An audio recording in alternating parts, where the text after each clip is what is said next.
Charlie 2. Yes, sir, you've got one.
I got you now, SpongeBob! Watermelon dope!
Because I rip our pants! Ah! Hello, what is going on, guys? Hope everyone's having a great day. Hope everyone had a great weekend. Let's go ahead and Start coding. Yo, what is going on, brain?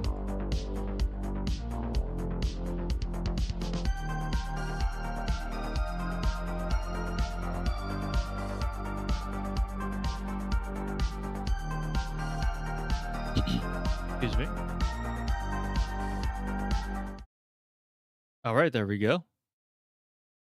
Let me fix the lighting really quick. Okay.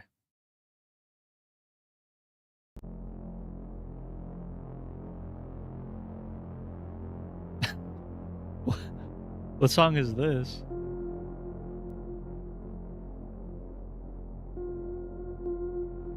Okay. Anyways, let's go ahead and now the last thing I was working on Thursday was making a template of the DS screen. So I guess I'll just continue doing that.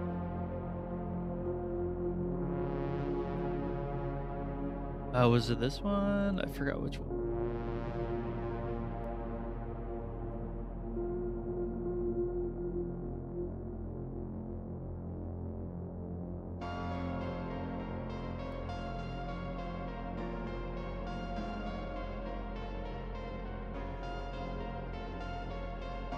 Instead of that one, let me go and do... Oh, wait. Yeah, let me do this one.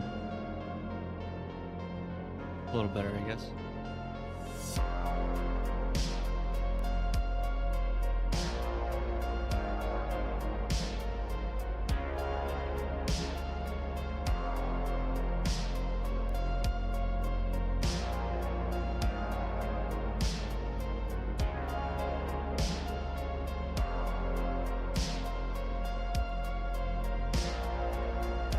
All right, there we go. So we're gonna go ahead and I have to trim this really quick.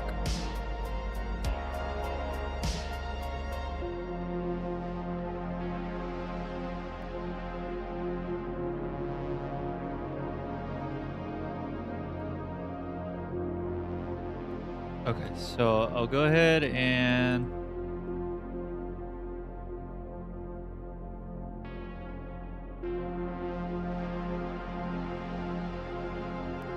oops, that's not what I want to do. I want to do the layer. There we go. Okay, so I believe it's 256 by 192, and both numbers are divisible by 16. So we're gonna have to go. Yo, what is going on, Mr. Molecule? I'm black. Yo, Bored. You changed your name? That's gonna take a while for me to get used to, but that's pretty cool. I like that name, Mr. Molecule. Hope your day's going well, dude.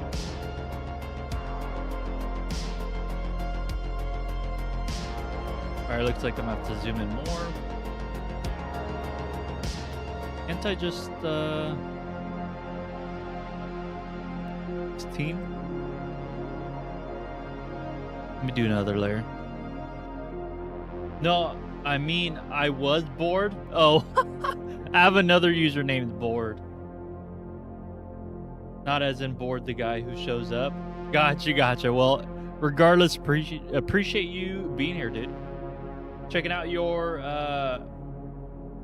XP. Nice.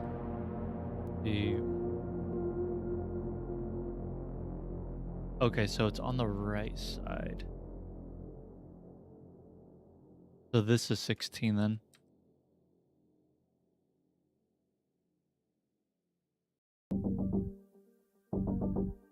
That should give you an idea of who I am.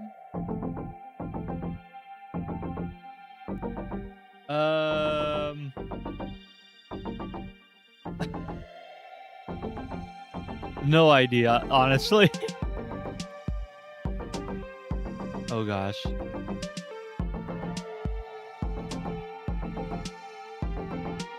Oh. Brain. Yeah, that actually, yeah. There's only one person that I know that's level 29. Well, that's pretty cool. Mr. Molecule. Interesting name. I'm now an earthbound enemy. Nice.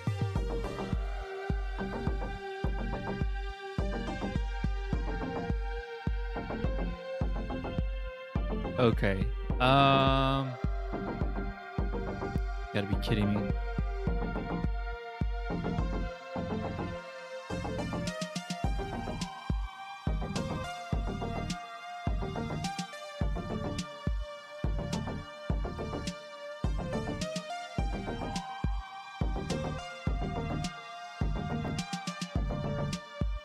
Create a new layer.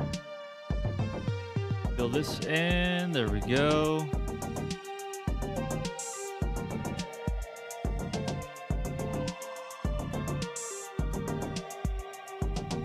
I just realized I missed my opportunity to put FF7 all caps.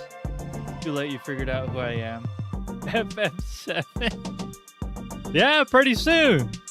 Once I'm done doing these little coding projects, I'll be moving on to Dragon Ball Z, and then after that, it's Final Fantasy 7. It's pretty crazy.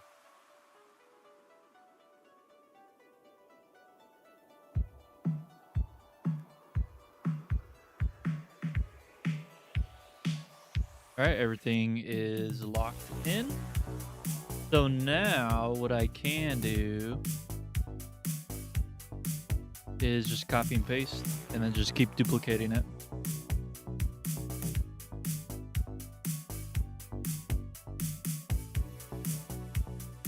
There we go.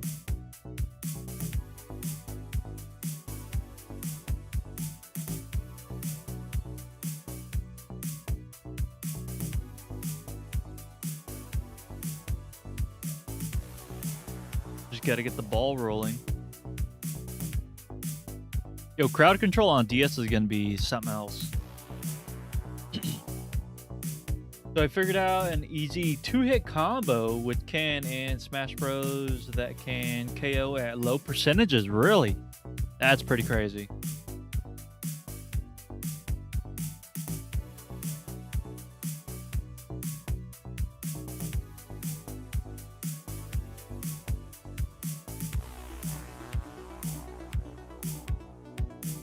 Oh, bruh. Am I doing I'm doing all of these. That's fine. I'll fix it right now. There we go. Perfect.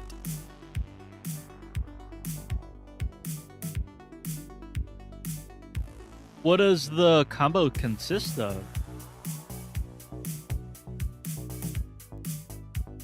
There we go. Oh, I think that's it. Not bad. Okay, so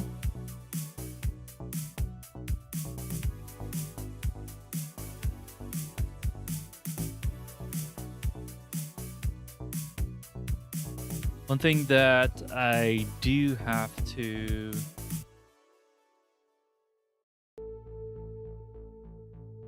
no, that's not.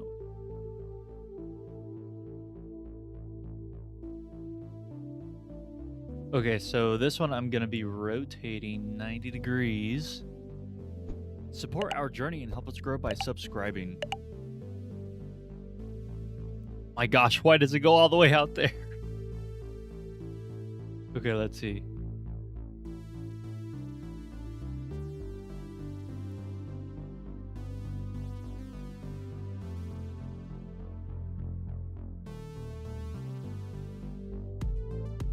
This is going to be a little difficult.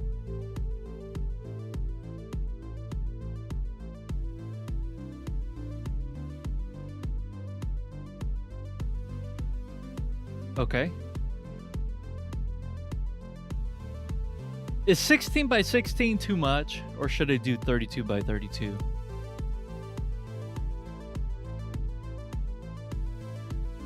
Or you could do 64 by 64.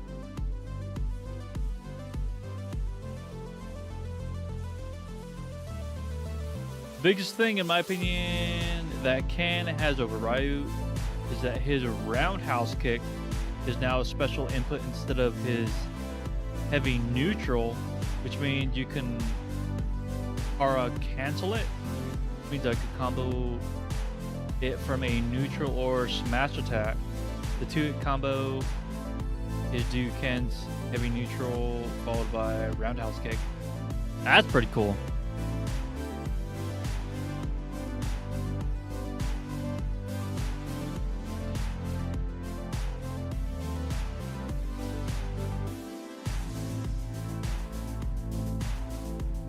Okay, well, I mean, that's how it's gonna look like.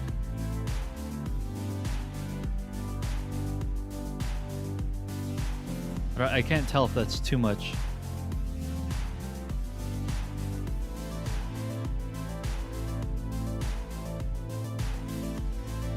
I mean, I could do one of each.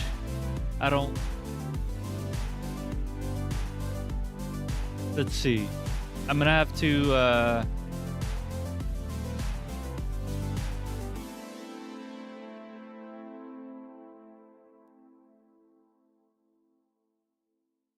Wait, is that part of the vertical? Yeah, it is. Okay, so...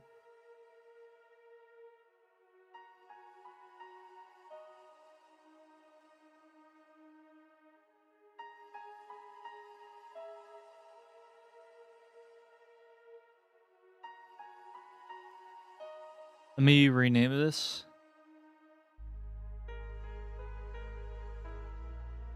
X16H. Gonna be X16V for vertical and horizontal. Yep. So with this one, I'm gonna have to remove every other one.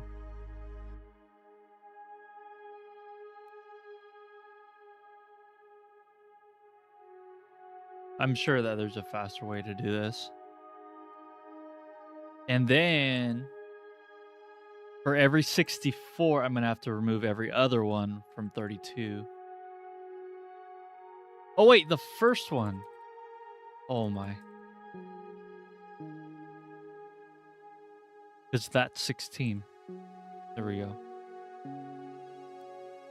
Now, is 256? Oh, you know what else I'm doing wrong? Oh my gosh. Bye, I gotta get back to work. Appreciate you being here, Mystic. I'm gonna swap out using Captain America for Dante in UMBC3. What is that? Ultimate Marvel vs. Capcom 3. His assist will make it easier to defend Phoenix, right? Right, the detective, right? Or investigator. While I collect evidence as him, then I'll swap Deadpool for Wolverine or Akuma. Deadpool's in it? That's pretty cool. Didn't even know that. The lawyer. Right.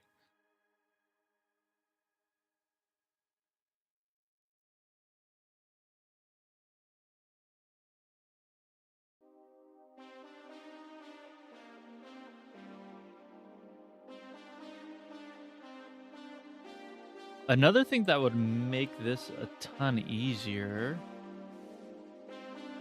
potentially, but I don't know. I might be able to do it in the coding. Maybe if I just divide by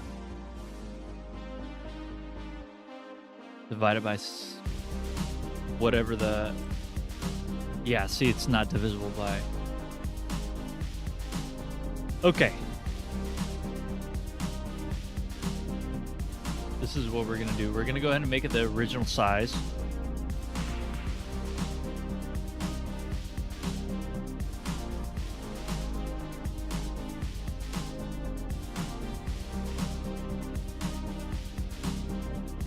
this is what it originally looked like. People tell me to drop Phoenix Wright, but I can't. He's too fun to use, even if he's garbage. I will have a present team without him, though. Yeah, it's always good to have different team combos, I think.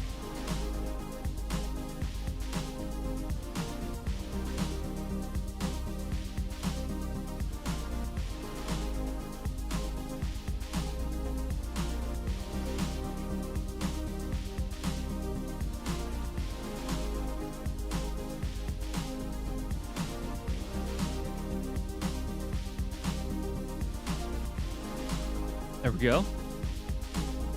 That's pretty good. I like that.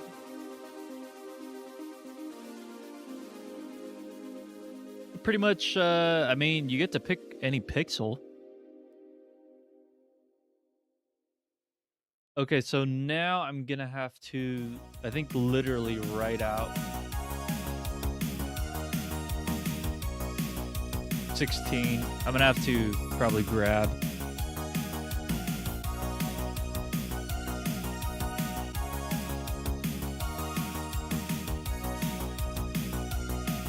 There we go. Let's go to make the background white.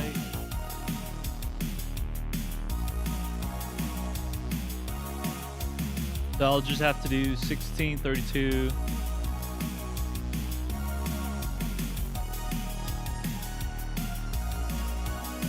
Up to 256.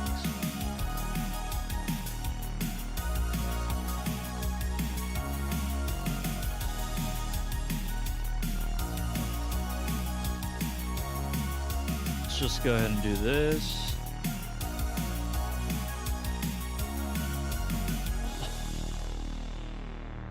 You know, I actually know the perfect font.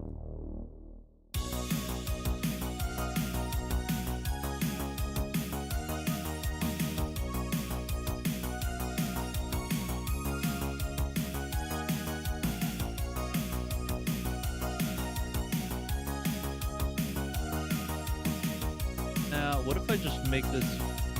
What's the smallest number?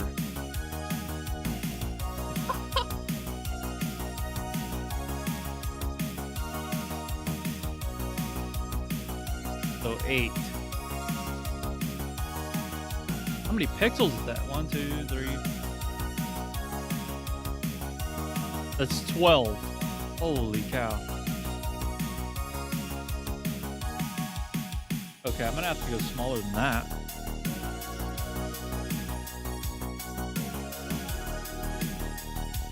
Let's see. I'm thinking I'll have one team with Wolverine, one with Akuma. That sounds like a good combo. And then one without Phoenix Wright. Still don't know who I would replace him with yet.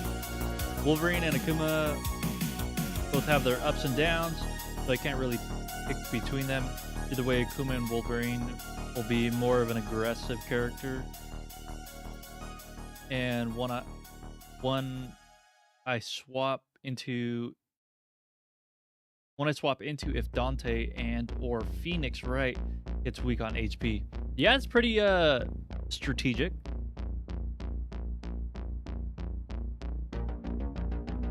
I do want to grab something.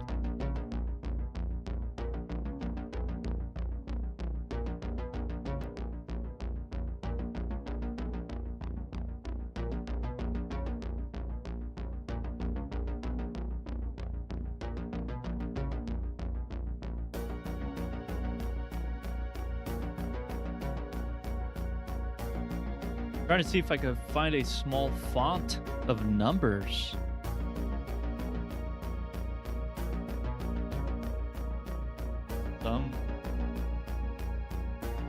I'll just have to put these together.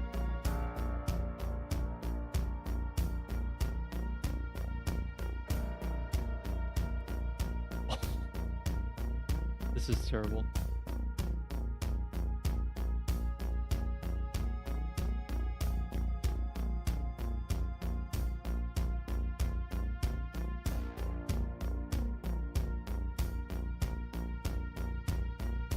$45.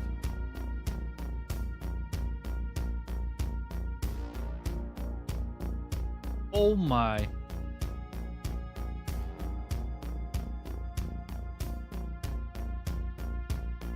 25. My bad.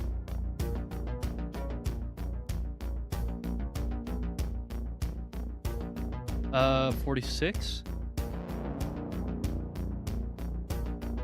That's like as close as I can get. I'll take it.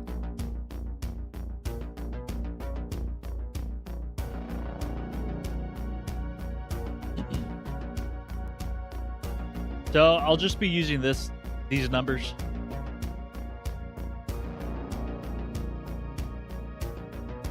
Also, I played Marvel vs. Capcom 2 again recently. It's overrated. Unless you're playing with a god tier character, you're gonna lose. And the god tiers aren't fun, just button smashing. I'm having Dante. They're literally just because of his assist. It's that good. Especially for a Phoenix Wright player like me, you can tell by my strategy that Phoenix Wright is the core of the team. Yeah, I could definitely tell. Phoenix Wright thing is collect 3 pieces of good evidence in an investigation mode.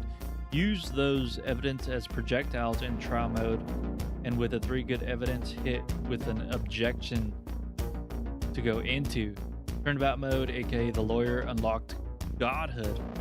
Dang, dude. Yeah, I'm gonna have to definitely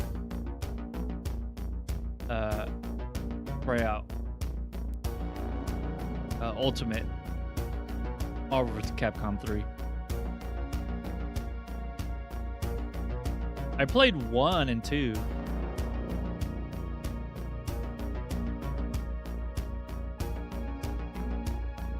What the heck? Oops.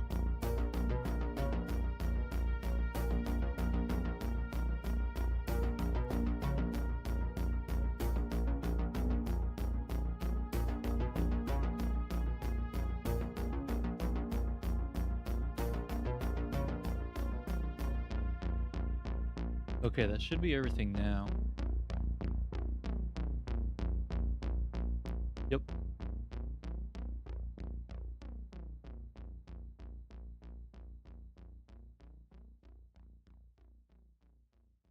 So 16.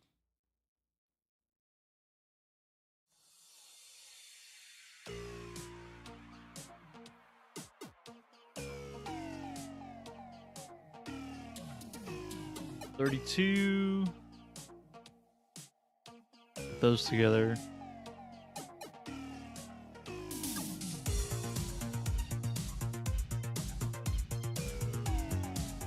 Bruh, I'm gonna have to do all these manually.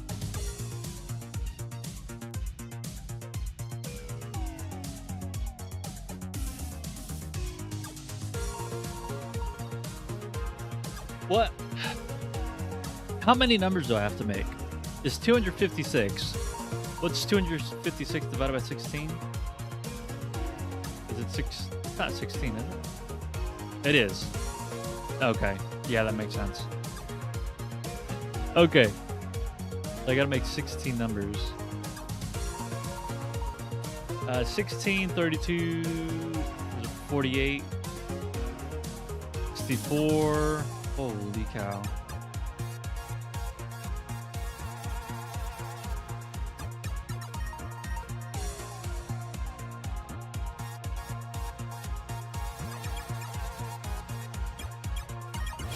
Level up your experience and subscribe now. This is a very tedious project just to make a graph. But at the end of the day, this is for you guys. It is more of a guide of how far a pixel is.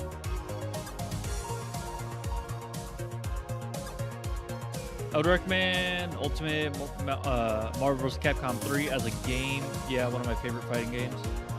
It'd be cool to play sometime, me versus you, but I'm stuck on the console version. It's on sale. Really? It's on sale? That's crazy. How long has the game been out? When was it released?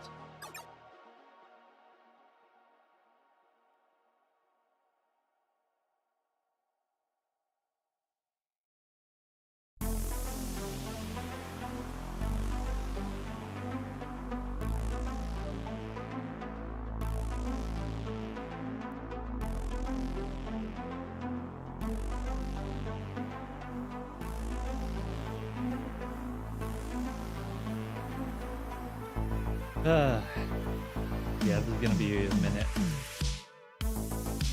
Only 7:49. That's pretty good. 64. 78? No. 80. Yeah, because 16 times 5, 80.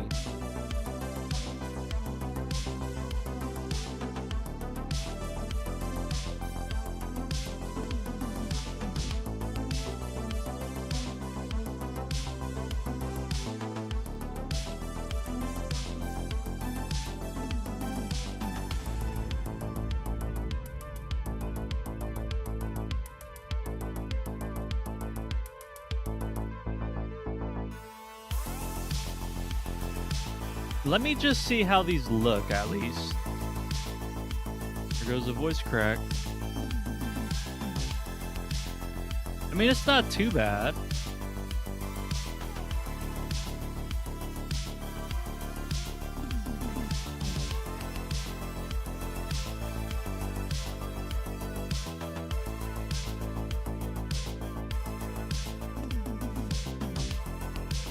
Yeah, look at that.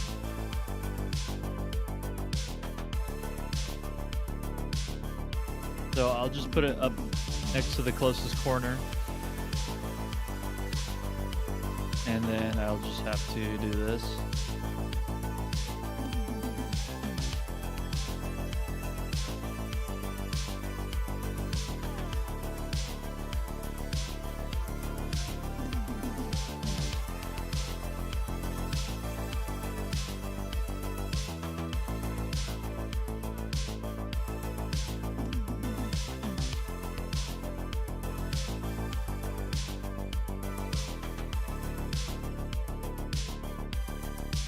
That's the closest that I could get. And then I'll just copy the numbers vertically as well.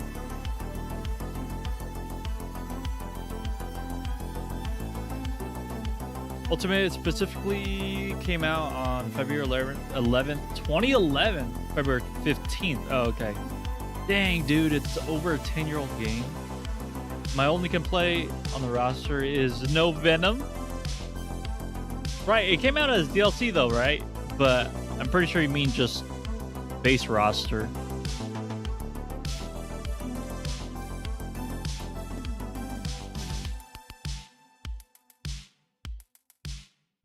Marvel vs. Capcom Infinite. Oh, okay. Oh, so the Infinite has Venom as DLC. All right, let's keep making numbers.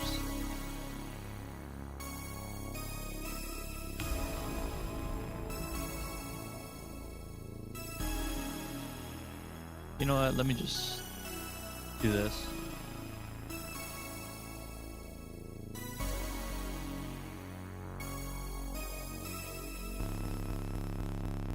Okay. Whatever. 96. Venom wasn't in Ultimate Marvel vs. Capcom 3 at all. Wow. Yeah, that's pretty bad.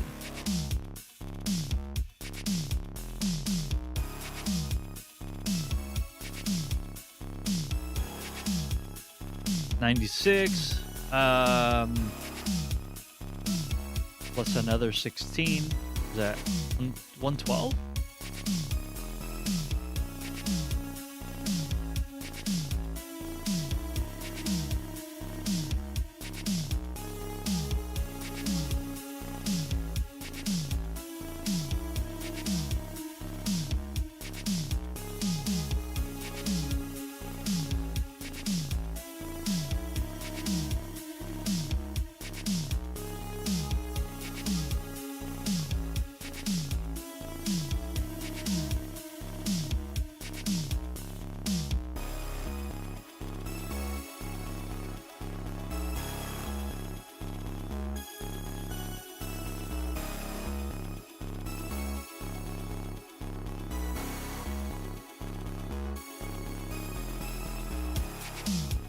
Go ahead and move him over here.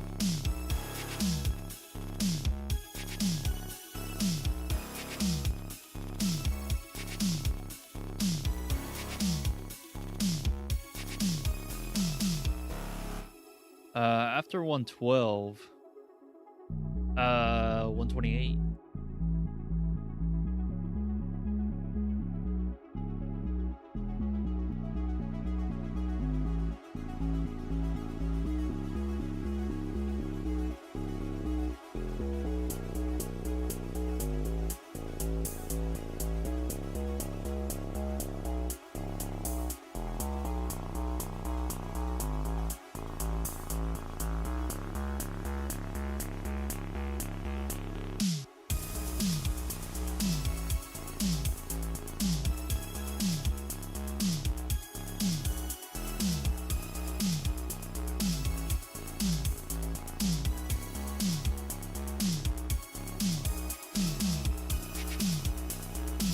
There we go.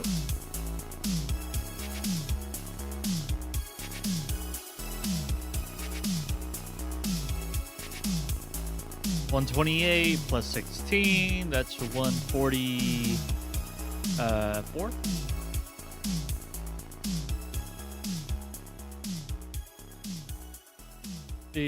I have all the DLC characters in both games. Ultimate Marvel vs. Capcom 3 had only 2 DLC characters. Juma, Gorath, and I forgot her name.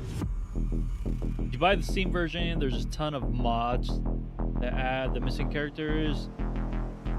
Anything from the missing Street Fighter games to Venom, etc. Yeah, that's that's why I love PC. You know what? When I was younger, especially when YouTube first came out, and I would see all these mods, I'm like, how could I get them? Because I was always playing on console. I didn't get into PC until I was older. But now that I'm older, I definitely know that that's PC.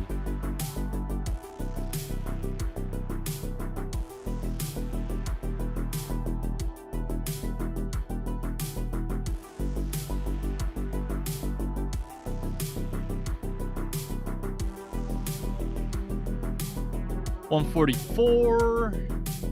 After 144 plus 16, that's 160.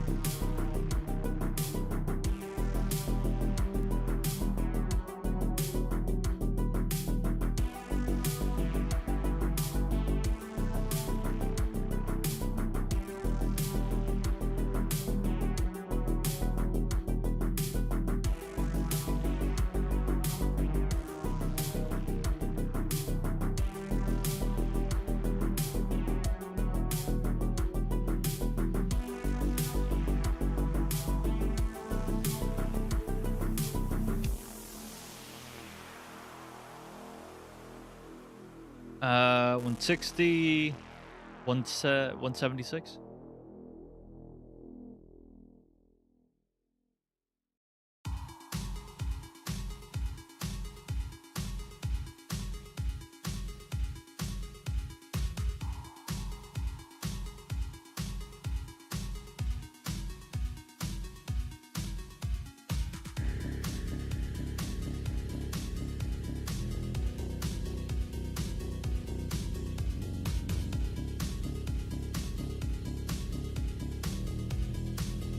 Nice.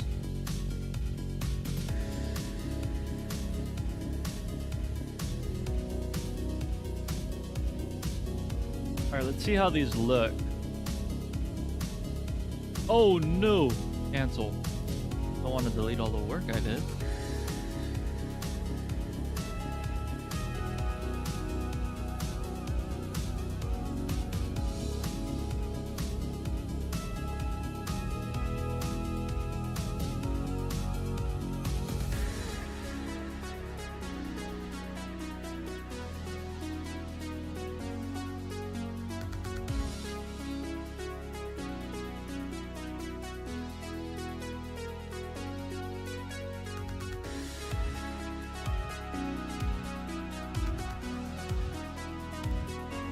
Oh wait.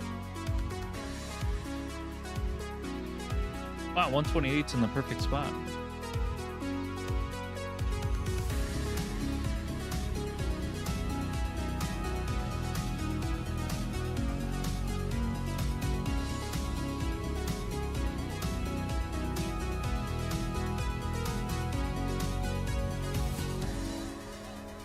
All right, we're getting there.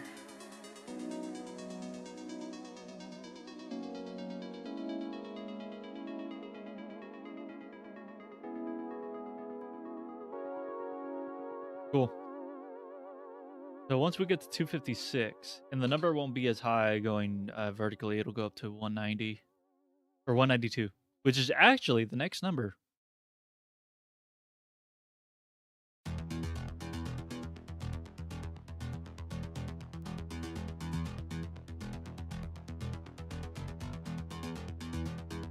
Oh my.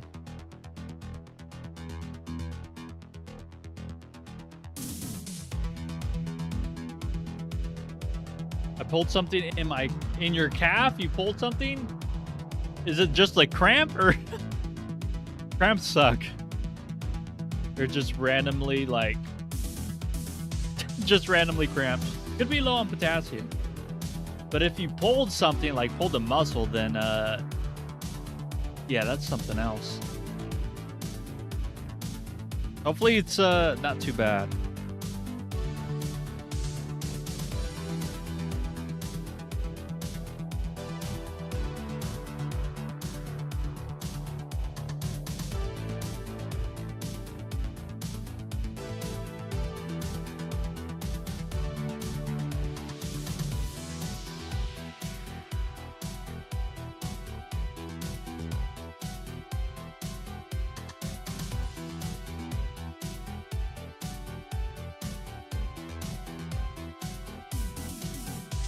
Okay, 196 plus 16,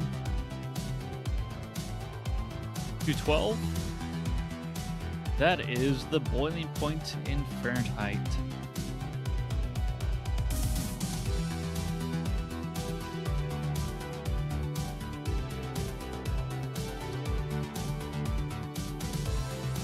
you guys are basically watching me do like, I don't even know if this would be considered pixel art.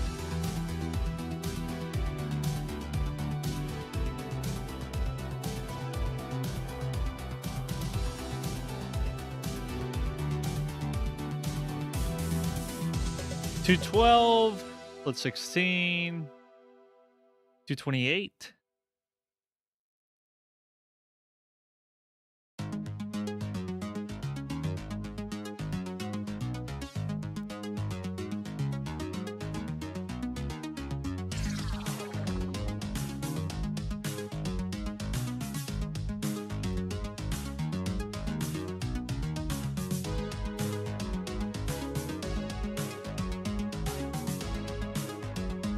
After 228 plus 16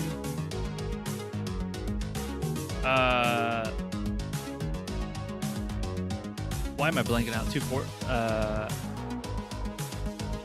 yeah, why am I blanking out? 44 244. Don't miss out and hit that subscribe button. Why does that not sound right? It would have to be 240.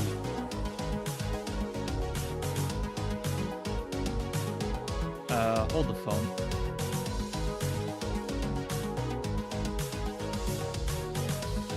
YouTube hates me, so now I'm going to use the last one of my mobile datas on this stream. Much appreciated. Sorry, my Wi-Fi, not YouTube. Dang, dude. Well, it isn't. Well, it's the middle of the month. Hopefully, well, I don't know when your plan renews. Hopefully, you get more data soon. I don't want to be responsible for using up your data. But I'll take that as a compliment. 228 is not... 228's wrong.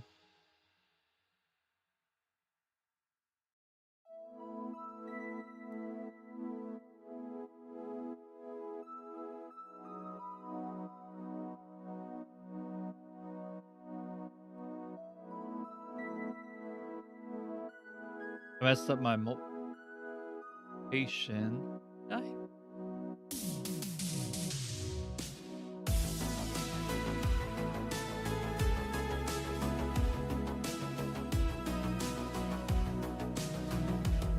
Messed up somewhere.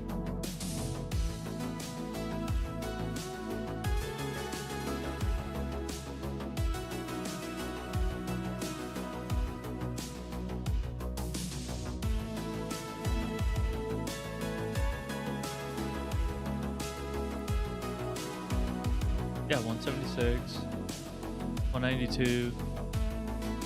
That's where I messed up. Oh, wait. Instead of 196, it's 192.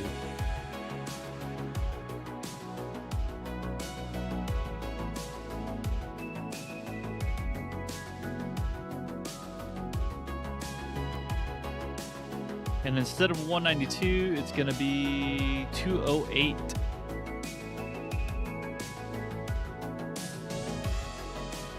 Dang, can't believe I got my multiplication.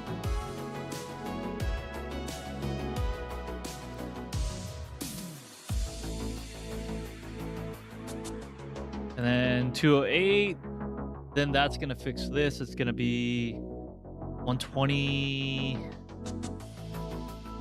124?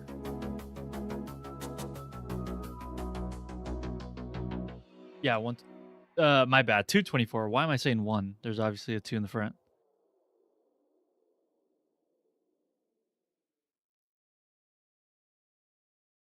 There we go. Now we fixed it.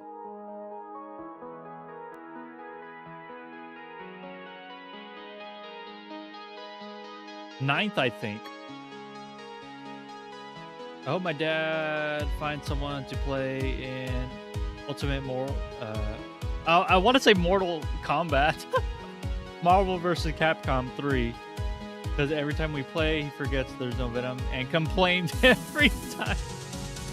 That's funny. All right, 224, then 240, then 256.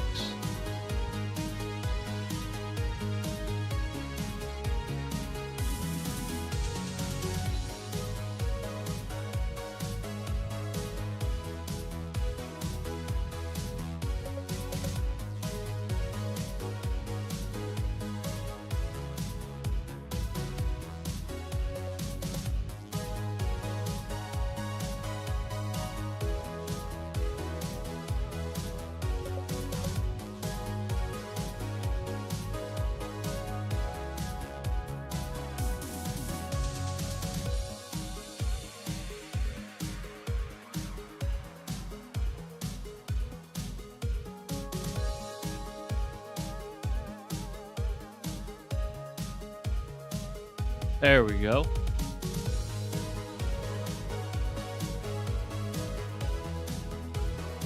Okay, so what was the last number that we stopped at? 176.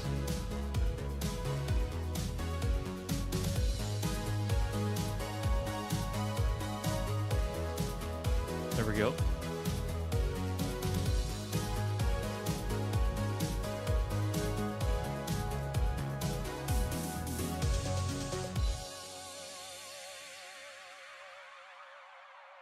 Wow, that is almost spot on.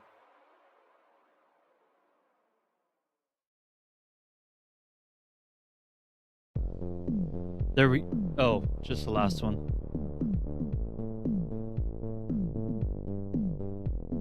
There we go.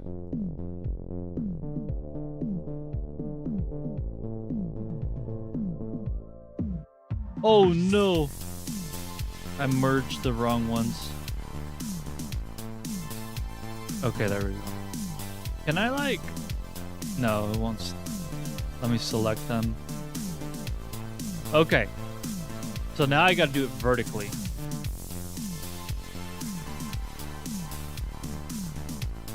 At least now he knows what it's like being destroyed by a busted character you made. He destroys me as Venom in every other game. I destroy him as Wright in Ultimate Marvel vs. Capcom 3. And I can't for the life of me find a character I like in MVC2. And Dad and I both agree MVC Infinite is just okay. But when we do play, we're pretty even. because I played Black Panther and Venom. Oh, nice. Both are pretty fun used in that game. Though it's still difficult in Infinite because Venom plays just like in MVC2. My dad still remembers how to play MVC2 Venom, how to play well at that. Wow, that's crazy.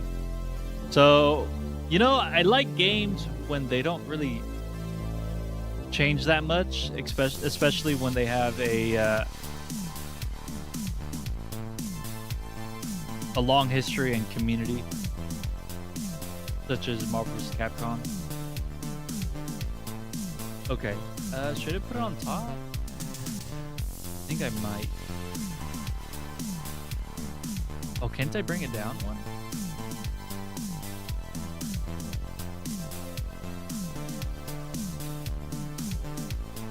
Okay, this is where it's gonna get a little annoying.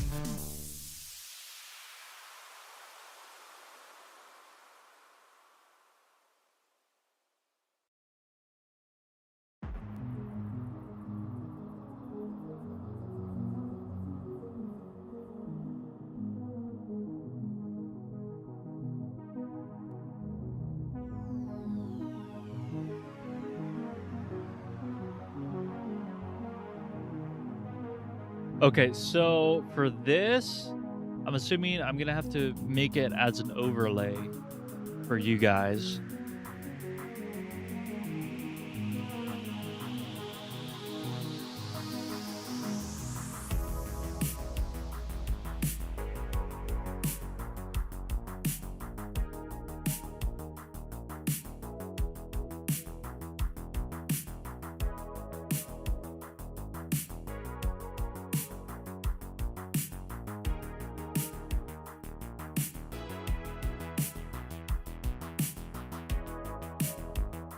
Oh my god. There we go.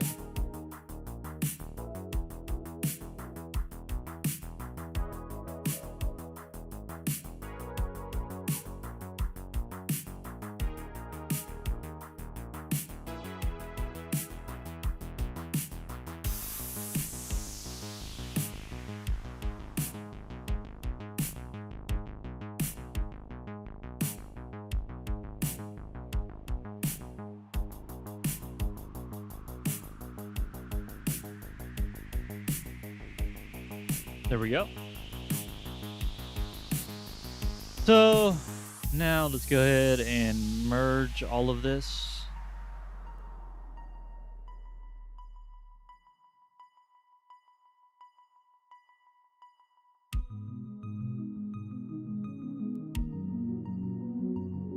Cool. Delete this, and that's the grid that you guys are going to be seeing. Let me go and export it. DS grid. Now, once I can perfect this, yeah, let me go ahead and do all the DS stuff first, and then once I get the DS stuff, I'll move on to the 3DS.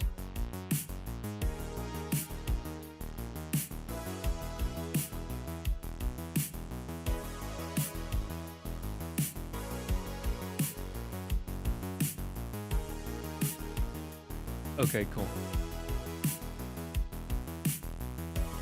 So now I'm gonna have to find a way to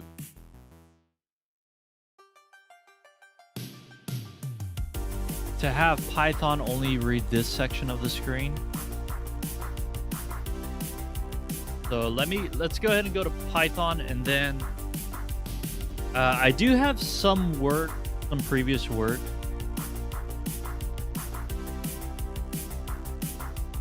Let me see. That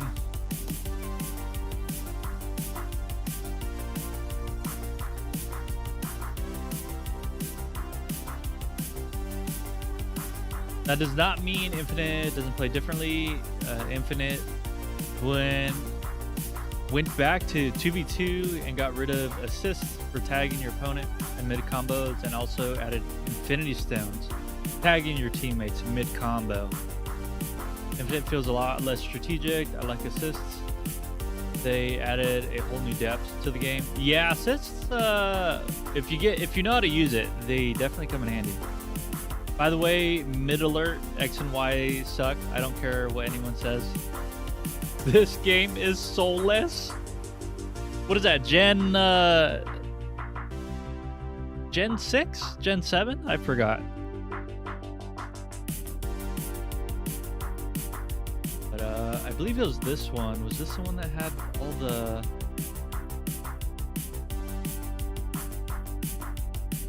Oh yeah, the DS4. This one didn't even work.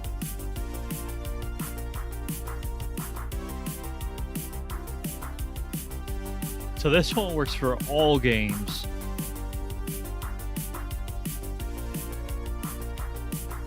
So I don't even need to separate between...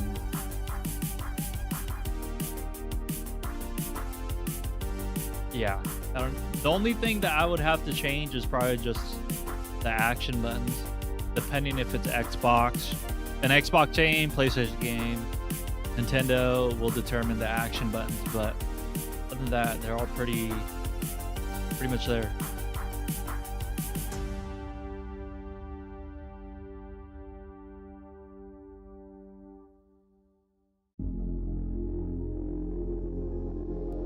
Okay, so that means I can put all of these in here. Look at that. I even have other systems. Okay, DS. Oh yeah, I used to use keywords.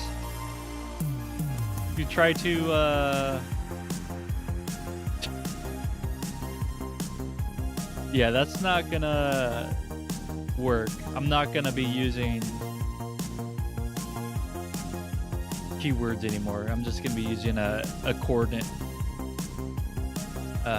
X and Y coordinate now. Gen 6, Omega Ruby and Alpha Sapphire are Profundo. Also by far, Sword and Shield have to be the worst games I've played in the franchise.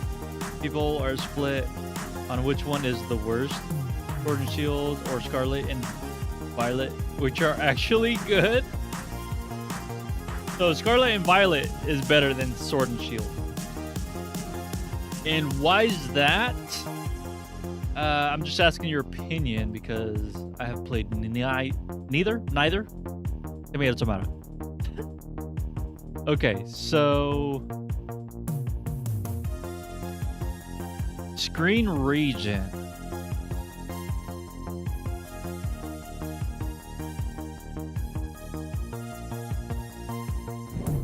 Stay updated and subscribe.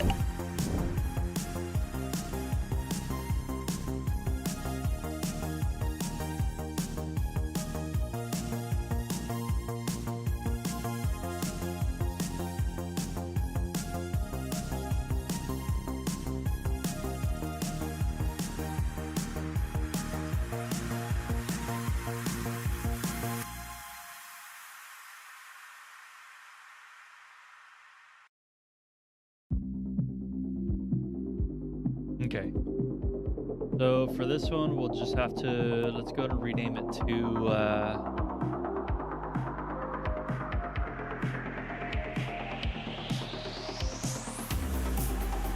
DS Touchscreen Test.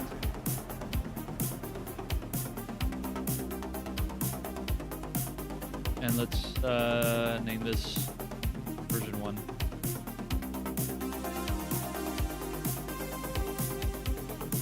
We'll go ahead and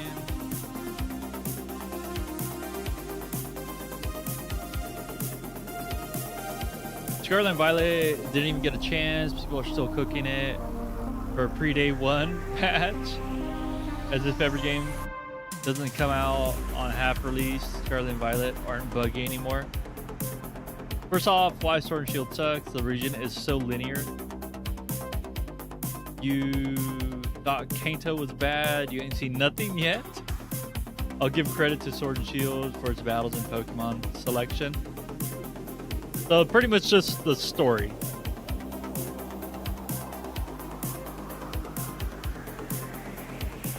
Okay, let's see.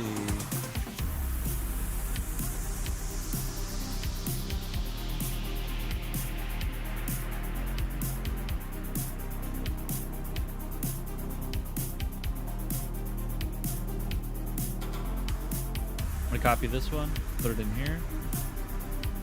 Nope, put in this one. Controller test I don't really need anymore.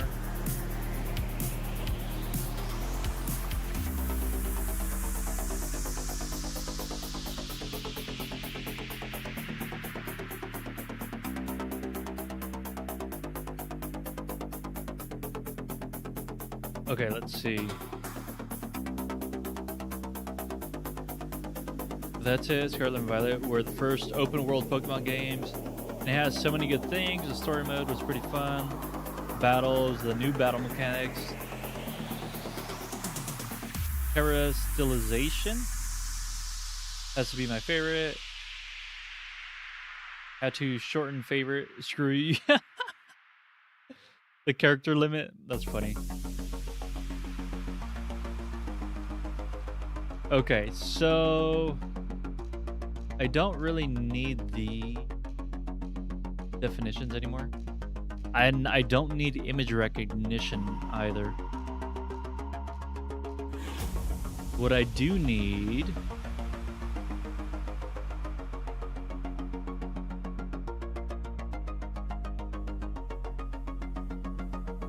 key code. I don't have key code anymore, do I? Keyword.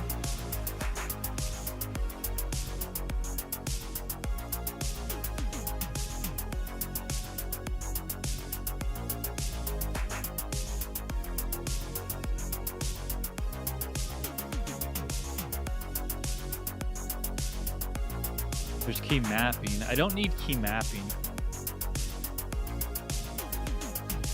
Need keywords.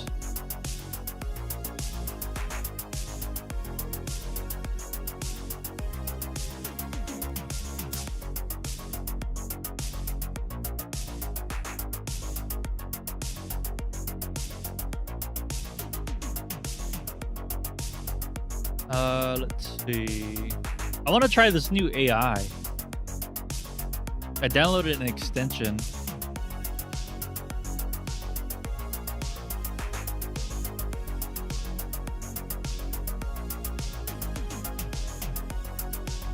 Copilot is powered by AI, so mistakes are possible. Review output carefully before use.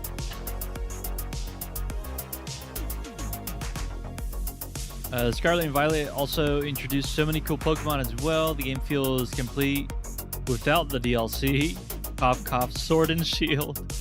But the DLC further enhances the game, adding new stories, bringing back old Pokemon, and giving some older Pokemon new evolutions.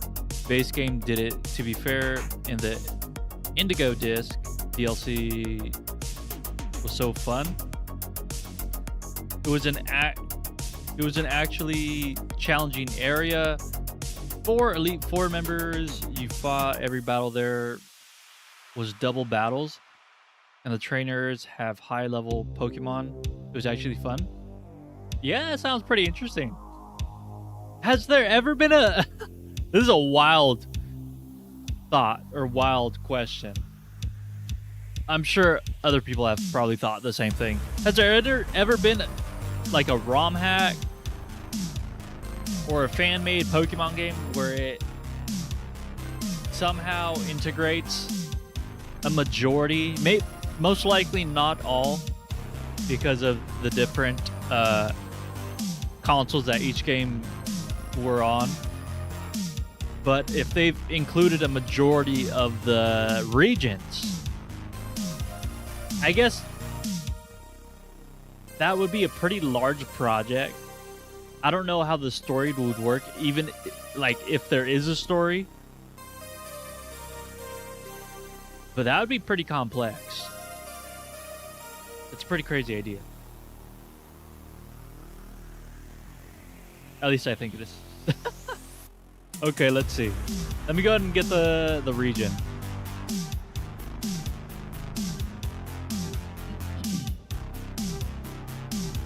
Go ahead and go to Paurugui.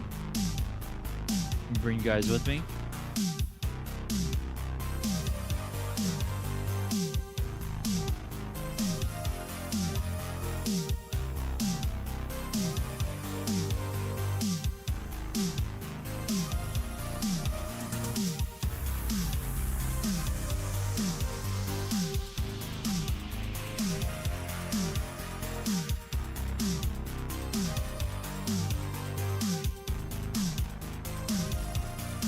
Let's go to mouse controls and functions. So top left is 00. Okay. So the left side of the screen.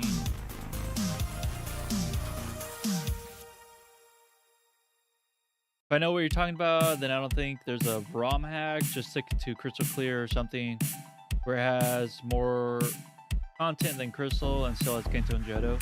Or play Heart Gold Soul Silver. Yeah, I think the Johto games. So like you were saying, Crystal, Gold, Silver, Heart Gold, Soul Silver. Are those the only games that have 2 regions in one game?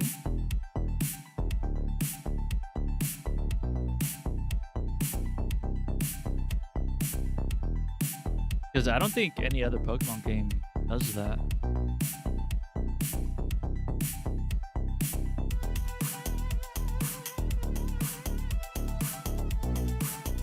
$960, $180.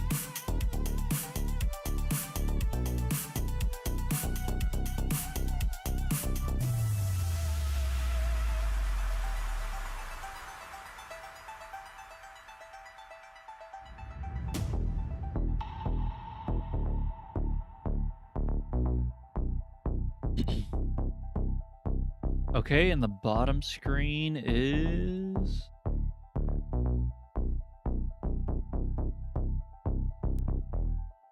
$900. Yeah, it's 900. And it goes all the way to the right side. Oh! It calculates it. So then I'm gonna have to grab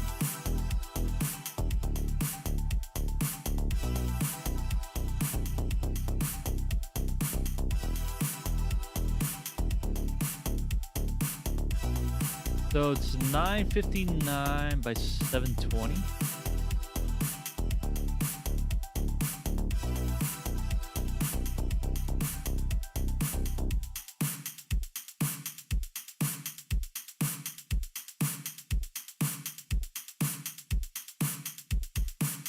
Okay, let me see. Yeah, there's a technicality with Scarlet and Violet where Blueberry Academy is located in Unova, however you say it. We don't get to explore it, only the Academy and the Terrarium. Huge area. It's like a better version of Sword and Shield's wild area, really. Is it kind of like the Safari?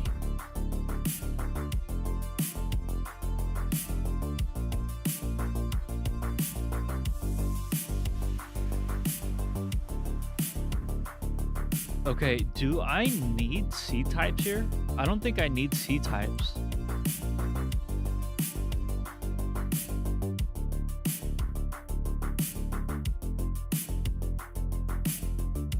Press key, release key. No, I don't need that.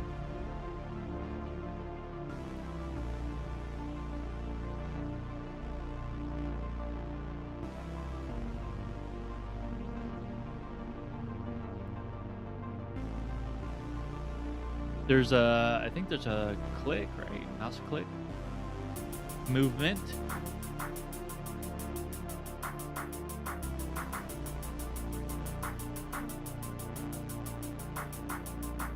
Yeah, click. Double click. Triple click. No, the wild area was a huge open area with a free range camera and multiple biomes where you could find lots of Pokemon. The terrarium is just a better version, basically. Sounds like it. That's pretty cool.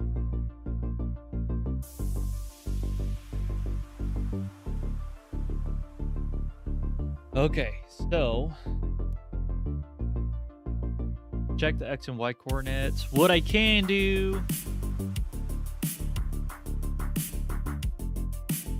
I'm gonna have to take a screenshot. I can delete all this now.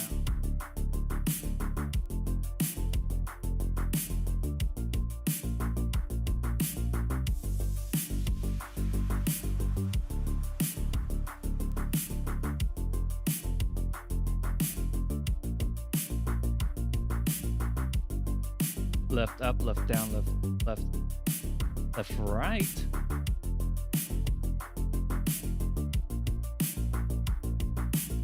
I have to do that.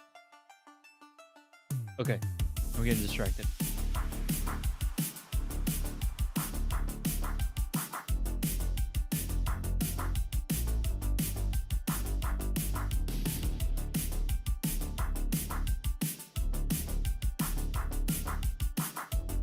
How can I take a screenshot using Powder GUI? Make sure it's locating the correct area of the screen.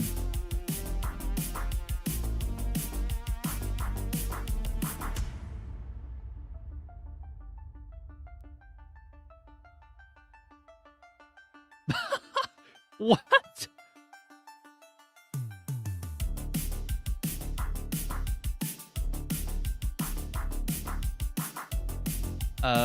Keep. I'm gonna go ahead and get rid of this. I don't need that right now. Let's do test. Oops. Test screenshot.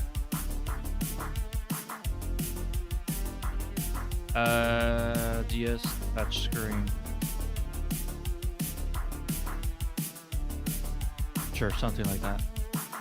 Let me run it. It should just do like the right side of the screen.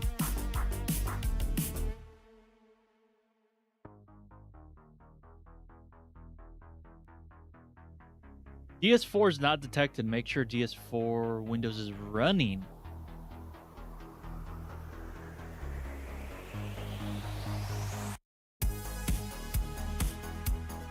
What? First of all, DS4 is running. Help us grow by subscribing. Secondly,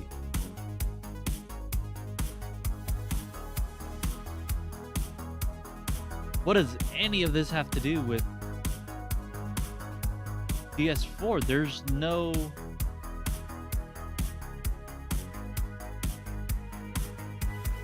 Okay. Let me run it again.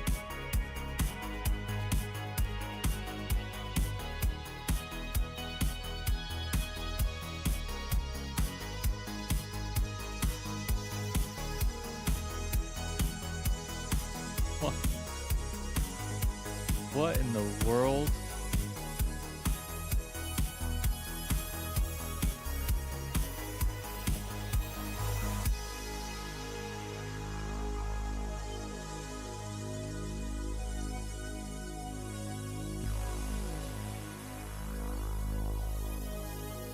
Bro, it doesn't need to check if DS4 Windows is up. Whoa, this is tripping me out.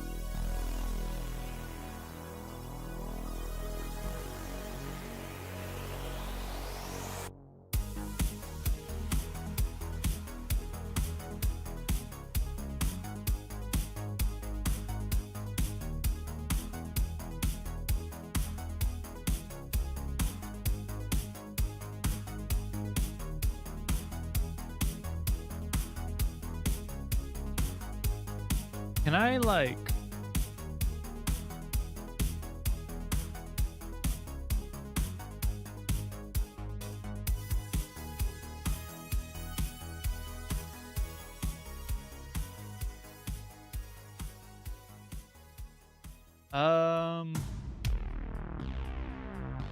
Like there's even in this I use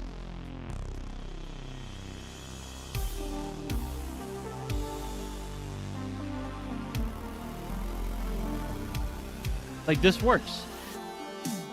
Controller initialized, and then it's gonna say listening to YouTube chat commands.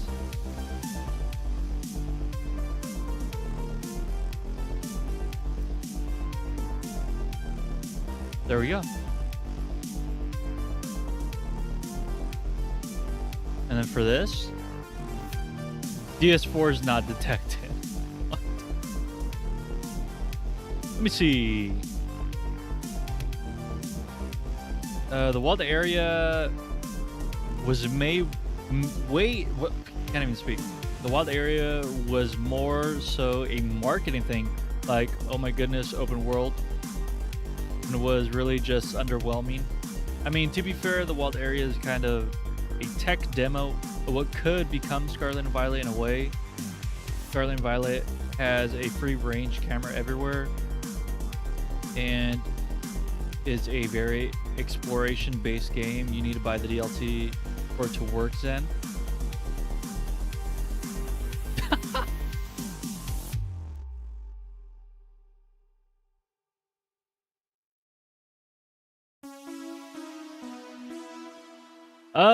Let's see. Is it because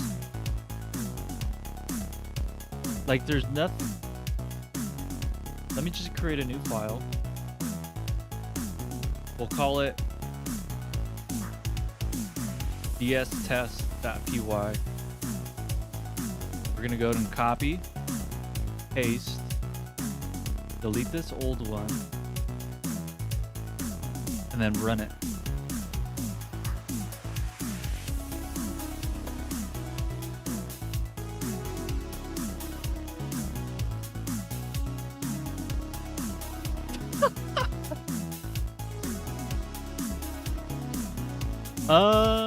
I mean, that's a little bit too vertical for me.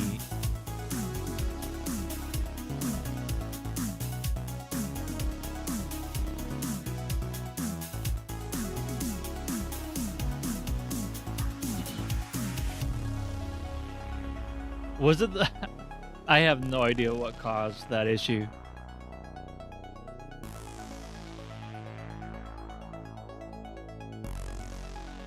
Height 959. There's no way the height's 959. Oh, is it backwards? The width is 959 and the height is 720.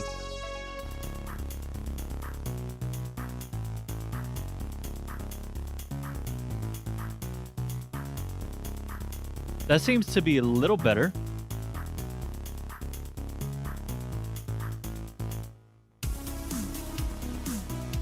Let's do this. How can I add a time before this? God is.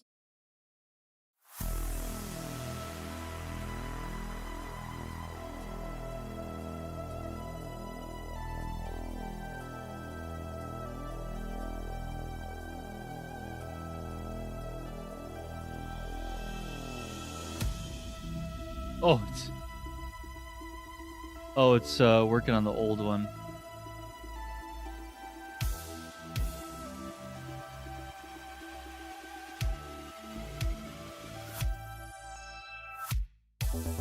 Do I just go like that?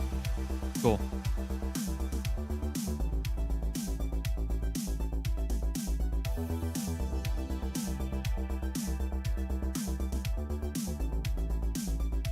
Okay, so the time.sleep just goes before. Okay, cool. So let me go ahead and get RetroArch up. I'm gonna have to plug in my controller.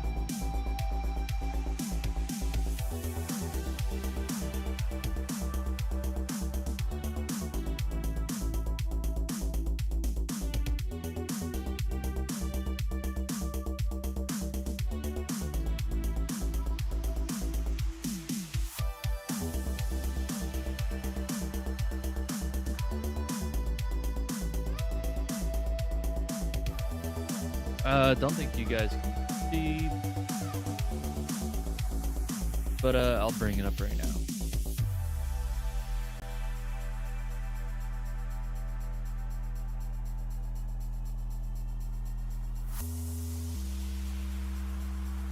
Okay, cool.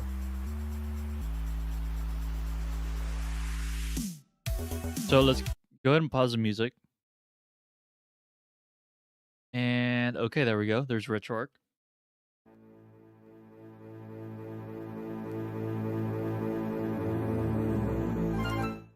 Okay. So the goal here is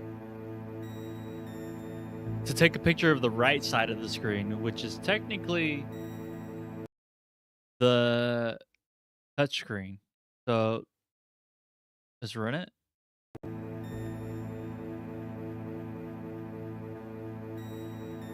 Wait a few seconds. It should be good.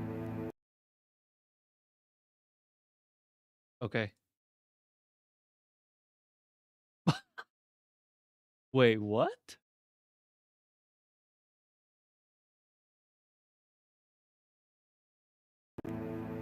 Wait, did it? It already...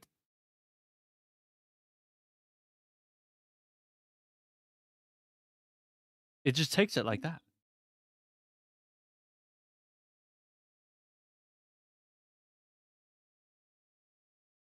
This is 5 seconds. I mean, 5 seconds doesn't happen that fast. There's literally no delay. What if I put it in between?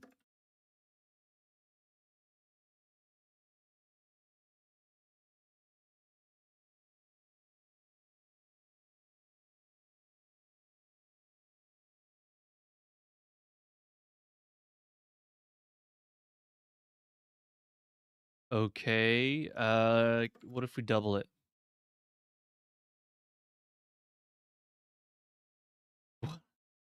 What if we put... What if we 10 times it? Still instant.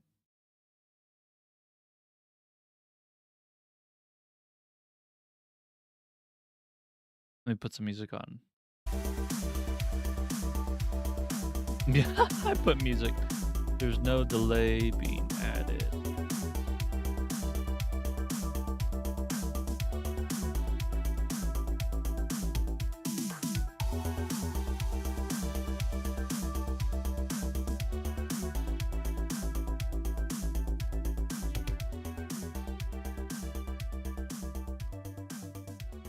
I might have to make a screenshot function, which is actually what I'm suggesting to this AI right here.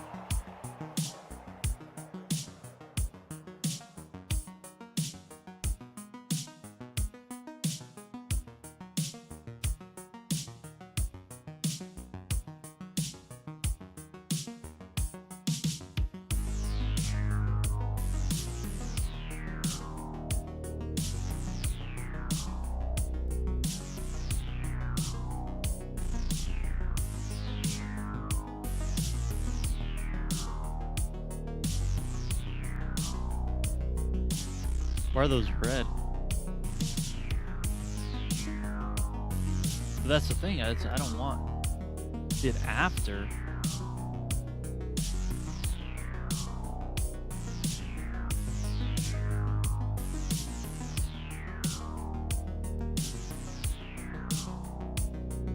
$10,000 seconds.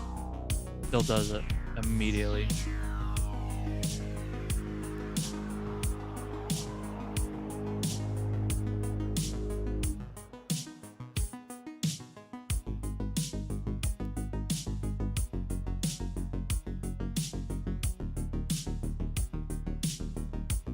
Double delay? I mean, would that actually... Hold on.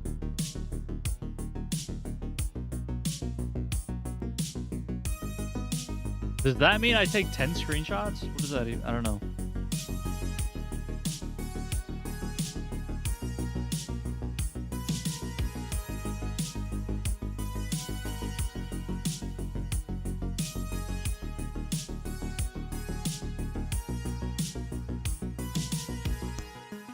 Yo, just to add a delay screenshot. I don't understand why it needs.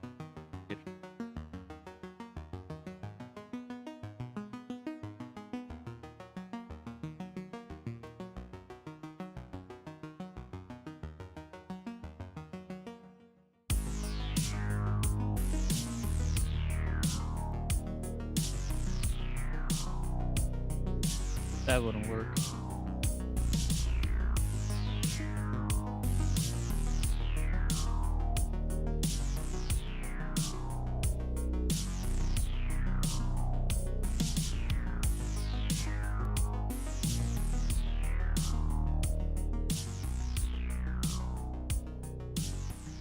Let's see what other ideas has.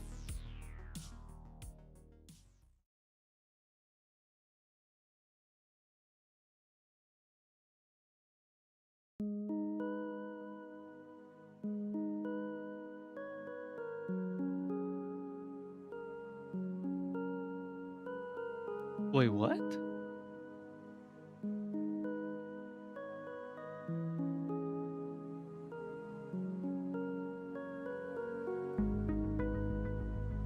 Wait, it doesn't even take a screenshot now.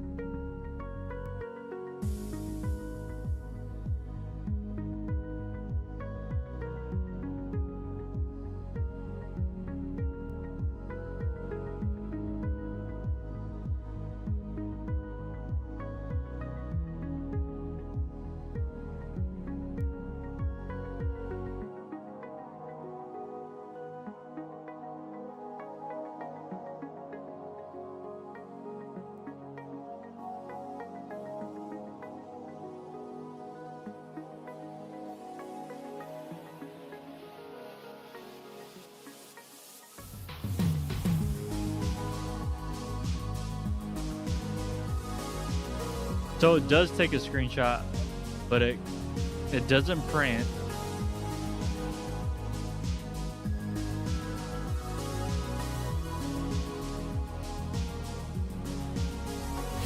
Level up your experience and subscribe now.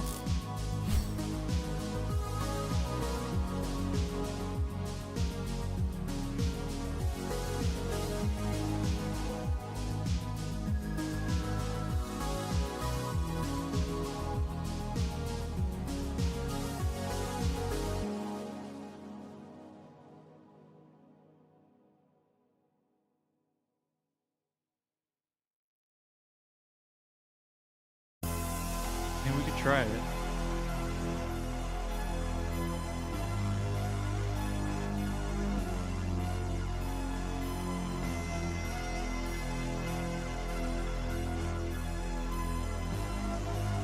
Also, it's still named to DS touchscreen. Bro, what is going on with... Am I gonna have to uninstall some extensions that I installed? Like, what's going on with my...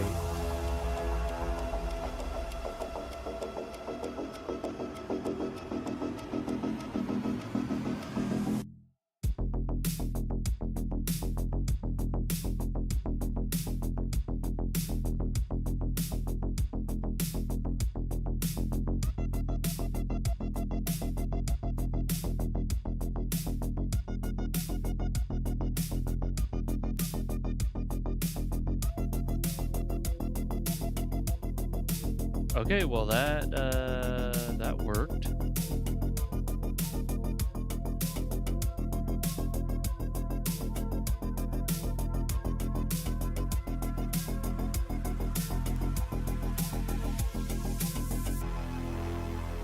Now, will it work without...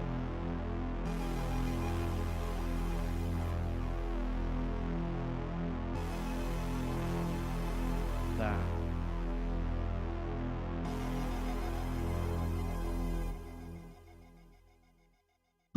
Oh, I think I know why, bro.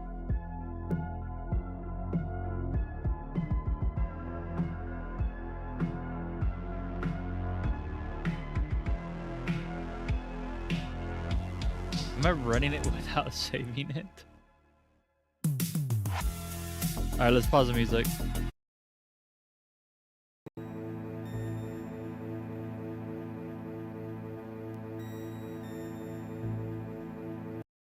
And let's check it out. Wow, that is perfect. Okay, so now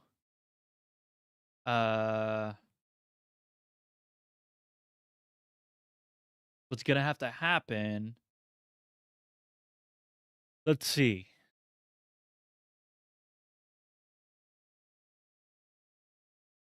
So the command that you guys are gonna be using is TS for touchscreen, or maybe. Well, we'll see. I'll leave that.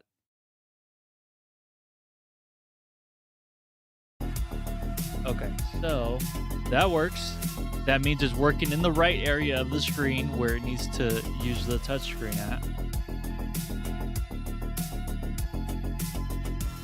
So now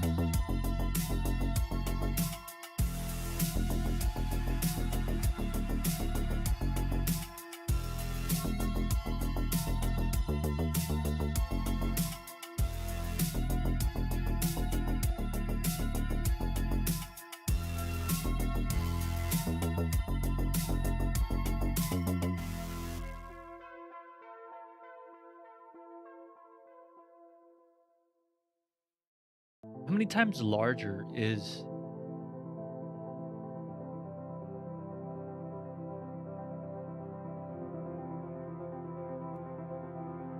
because I'm gonna have to use multiplications of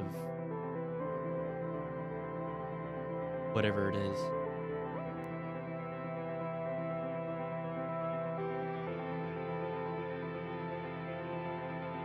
Uh, 959 divided by 256.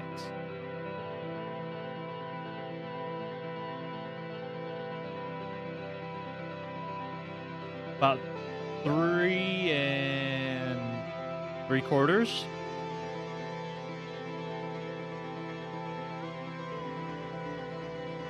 What if I do 960?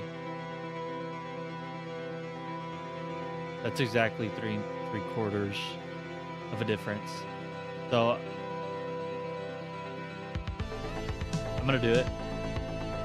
Oops.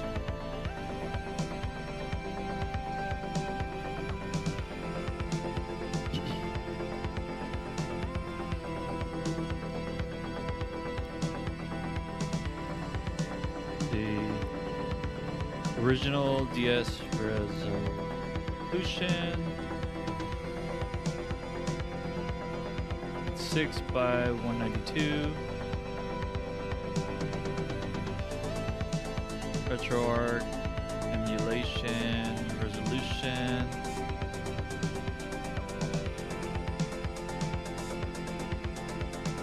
.75 times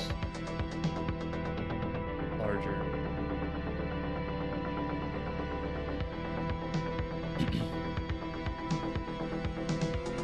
So now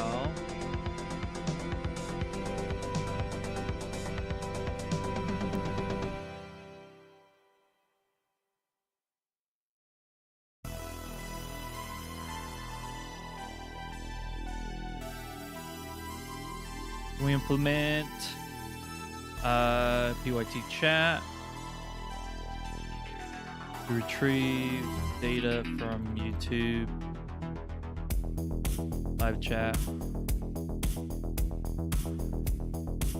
and use specific back commands that users use to move the mouse and click on the screen using Auto GUI.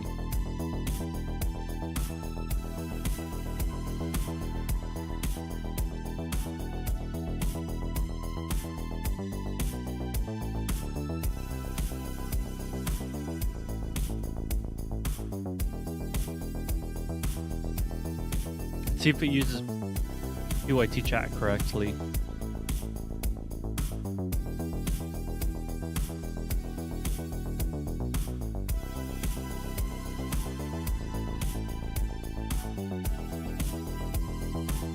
Oh. Don't save.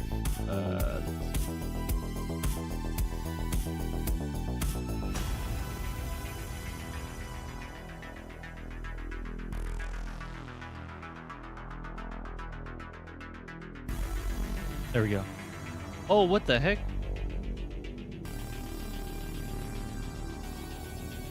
Why are there... Okay.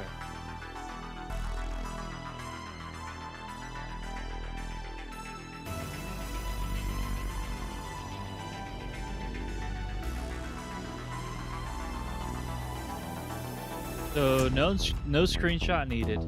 I could remove that. UIT chat, perfect. Command mapping. So you guys are gonna have to use coordinates.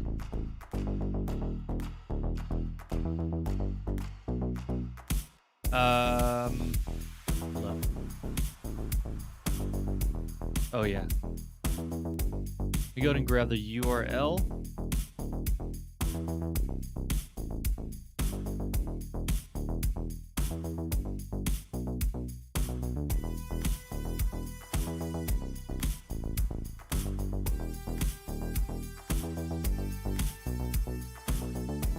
There we go, that seems right.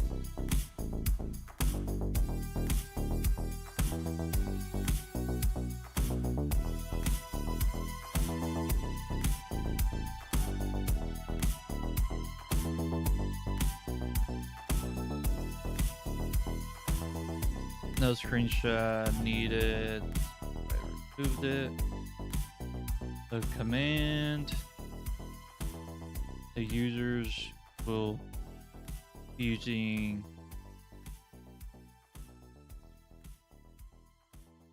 coordinates X and Z, X and Y. Only 2Ds. X ranging from 0 to 0? 0 to 250. 6. Y ranging from 0 to 192.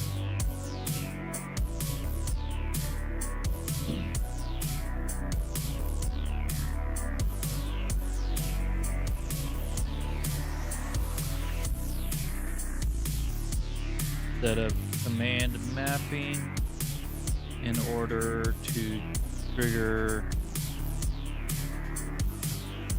using commands. The user has to first type PS for touchscreen, and then UIT chat will retrieve the coordinates and move the mouse to the... Doesn't coordinates have 2 O's? Yeah, it does. I thought it looked weird.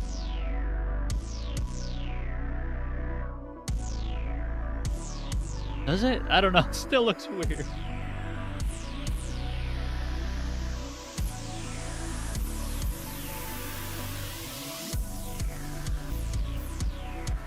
Multiplied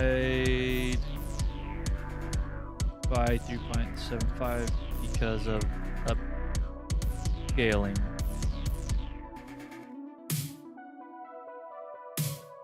There we go.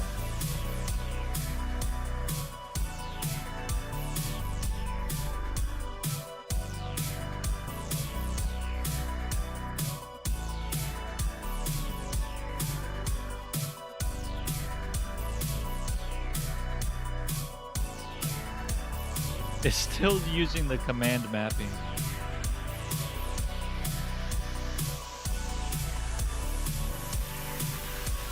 There is no need for command mapping.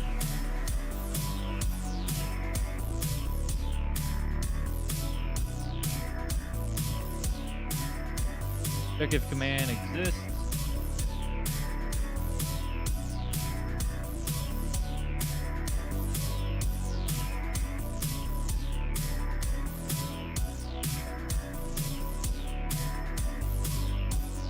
I don't know why, but I feel like this seems to be a little bit more complicated than going back and forth with chat GPT.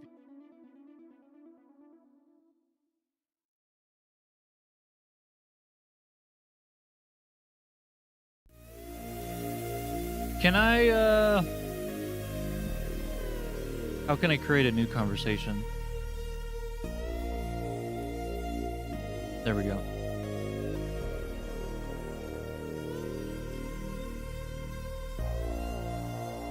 If c.message.lower starts with exclamation mark TS, try. Okay. Scale coordinates by 3.75. Move the mouse. Okay, yeah.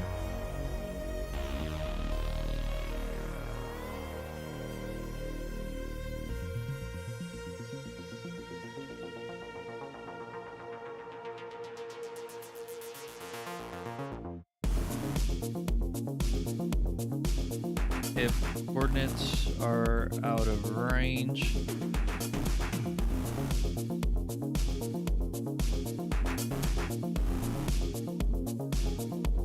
maybe I'll just do 1. No, I'll do 0. I'll do 0.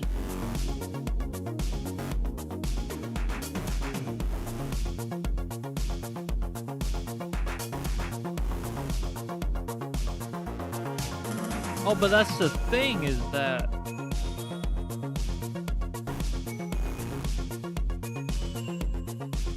I don't need.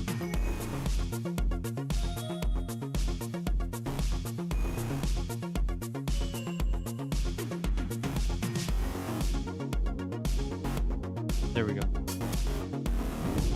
Don't miss out. Where am I getting the subscribe button? Oh, right here.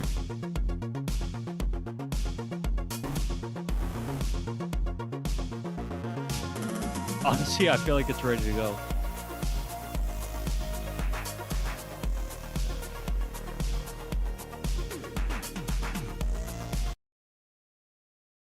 Okay, so let me try something out really quick.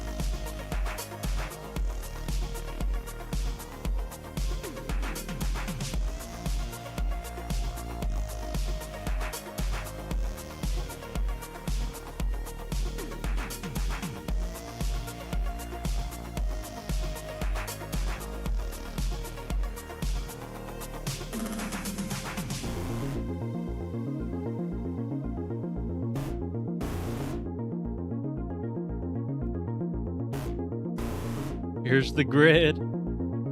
That is so crazy.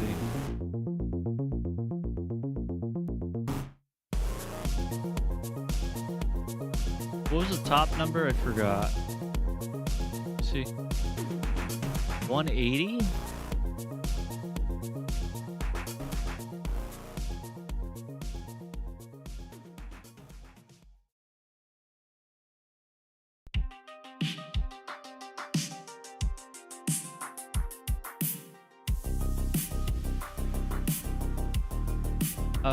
Left screen 96.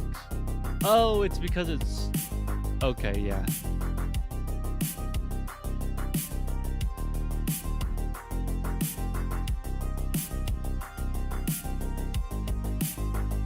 So watch. Let me go ahead and play it a little bit.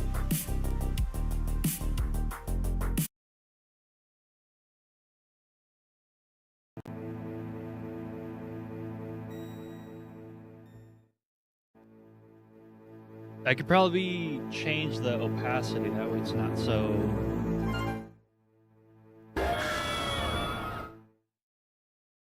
obvious, but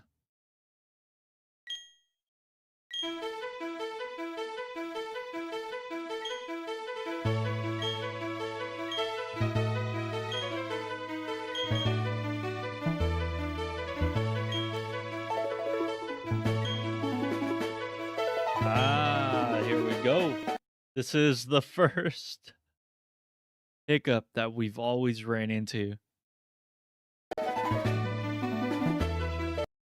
Okay, so how does it look on OBS? Is that too much?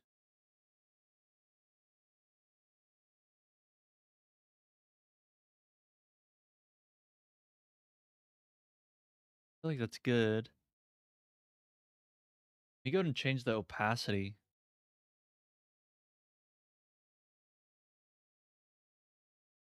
What would that be under? Uh, color correction?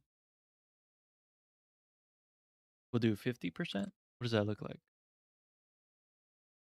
That's good. I actually like that. Cool. Let's go and run the script.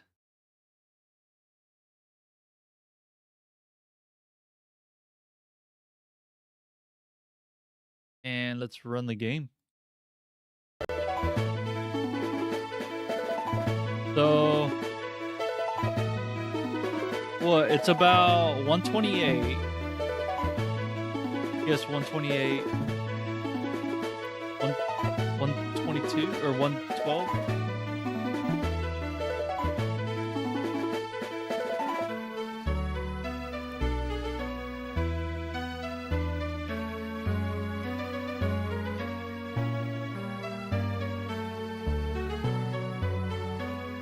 Is that how it would retrieve the data?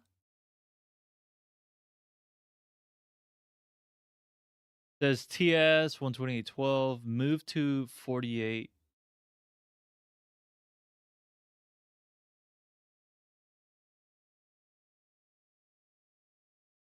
Okay, let's try it again.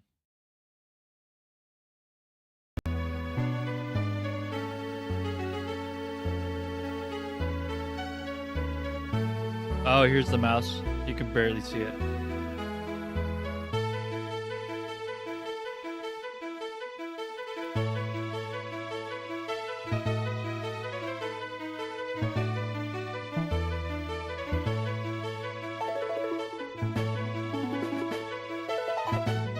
Doesn't seem like it did anything.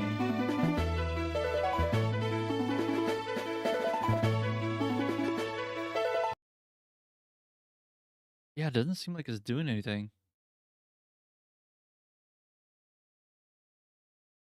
I could do 128, 128.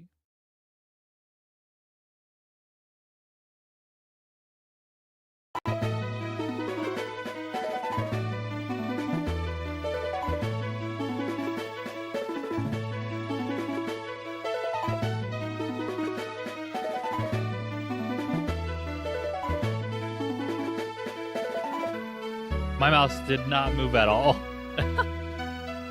Okay, so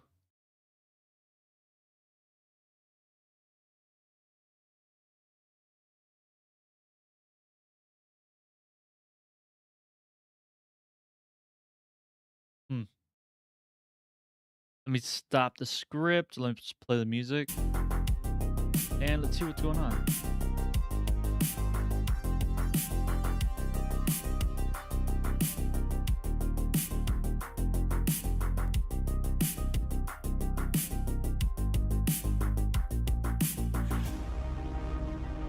Let's see.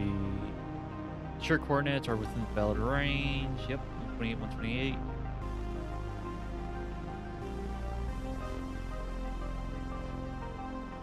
Scaled x equals x times 3 3/4. Scaled y equals y times 3 3/4.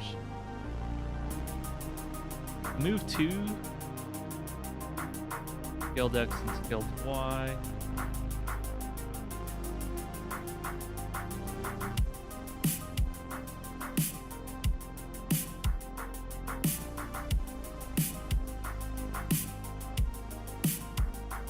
When using Auto GUI,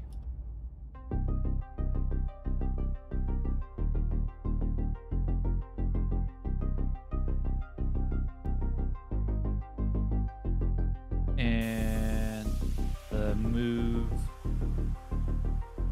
function for the mouse is it specifically looking restricted to the green region mentioned earlier in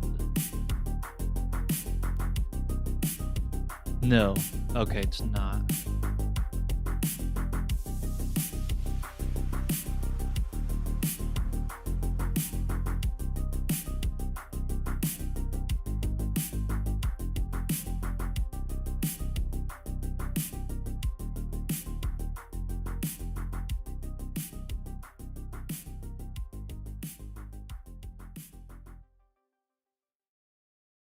Scaled and then final.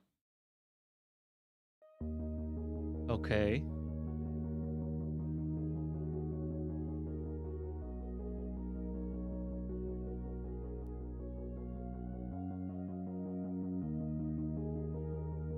I don't think it will need the width and the height. I think that's just extra information.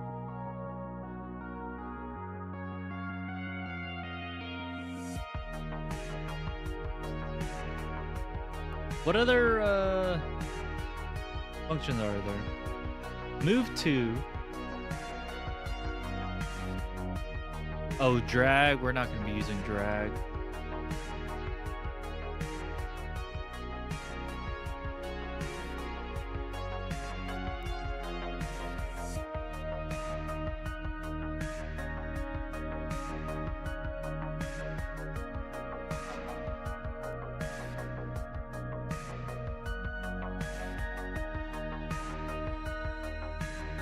Click.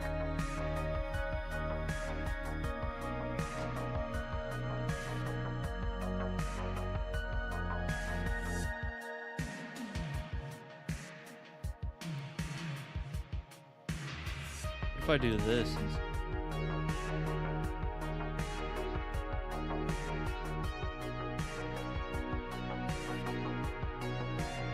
x equals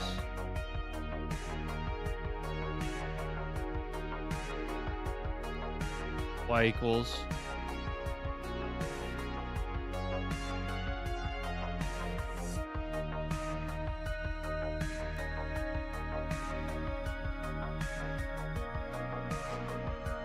I really hope it doesn't get confused with the other X's. I think maybe that's why it separated it.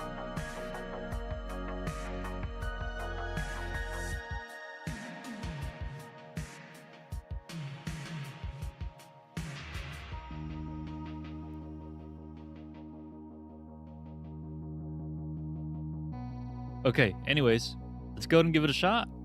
Pause the music. And there we go.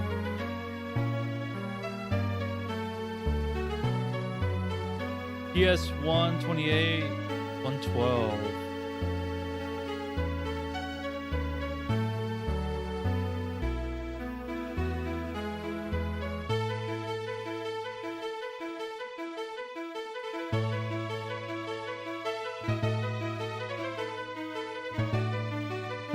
It is not clicking.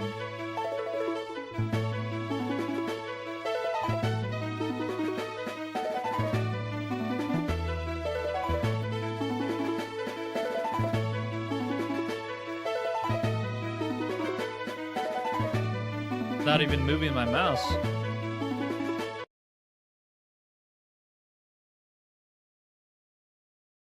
Okay.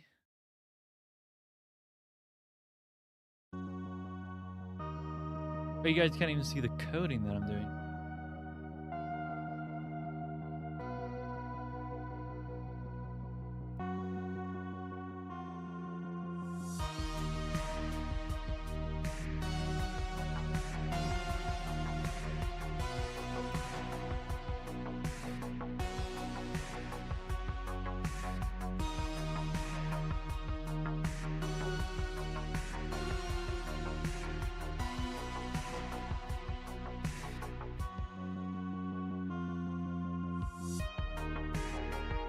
What happens if I do it like on this screen?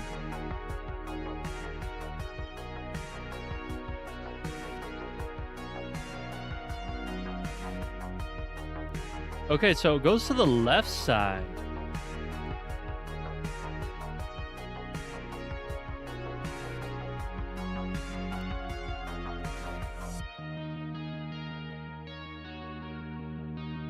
If I do minus. Actually, I think. Try that.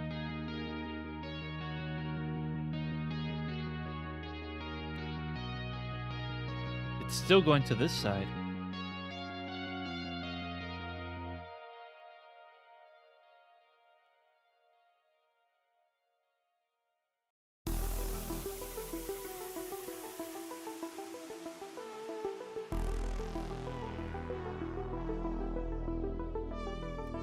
So scaled x equals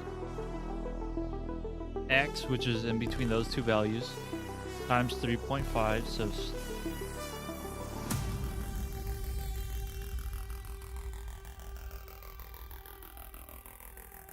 it should be going over here. I don't know why it's not.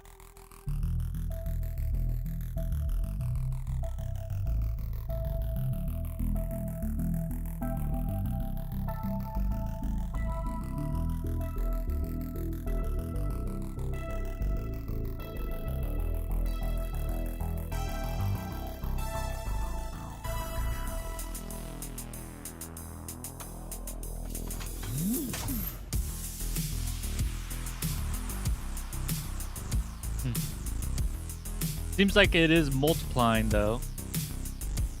Oh wait, is it because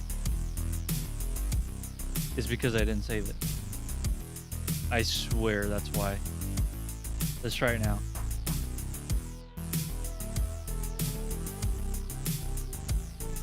No, it's not working. Still going to the left side.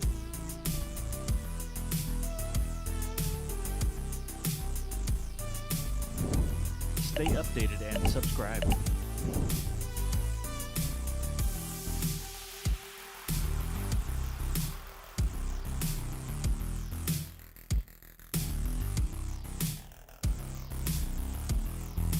Okay, let's see if it works.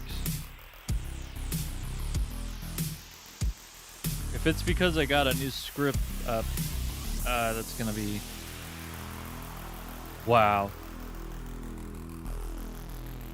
Yeah, I don't know what's up. It just seems like it's... I'm gonna have to remove some extensions that I got.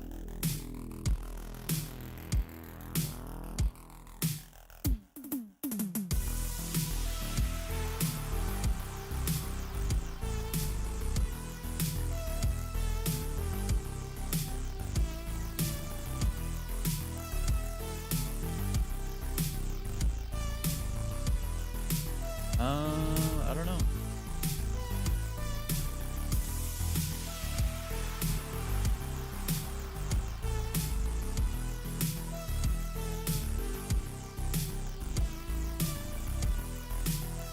Okay, well, it seems to be working now. Try it.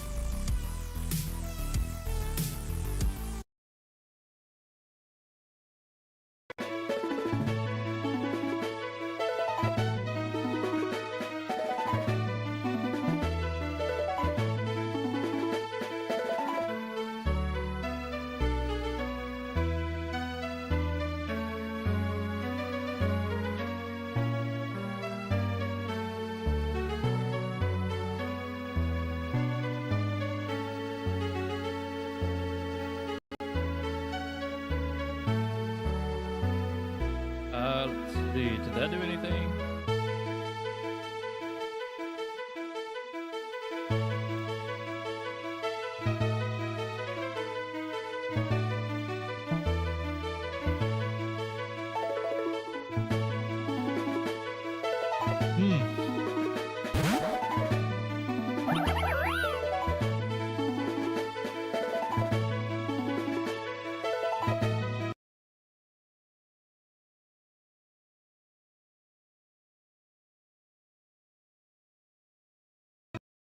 Do restart.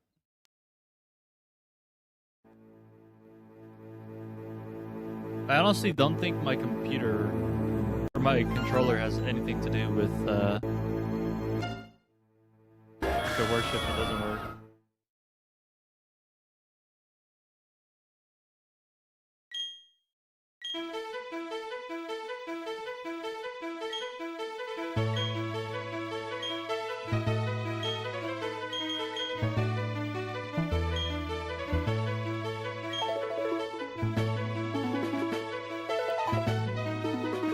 Okay, let's see.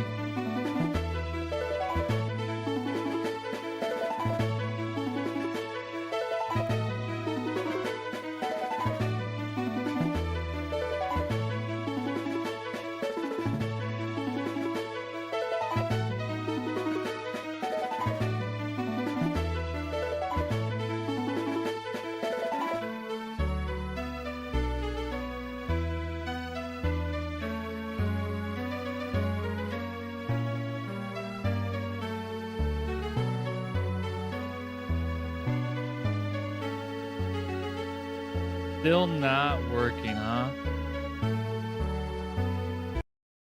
Okay. What the heck? Controls?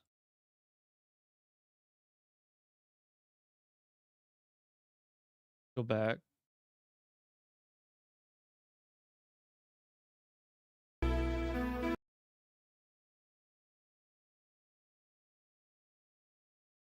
I have no idea. But on here it works.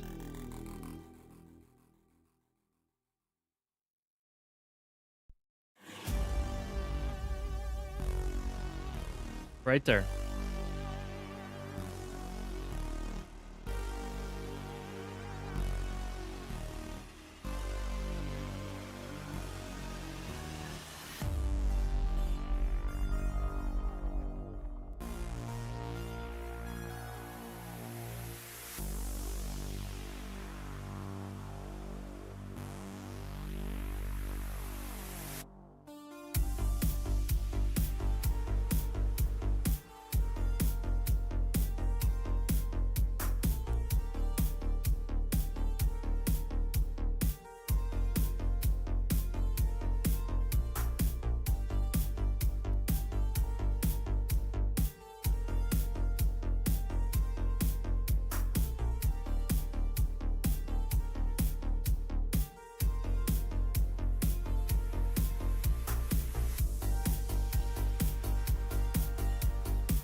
I might need to go check something pretty soon.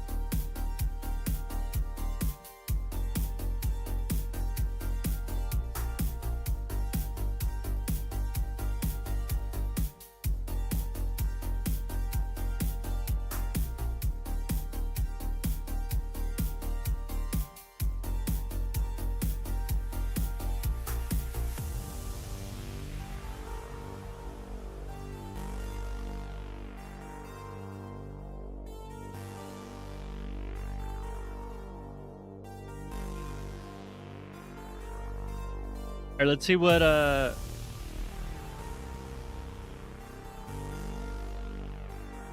has to say.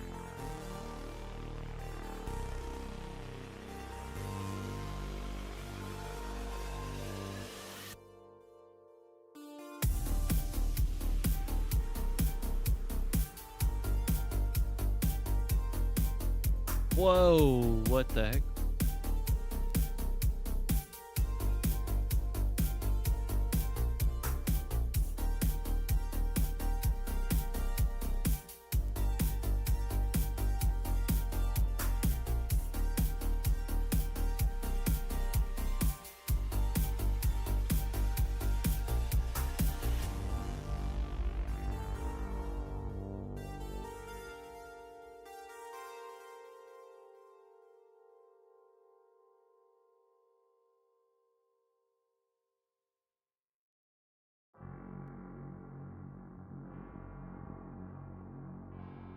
Hmm?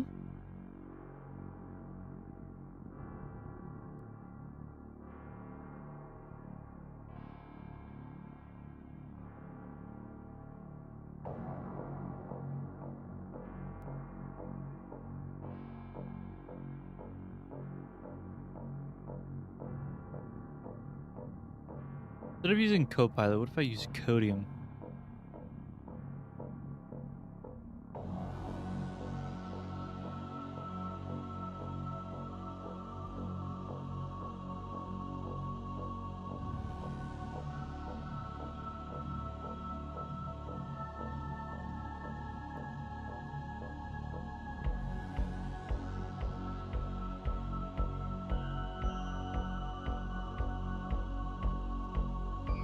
Code you're using, is it a custom? Using a custom Python script, which you can currently see.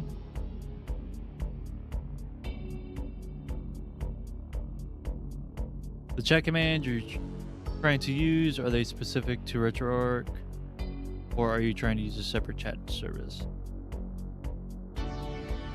The chat service is YouTube.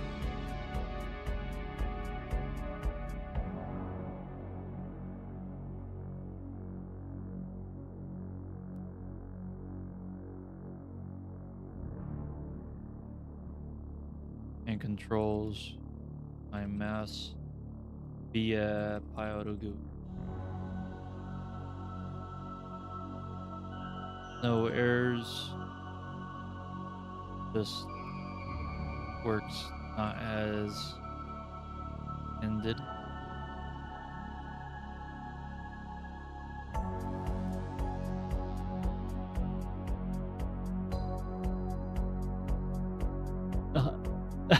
No errors, just works not as intended. The script works as intended. But when you work or when you open RetroArch for GS gameplay, the touchscreen functionality doesn't work as expected. Touchscreen works when I manually my mouse, but not using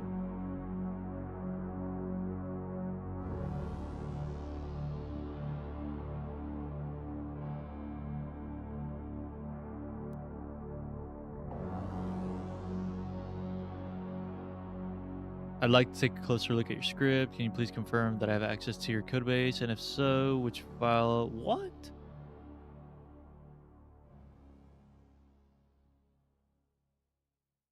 Yes, it says you currently have my script titled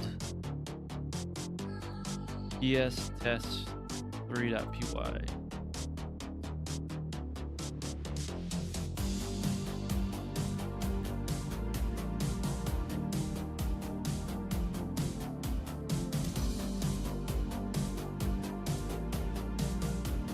The touchscreen functionality works when you manually use your mouse, but not with PyAutoGo is used to move the mouse and click the YouTube chat command. I'm going to take a closer look at your ES test 3py script based on your code snippet you provided. It seems that your PyAutoGo to move the mouse to a specific location, then click. However, when RetroArch is open, it's possible that the mouse events generated by PyAutoGo are not being recognized by the emulator. One potential issue could be that RetroArch is using a different mouse input method that's not compatible with PyAutoGo. RetroArch might be using a more low-level mouse input method, such a direct input or raw input, which bypasses the normal Windows mouse handling.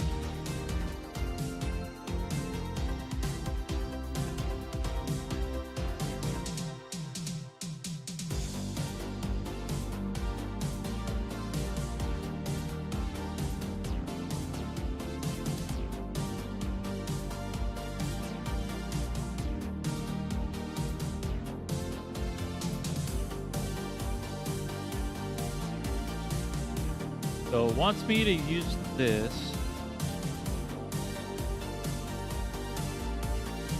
instead of PyAutoGo.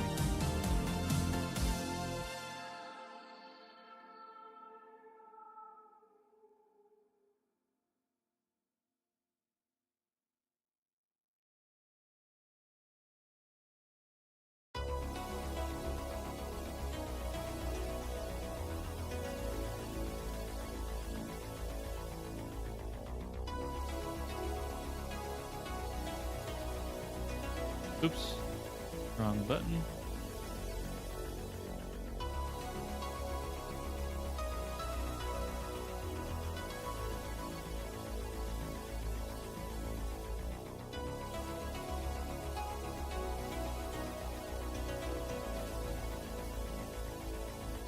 Is it not?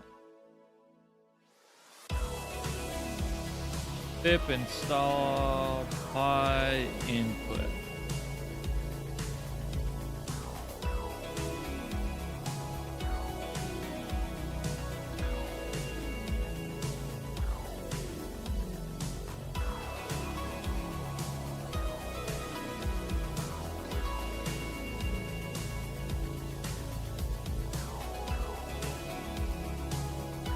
All right, we wait.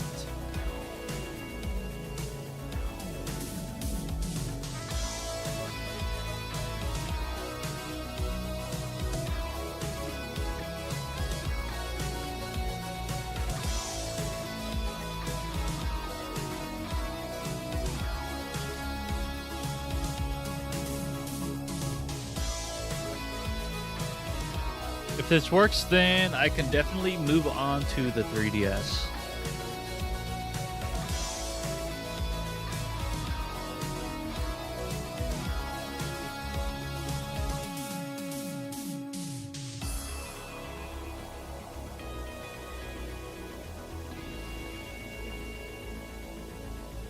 Okay.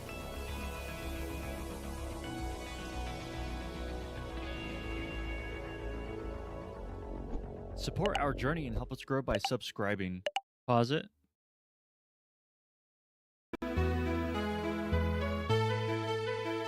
Should be the same thing.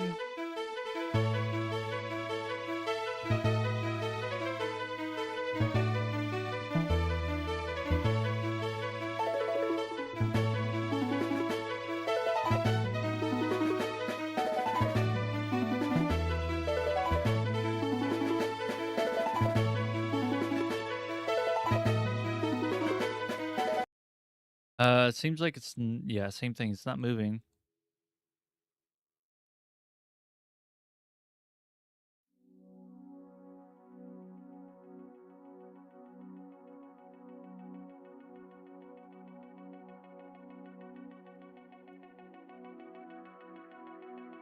Let me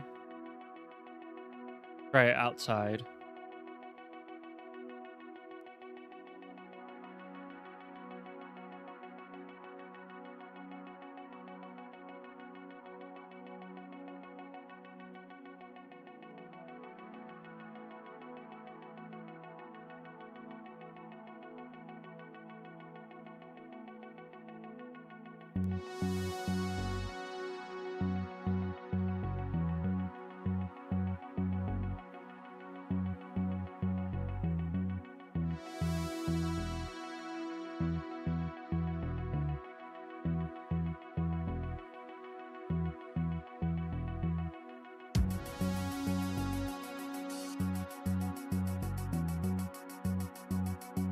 There we go.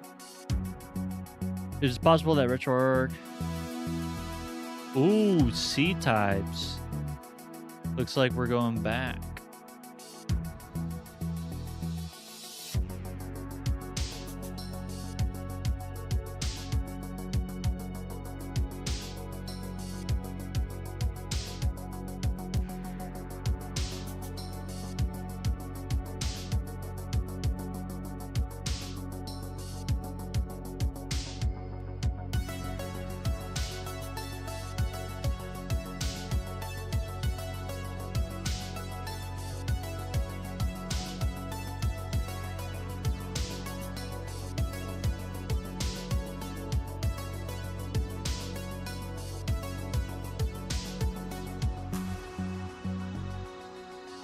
Huh?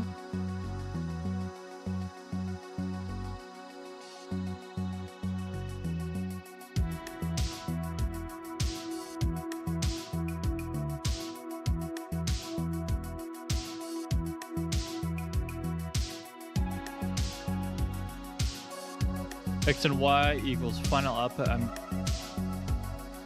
I'm just gonna have to rename these.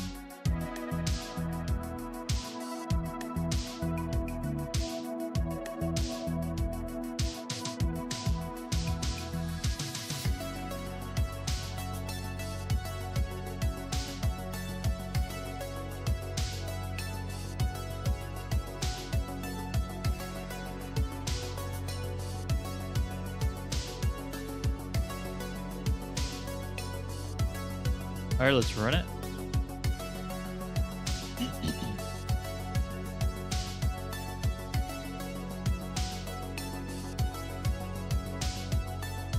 Oh, and it does not. Okay.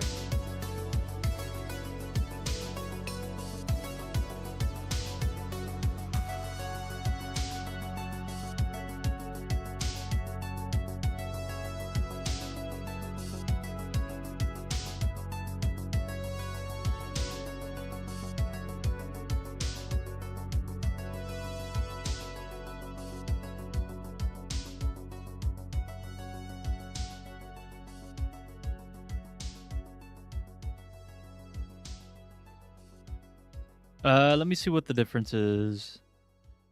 The error message is indicating that dx and dy fields of the mouse input, which is mi, structure expected integer values, but you're passing in floating point numbers, final x and final y. To fix this, you can simply cast the final x and final y values to integers using the integer function. Oh, okay. This will I don't even know what that word is. Truncate? Truncate? The decimal part of the value, which should be fine for mouse coordinates. Alternatively, you can use the round function to round the values to the nearest integer. True, I am multiplying by 3.75. I'll just do that. Alright, I'll just do integer, see what it looks like.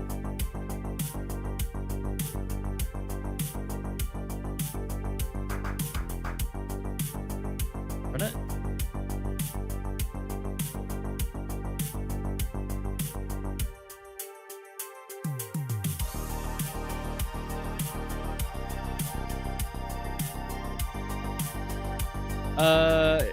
It didn't seem to move my mouse.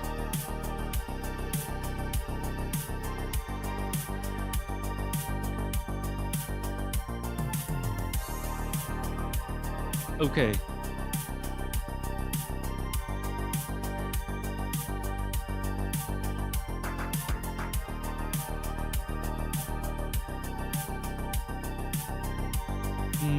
Nonetheless, let's go ahead and just give it a shot in here.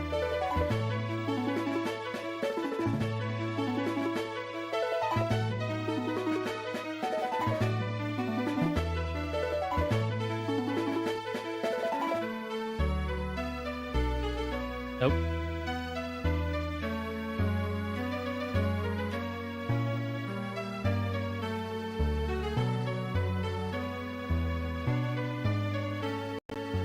Oops.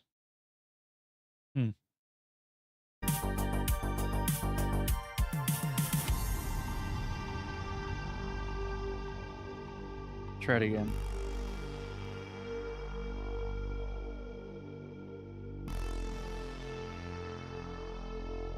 Coordinates out of range. Oh yeah, they are.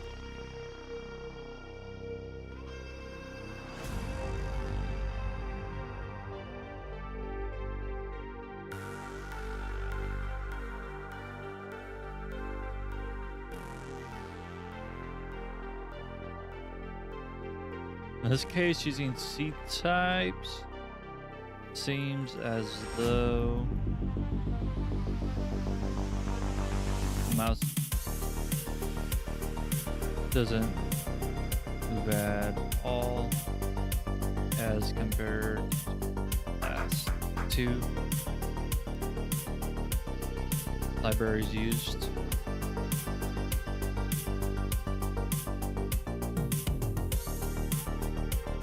Still doesn't work. Enrich or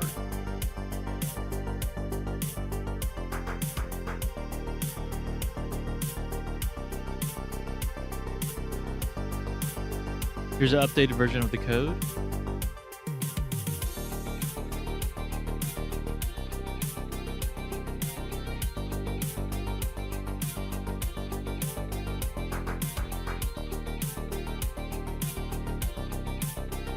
Here's an example of mouse event.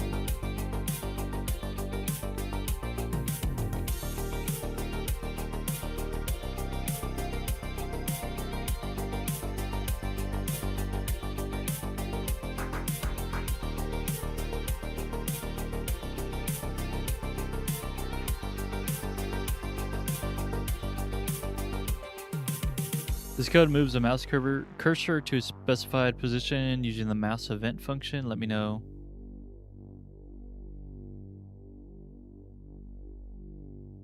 The line one part adds the mouse event move flag to DX flags field. Also make sure that the final X and final Y values are within range. Yep. If they're outside of this range, the mouse cursor won't move.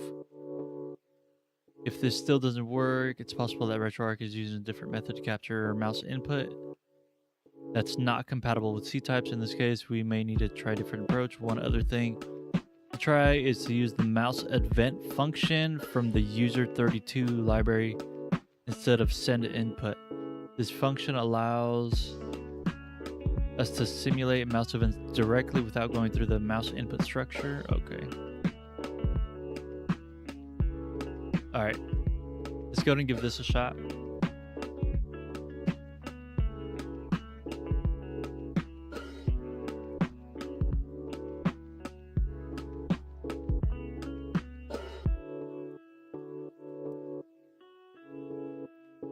Didn't work. I'm gonna go ahead and do another file, see if that's what's causing it.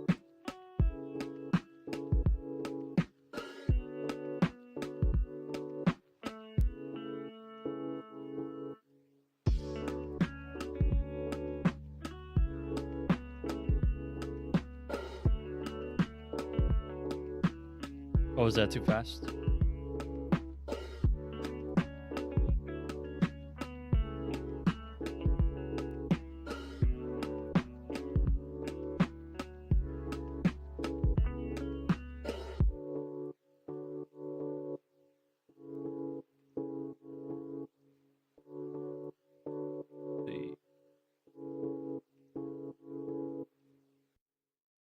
Listening to YouTube. Yeah.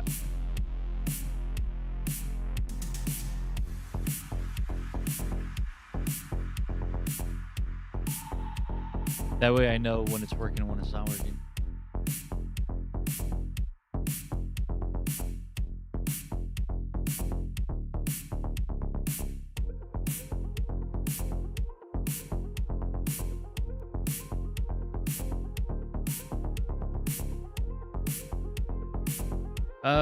Let me see when this is activated. So it's right after.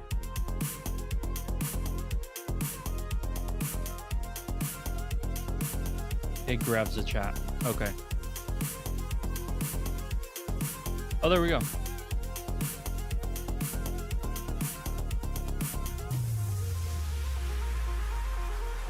Yeah, it still doesn't work. Okay, so it's not the file.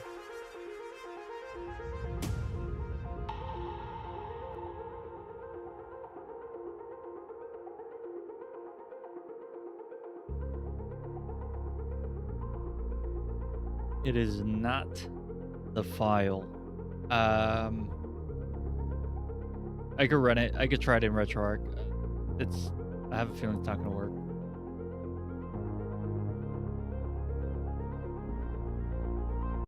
There we go.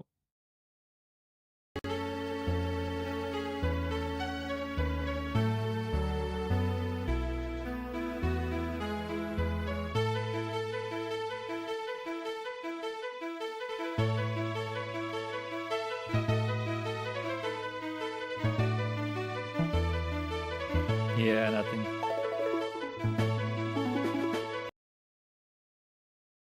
Okay.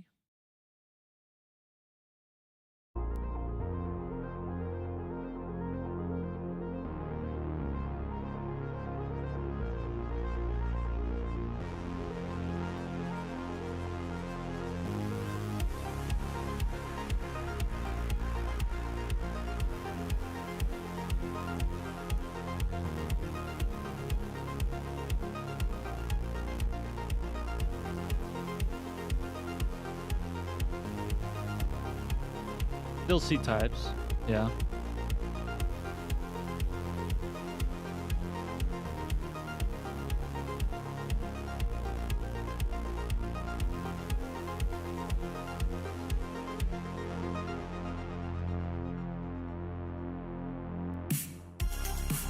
We're gonna have to do a round.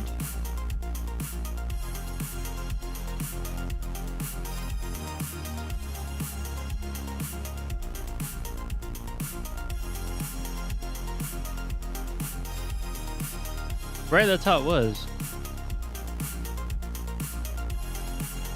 Yeah, round.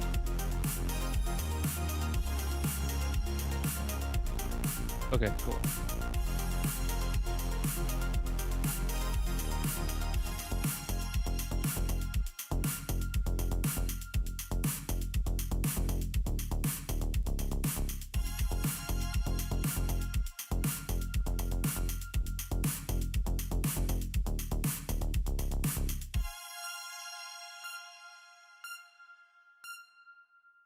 All right, let's try it. Level up your experience and subscribe now.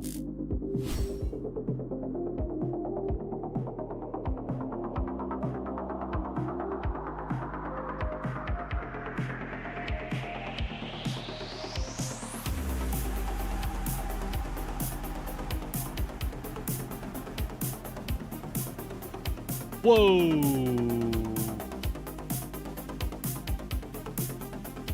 What? Why did it minimize?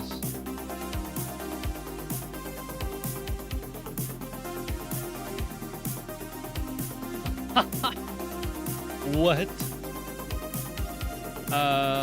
Instead of round, let's do the integer.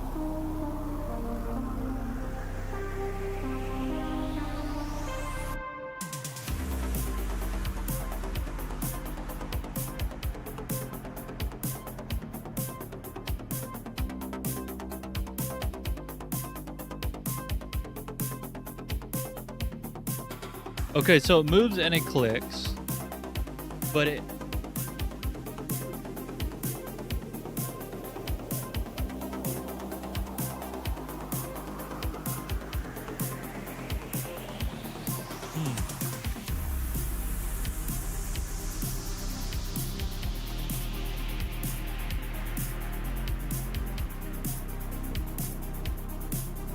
This is so weird.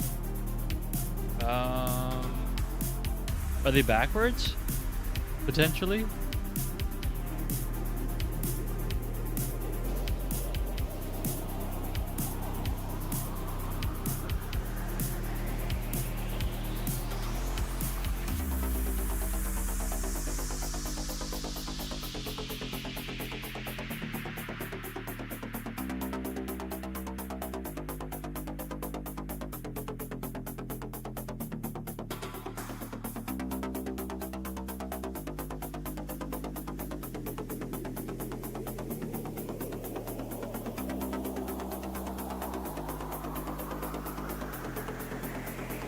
What happens if I put my mouse all the way on the top left?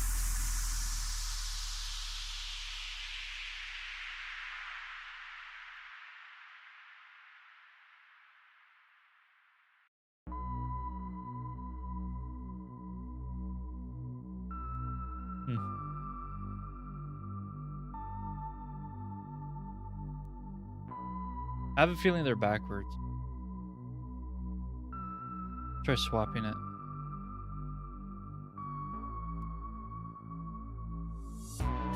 I don't know why it would be Y and then X, but you never know.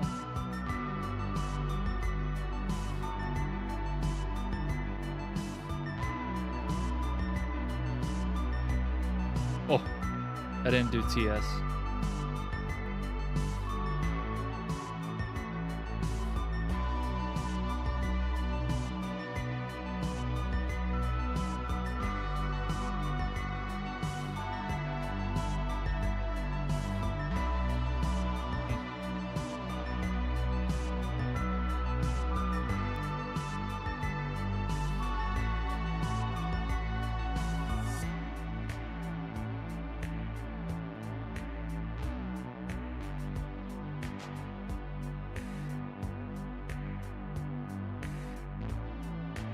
Hmm, it technically is somewhat consistent.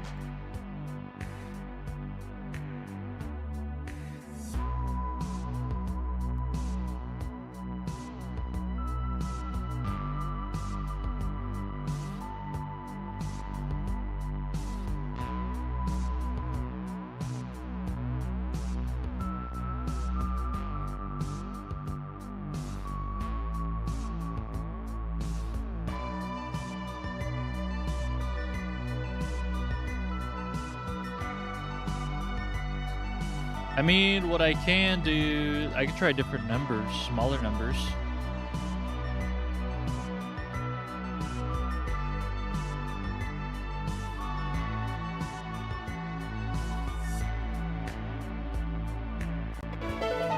Nope. Jeez. What if I go all the way to the top left?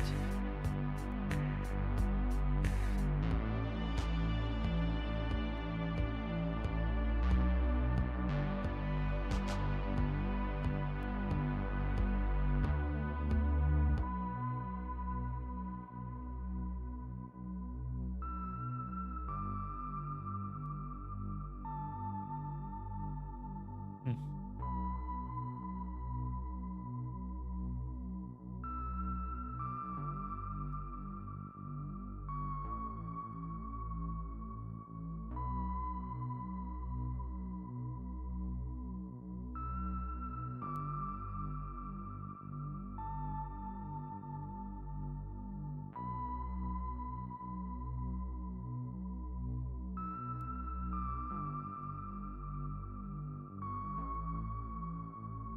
Issue that mouth of the van is using absolute coordinates, but the coordinates you're passing in are relative to the top left corner of the screen. Oh.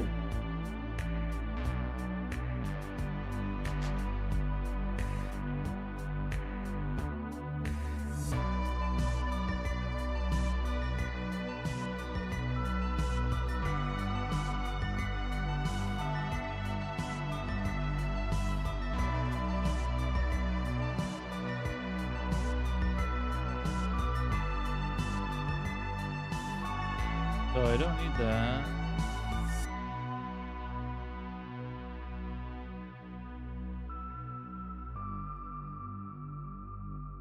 Ensure the coordinates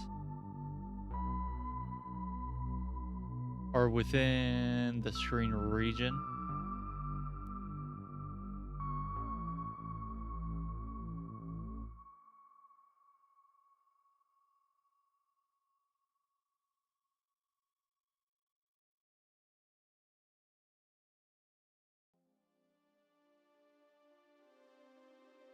So if I'm setting it within a region,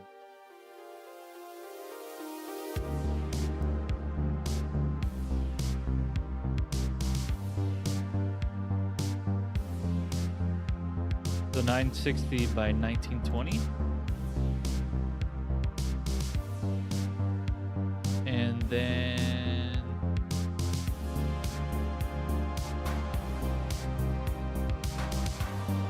180, and then 7 plus 720.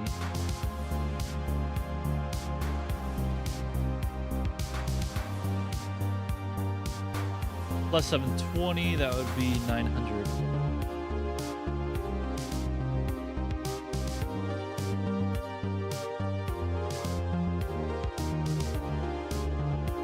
So I would use scaled. So that means I could get rid of this.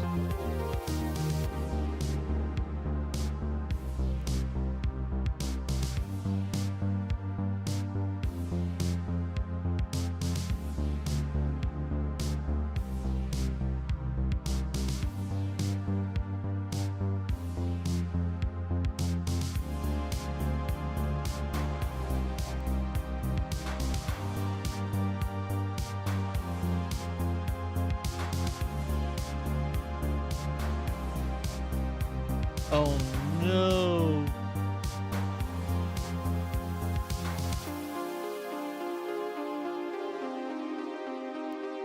Use set cursor position to move the...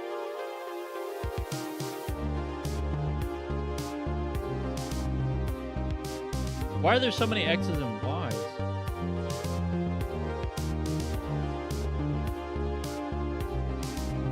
That's one thing that's bugging me.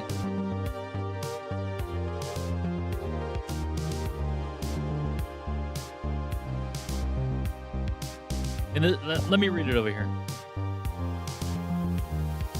In this code, we're using the set coordinate position function to set the mouse cursor position to the specified coordinates X and Y. We're also ensuring that the coordinates are within the screen region by using the max and min functions to clamp the values. This should fix the issue and prevent the mouse cursor from moving to the bottom left of the corner screen.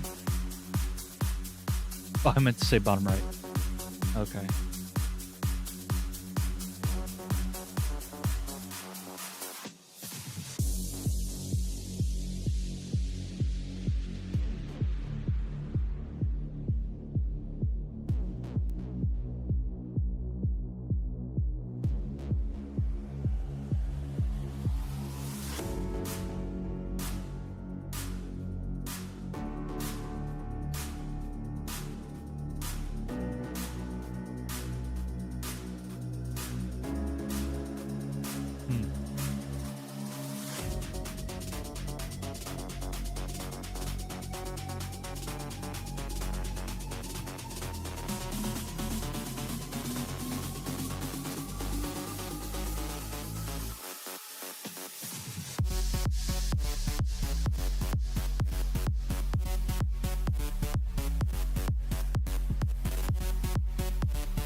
This is so confusing.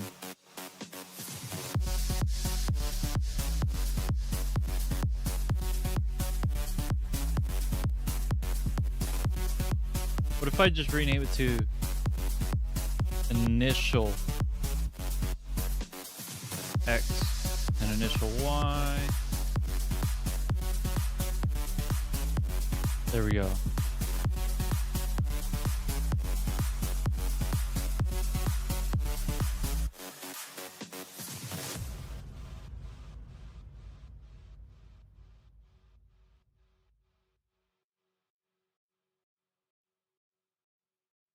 PS 100.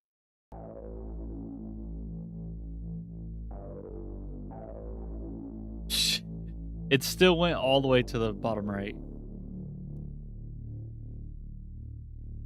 PS 5050. It still went to the bottom. PS 22.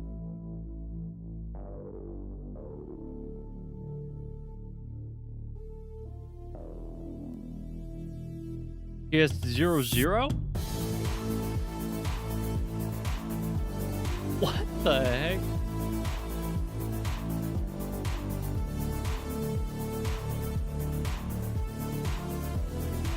What happens if my mouse is all the way top left?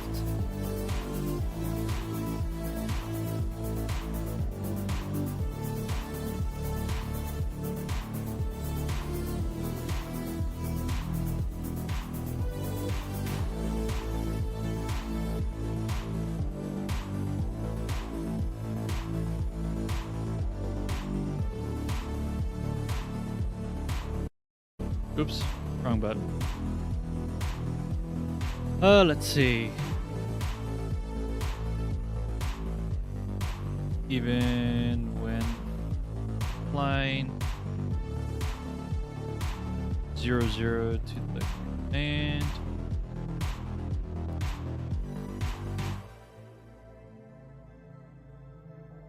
The mouse moves to the bottom of screen.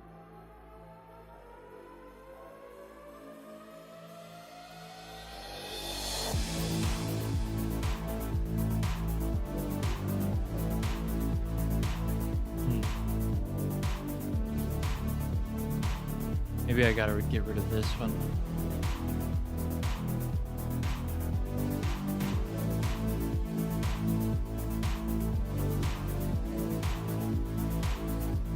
Let's try it out.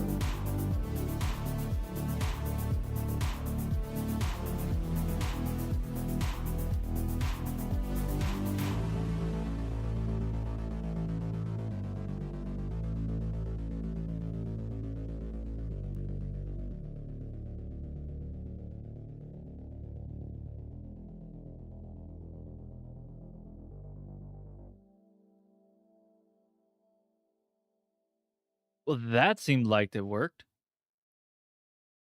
So I could probably get rid of that. This, I don't want to get my hopes up too much, but let's try it in RetroArch.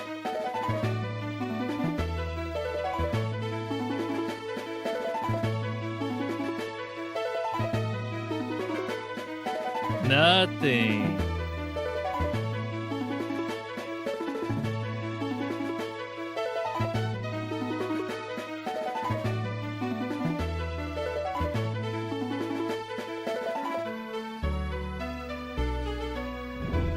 Don't miss out and hit that subscribe button.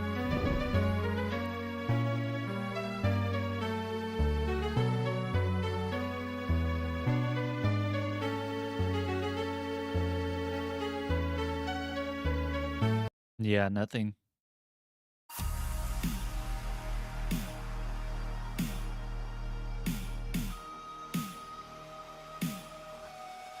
Oh, what?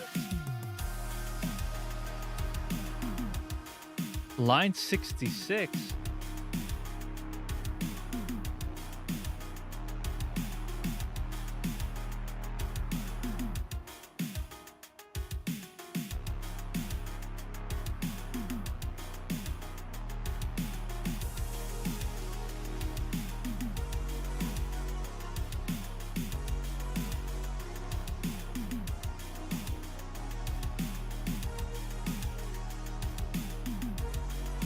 To fix this, we could simply cast. Okay.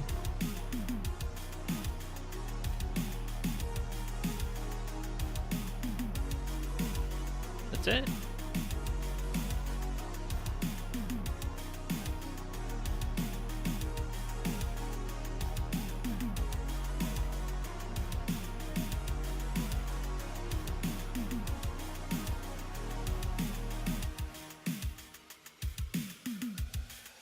All right, let's try it.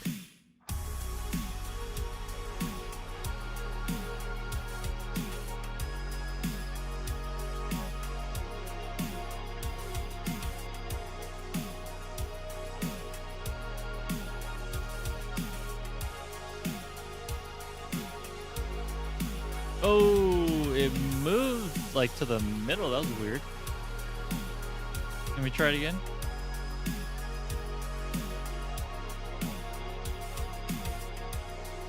What if I move my mouse over here?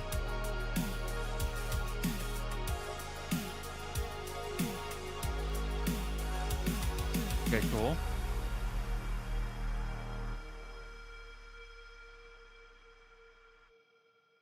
Okay, it just moves down vertically.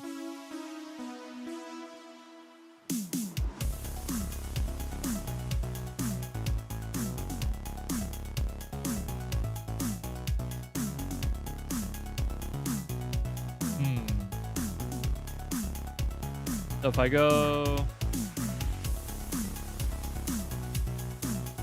256 by 192.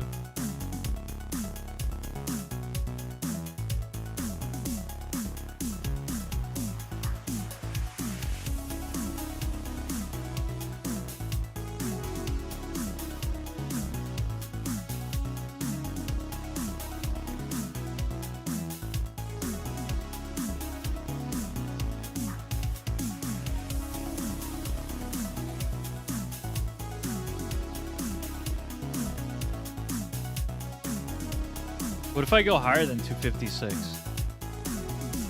Probably gonna tell me that I'm out of bounds.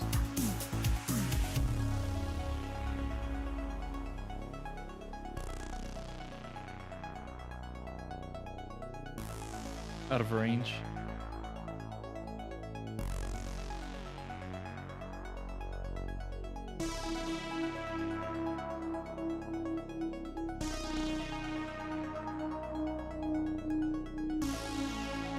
Yeah, it's the x-axis isn't moving at all.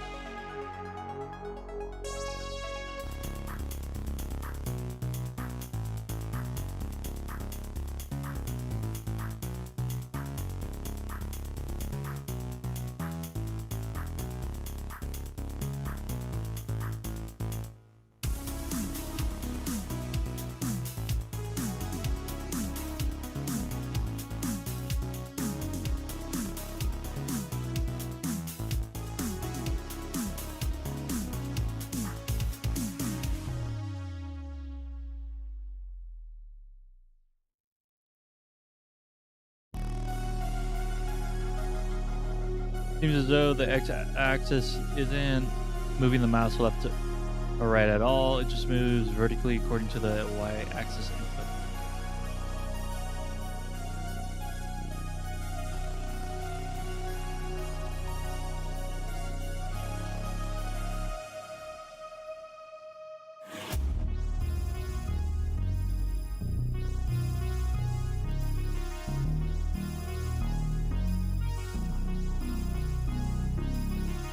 Oh yeah, I can have it print what it's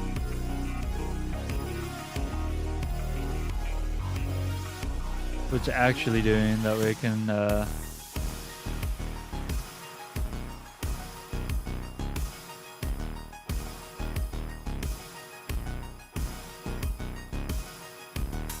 okay, let's run it.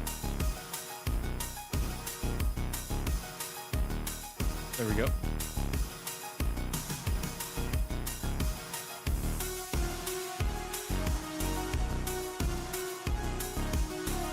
Move to 0, 0.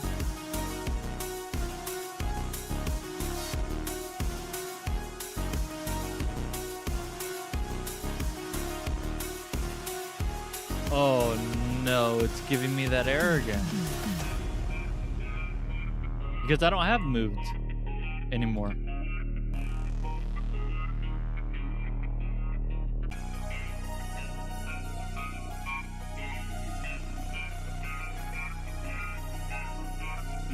That was weird. Seems like I got disconnected from OBS for a second.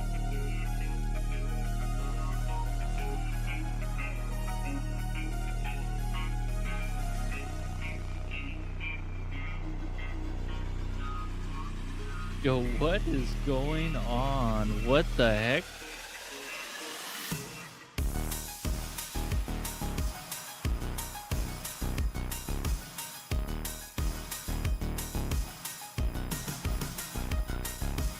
I have to remove this. Go to uninstall it.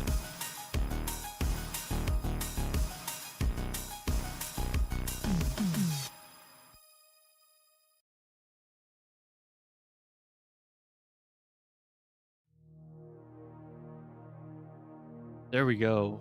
Jeez.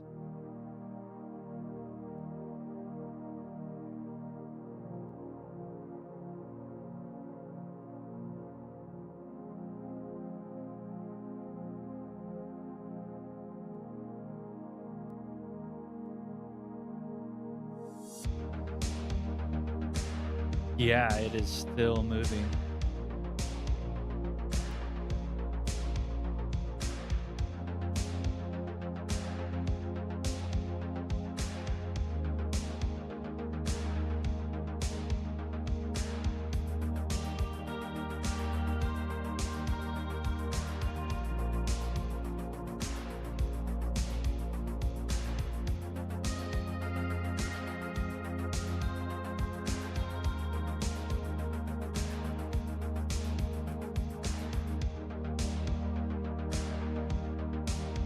Whoa. Okay.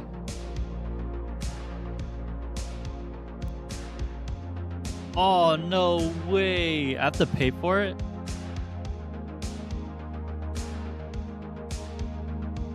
Your chat history is being truncated. Start a new conversation or upgrade. Okay. I'll have to start a new conversation.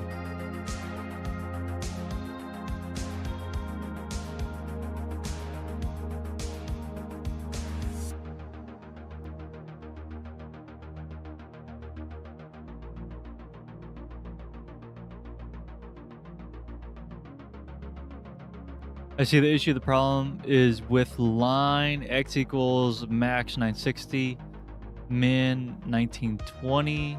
Oh, it's backwards, isn't it? The line is ensuring that the x coordinate is at least 960, which is why you're seeing the same x coordinate printed.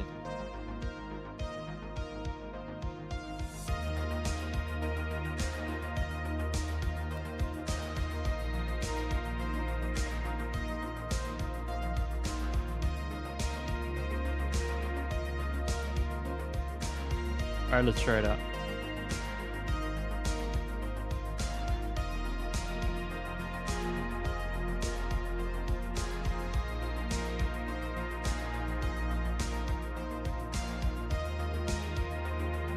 Oh no.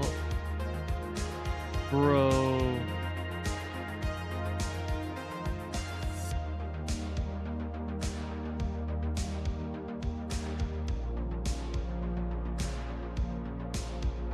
Okay, what happens if I go to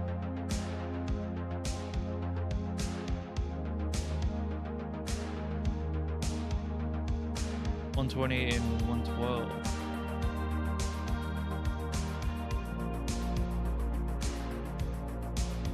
Yeah, they're gonna stay there.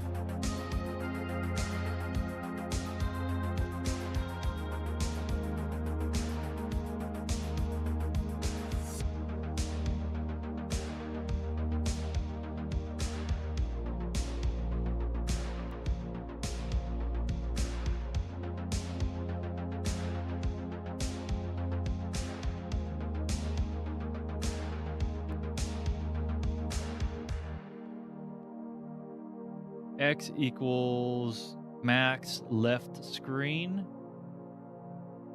The minimum. X, comma. Why is there a comma? Oh, it's right here too. Left screen plus width. So 1920. Isn't that what I put?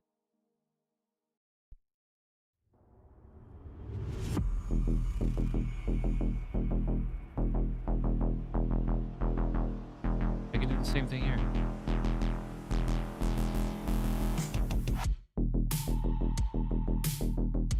Ah. Is that even going to change anything?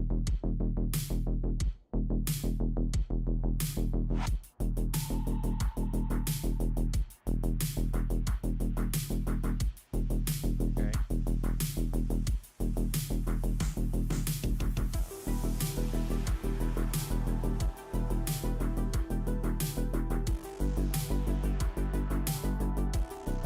Do 256 and 0.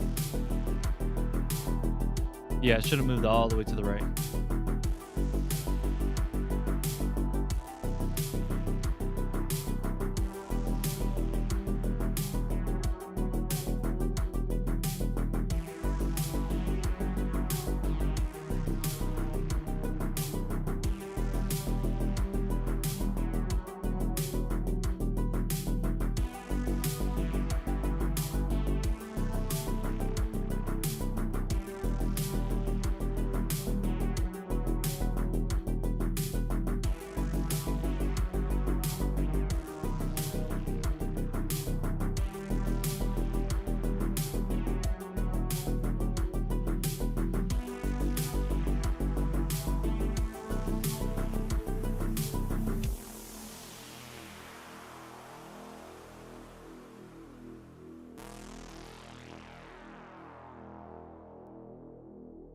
Looks like the issue is still not fully resolved. I noticed that the X coordinate is still stuck at 960, even when the chat command suggests a different value. This suggests that there's still some logic in the code that's overriding the X coordinate value. Can you please share an updated code?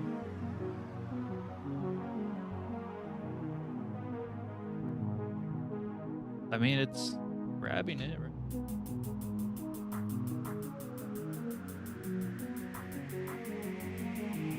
I'd like to see, sure. Go ahead, just copy and paste that.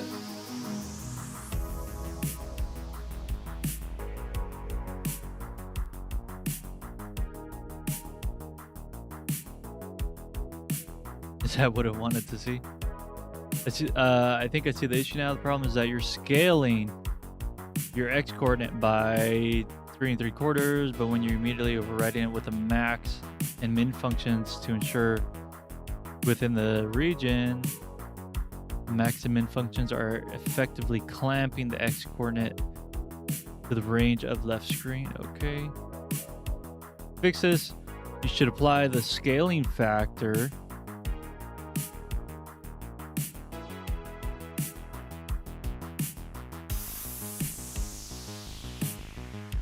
Okay. So like that?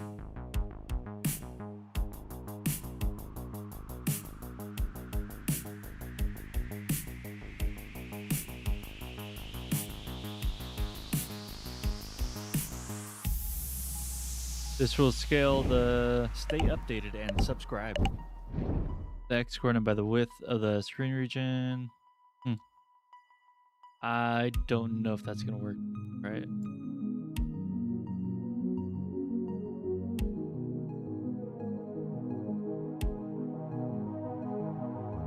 Okay, went to the right spot.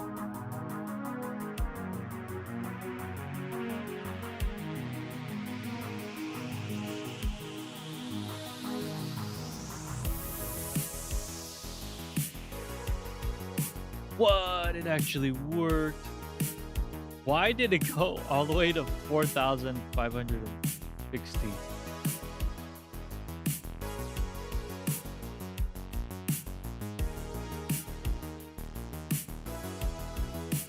Left screen.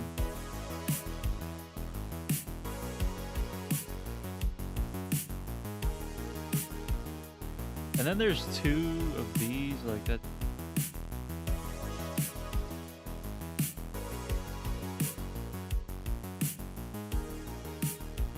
I feel like all of these are just super it's all intertwined and getting tangled. All this math that the Python script is doing. So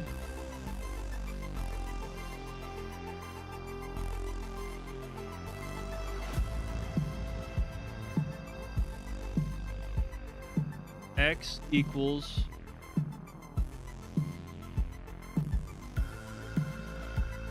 let's do this.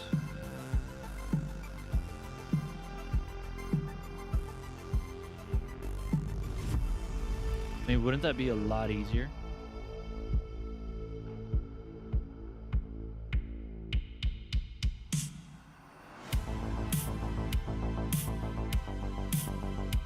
Zero, zero.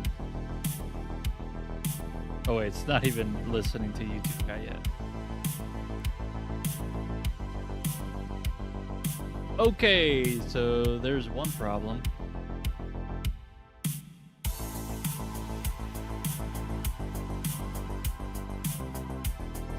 So left screen, I'm gonna have to do left screen and top screen plus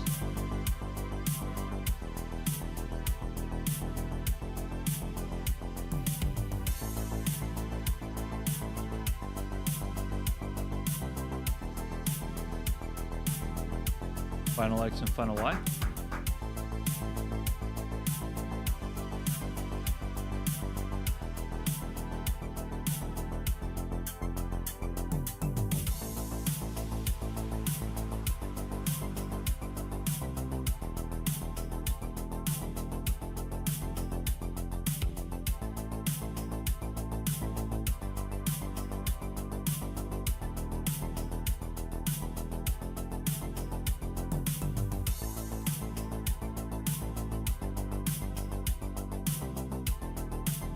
Oh, I don't need to print the message either, because I'm only trying to listen to TS commands.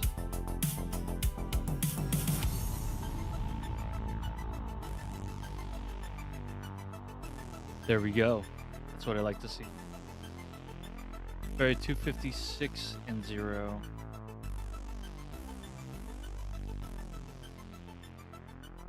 Oh, nice. Yeah, it moved. Perfect. 1920 by 180. What if I do 300?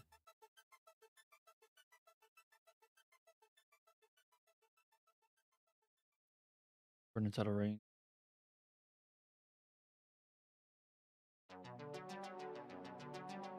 Yes.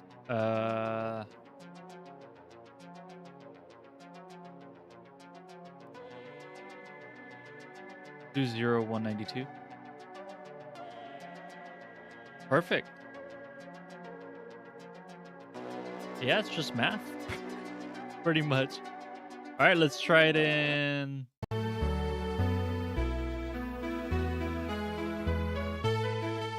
Pokemon Platinum.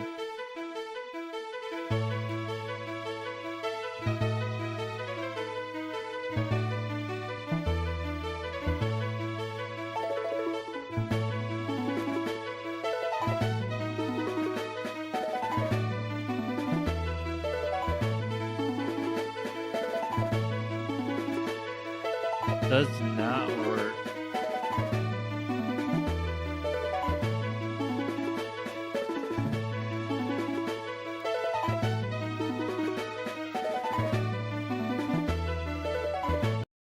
Okay.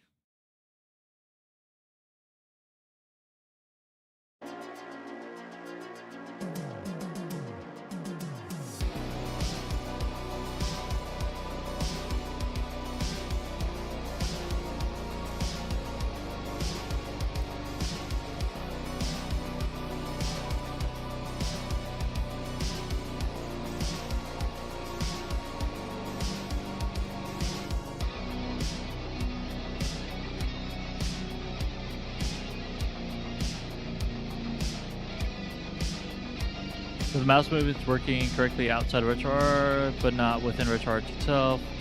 That's a good clue. RetroArch is an emulator, and it's possible that the interception of modifying the mouse input in some way. This could be due to retro. Okay.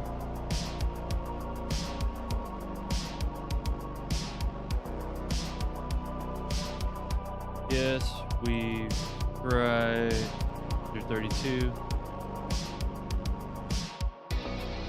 Auto GUI and high input.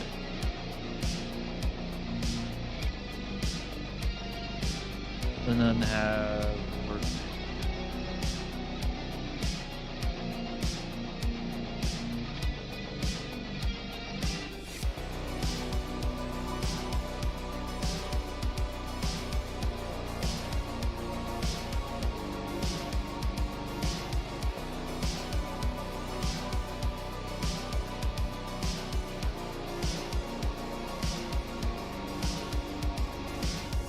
I like if you tried a variety of methods to move the mouse cursor, and none of them are working with RetroArch. At this point, I'm going to take a guess that the issue is likely due to the way that RetroArch handles input. RetroArch is an emulator, and it's designed to intercept and process input in a way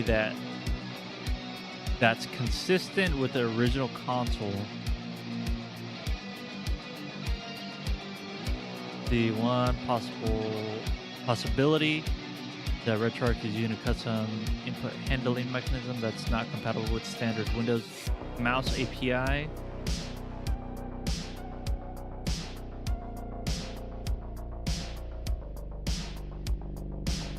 I mean, I could take a look. Controls? I doubt it.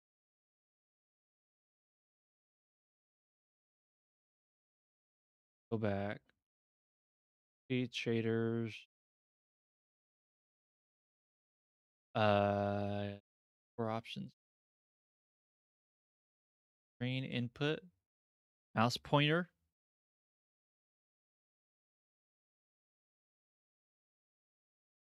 Touchscreen. I don't have a touchscreen.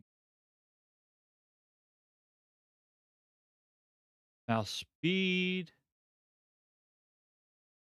Pointer mode for left analog stick.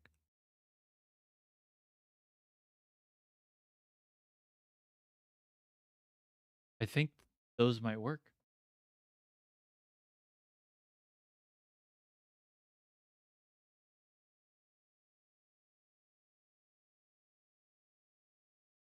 Set the pointer mode for left pointer mode.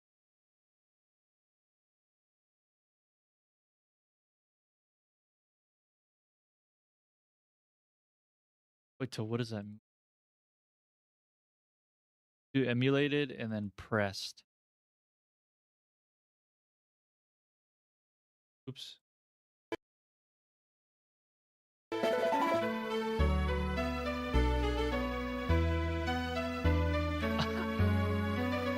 Okay, so it works if I click down on it.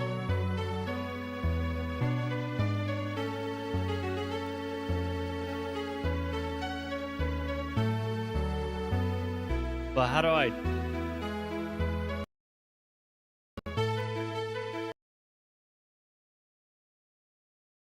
No.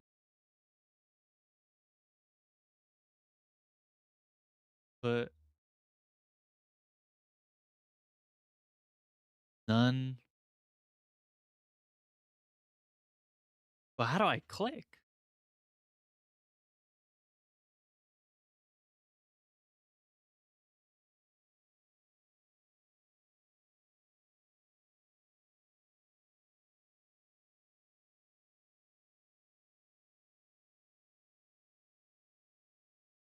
Point of road.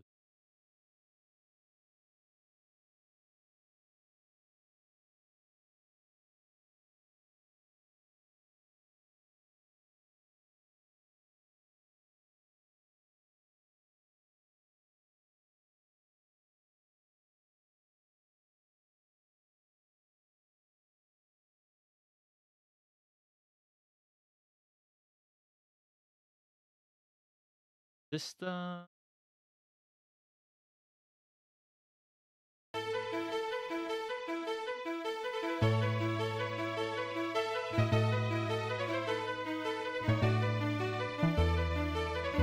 Oh, you guys can't even see it.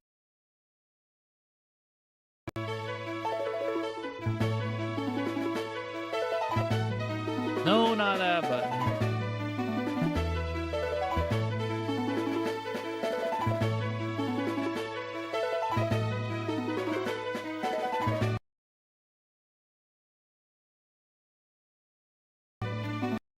What the heck?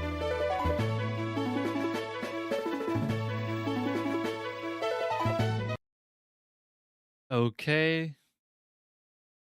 So somehow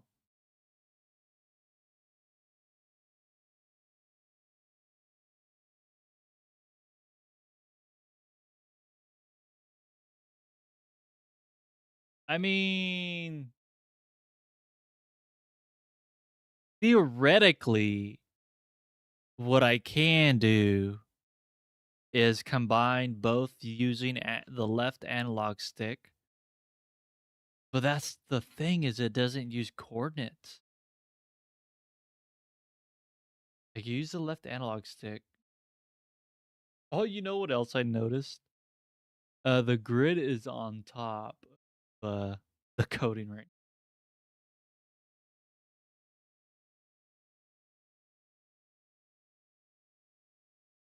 For now, let me go and fix that. There we go.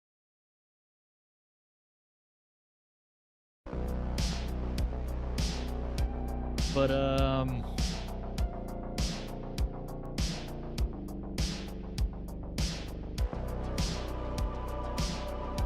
hold on. What happens if I use that other method?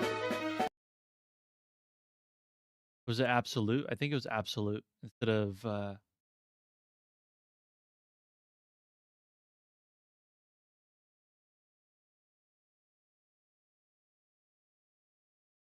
if I use pressed.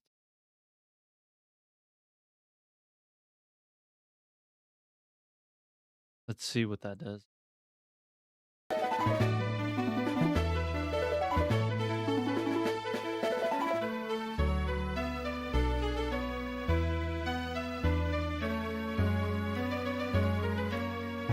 Oh my gosh.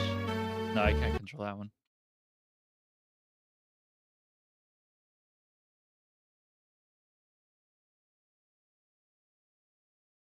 For absolute.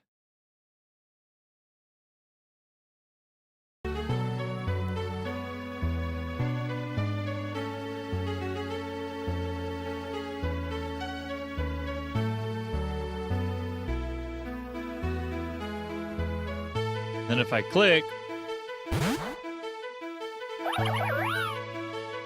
so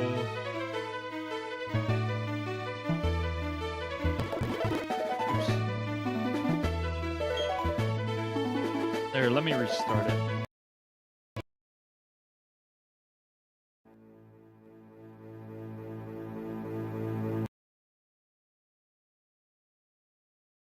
Sometimes I hate having multiple screens up. Okay, so you can see my left mouse or my left analog stick is controlling it.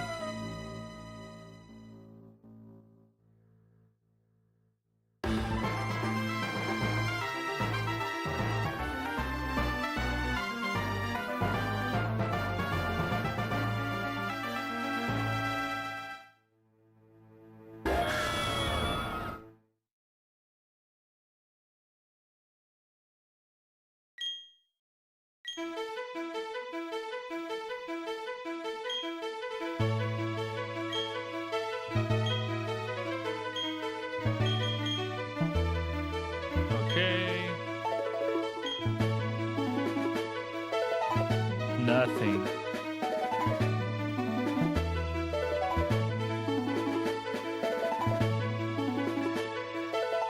This is one of the most difficult things to code.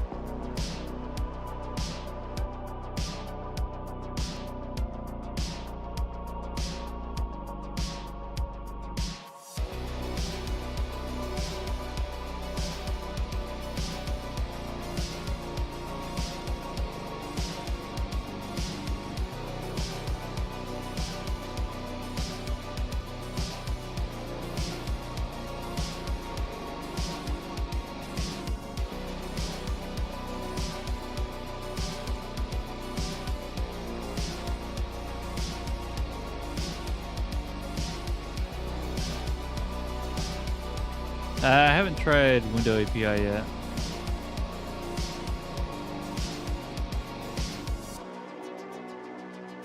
Wait. Is Windows API the same as...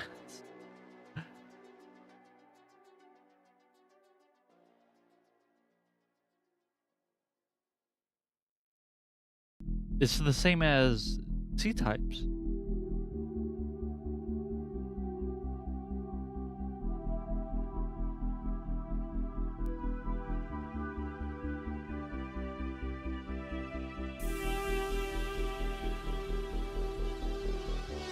I'm gonna have to Google it.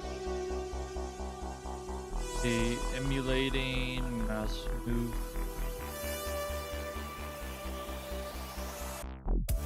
Red chart.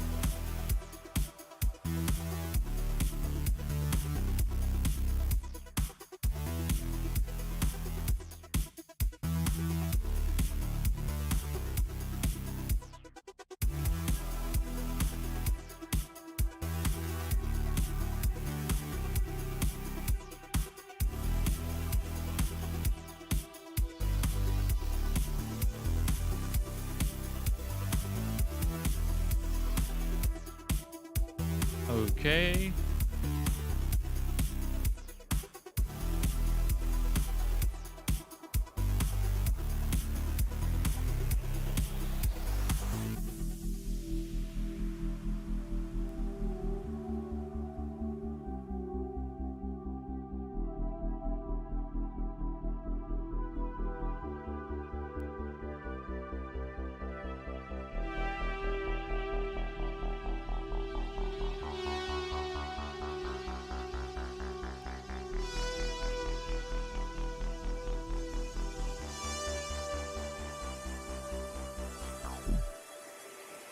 This doesn't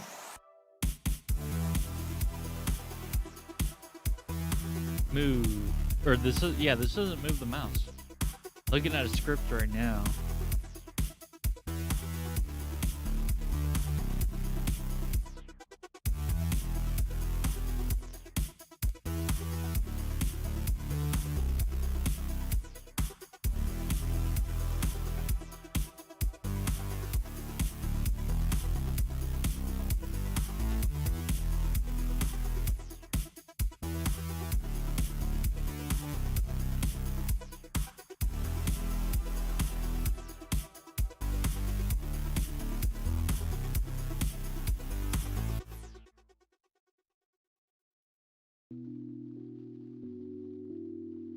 Okay, it says pressing F11 should fix it.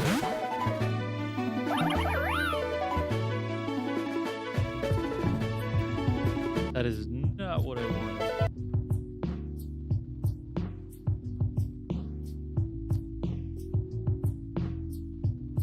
Let me go and take off this.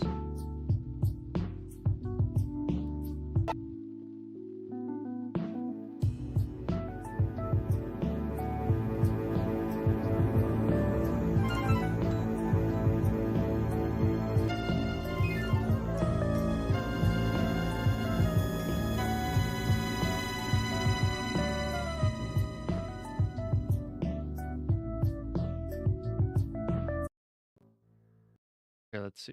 Oh, well. Oh, never mind.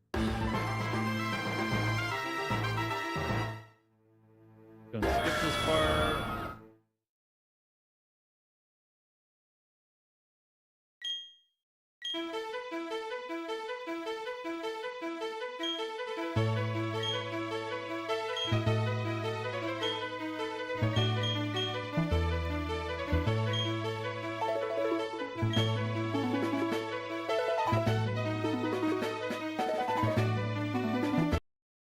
Let's run the code.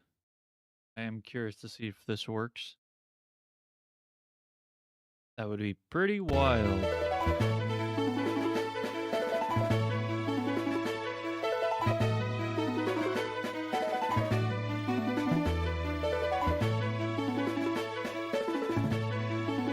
Nope.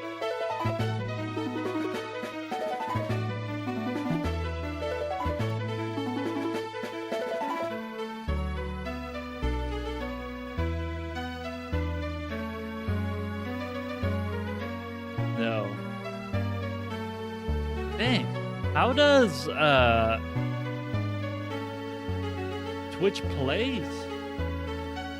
Am I gonna have to? Let's do this.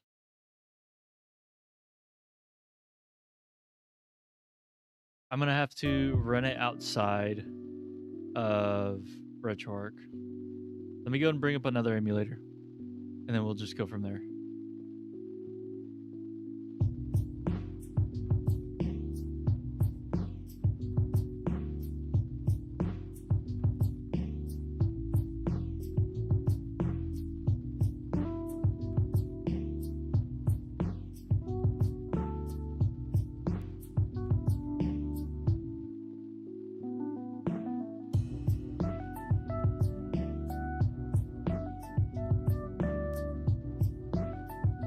What? Oh, that's right.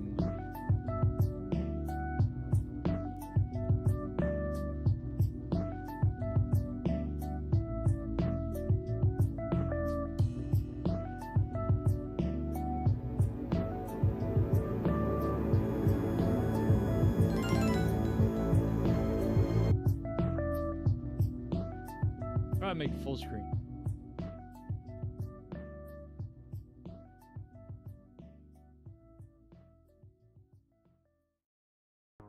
I think it'll still work like this. Oh,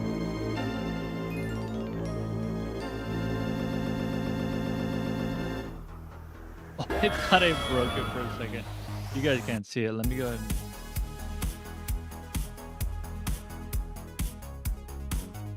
What? It still has my playthrough.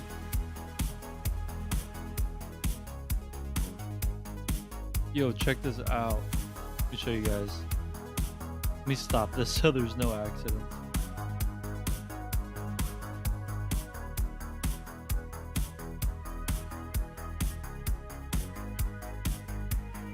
Look at that. It still has my playthrough. That is insane. I mean, I can continue my playthrough. Anti-Zen. This is actually a good test.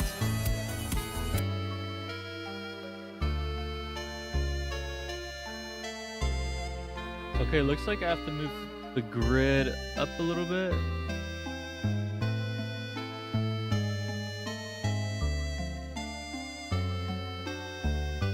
I don't know how that's gonna affect. I feel like it's gonna affect a little bit. Let me pause it. Let me take a screenshot.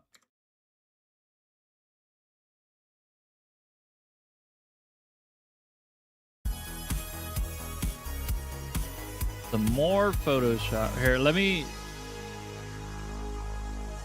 It should still be like the same size.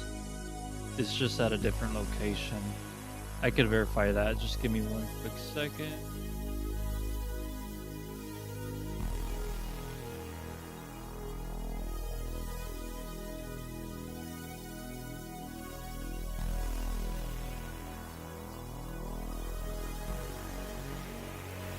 Yeah, it's the same size. Let me just see the location.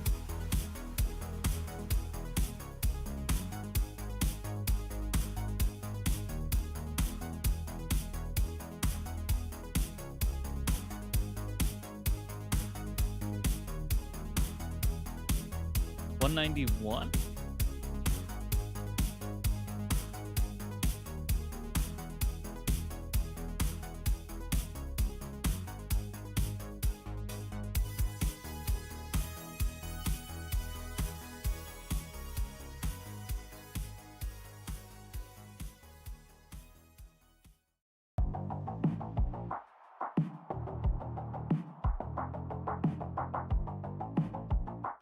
So it starts at 191, I think. Okay, so I need to change the code just a little bit.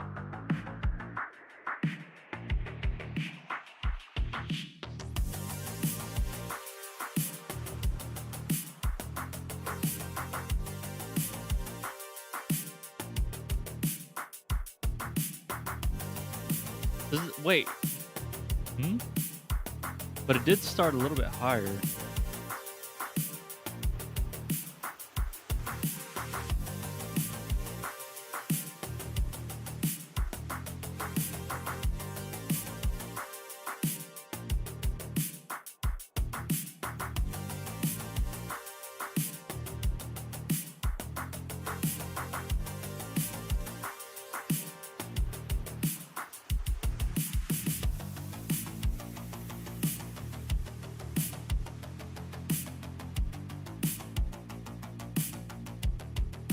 Okay, yeah, it's 191. Make that change really quick. Let's run the code. And let's cross our fingers.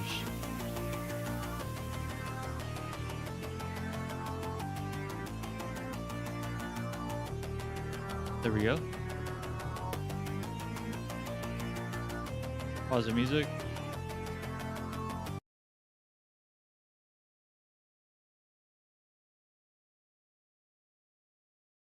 And there we go.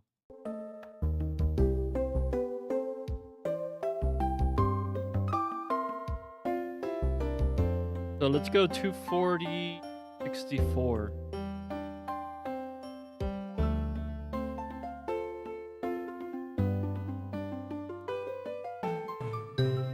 It didn't click.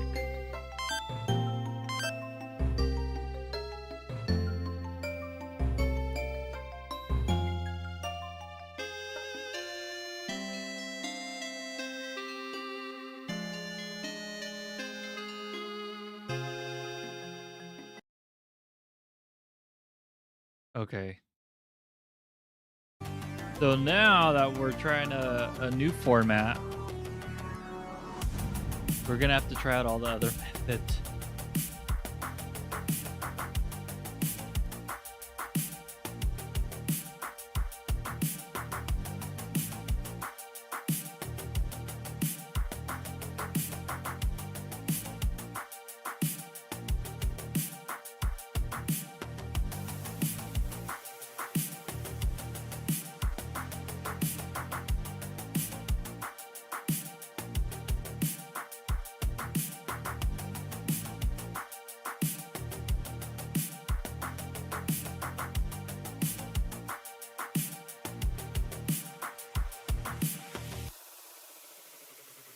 Okay, there we go. Go and insert it.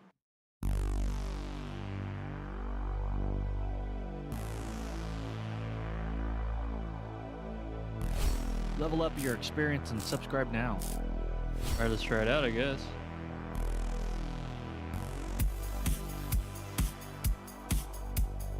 Stop the music. Go. Guess we'll do the same thing. 240 and 60.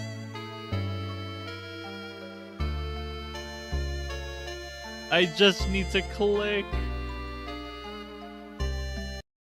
It's not clicking.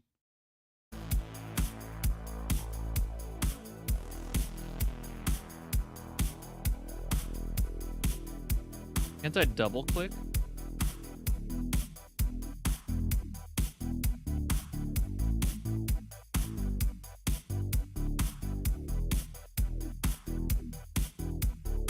Would double click work? Let me see.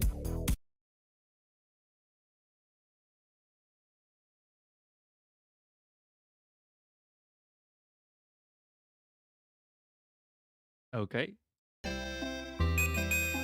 Oh. Try it again.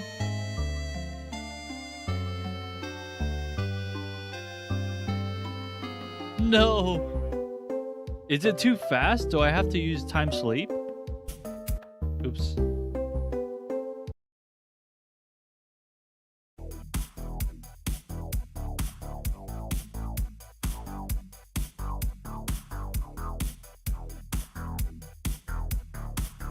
Yeah, let's do that.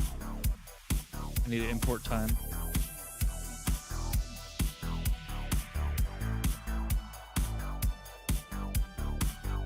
I think it might be happening too fast, that's why.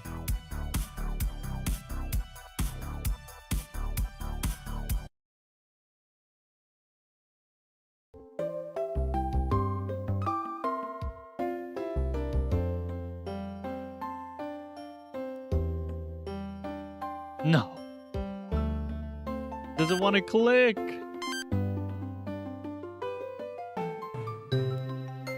Okay. Okay, pile to GUI doesn't want to work.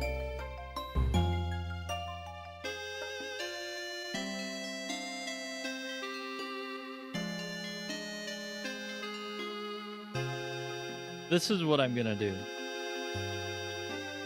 Because clicking, now it's not moving the mouse, now it's just clicking. So if clicking is the one that's giving me the biggest problem, then I guess I just have to single out clicking.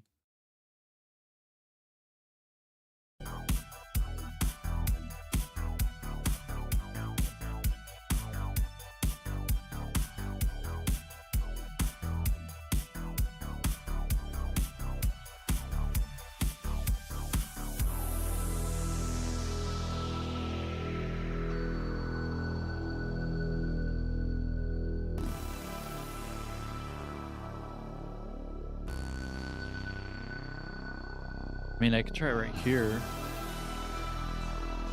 Could work.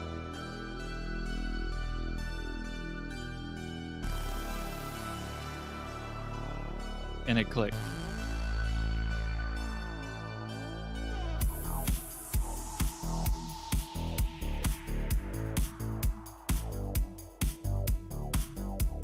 Okay.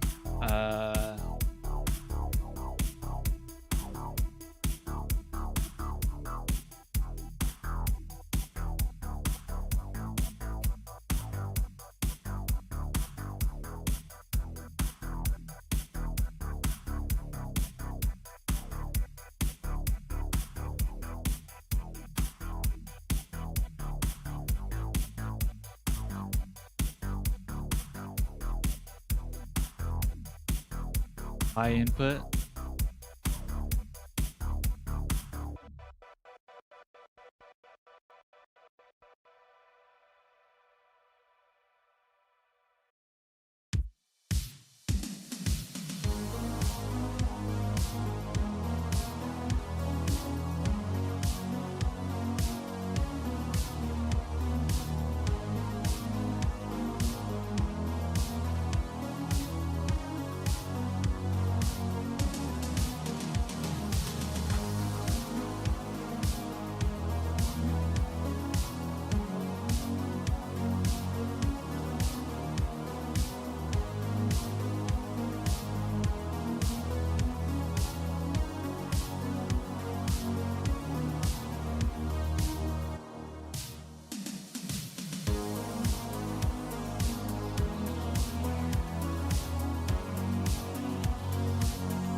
Okay, there's pi input.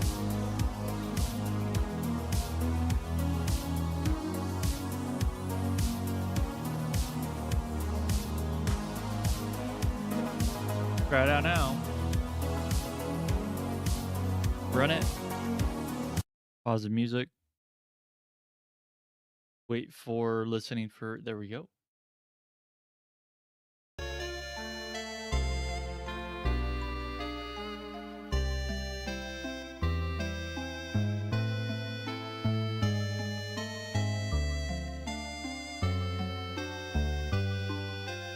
No. is still not clicking.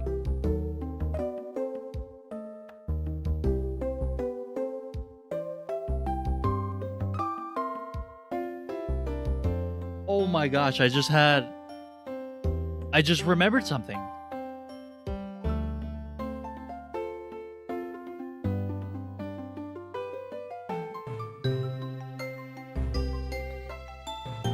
You don't click, you drag.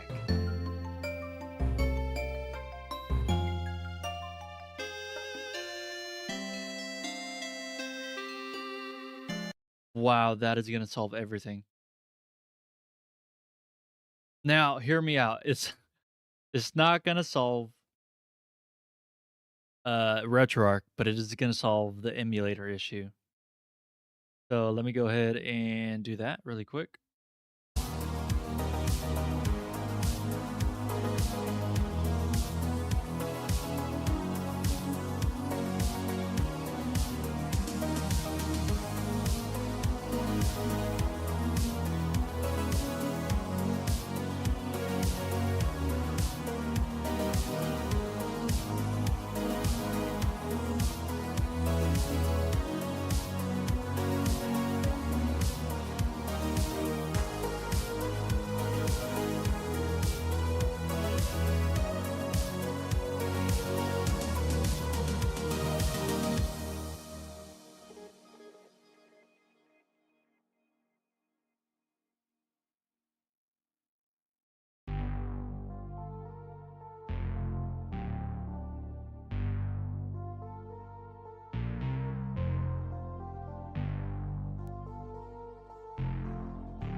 Try this.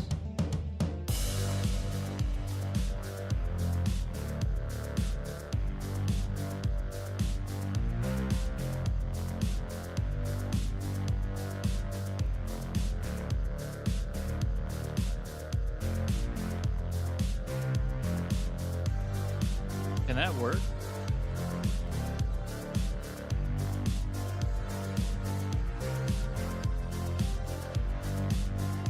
Drag mouse to X.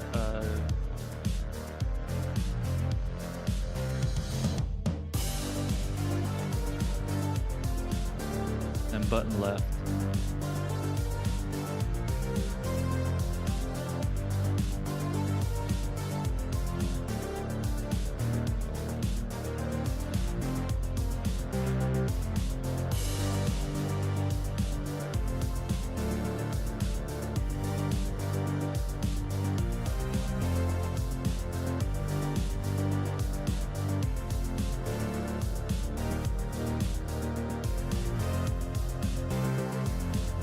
Will this work though? Started it, pause the music, listening to YouTube chat. I'm really hoping this works.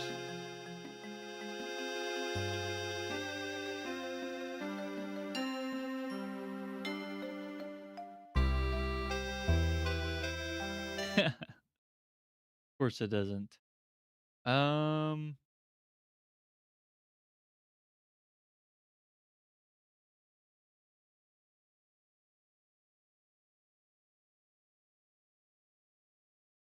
1 second. If I do half a second,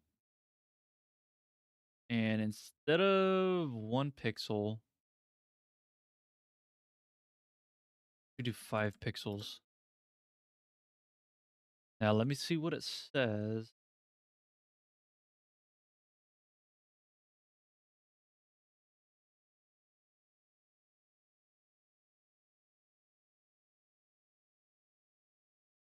How do we drag? So positive. So positive X moves it to the left. Technically 0.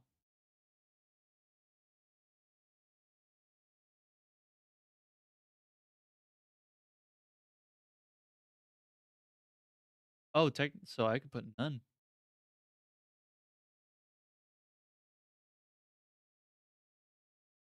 Okay, there. Run it.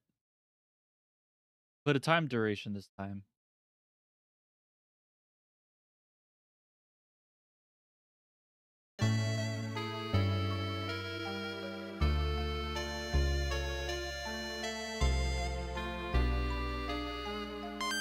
Oh, let's go.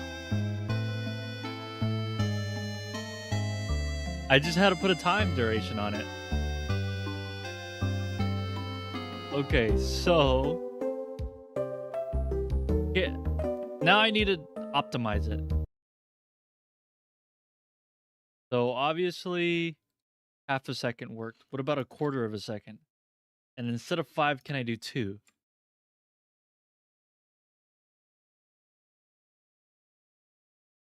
So basically I cut it in half. Let's go back.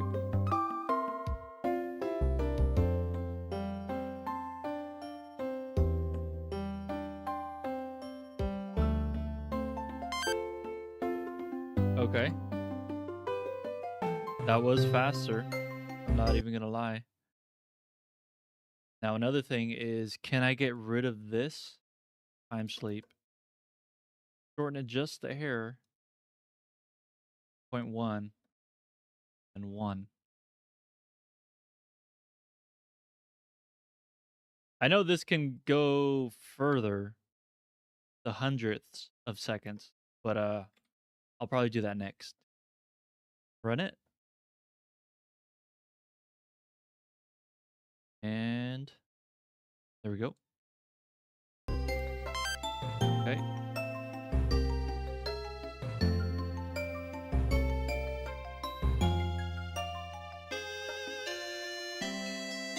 Oh no, does it need to drag longer? So I went from a quarter of a second to 1/10 second. That might be, it's either the, okay, let's go and debug it. Let's go and put 2. Because I know 2 and a quarter second worked. So then we'll find out whether if it's the distance or if it's the time.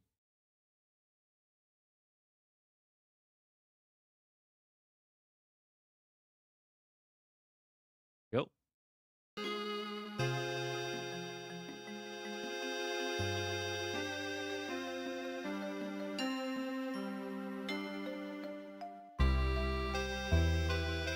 Seems like it's the time, which is totally fine.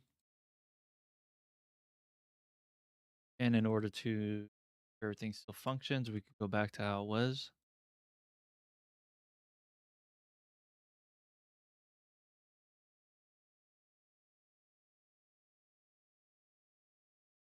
Okay. And then if that works, I'm gonna try 1 pixel after that. And if that works, then we'll go and shorten the time, tweak it a little bit here and there.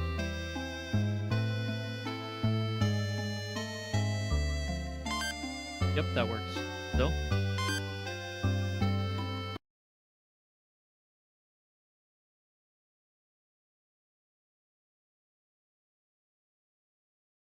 grab 1 pixel. Don't miss out and hit that subscribe button.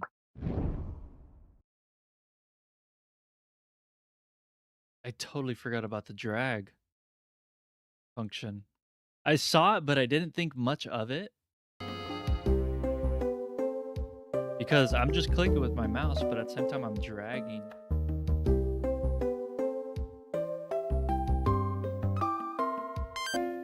So it does work, even if it's 1 pixel. All right, then that means we need to shorten the time. Try 0.2 of a second.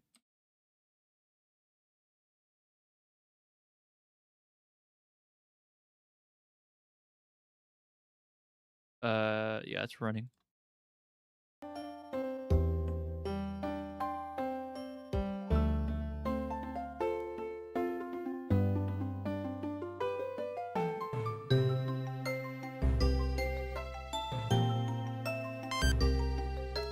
Okay, so that works. try 1500s. I think that's it. 1500s. Okay.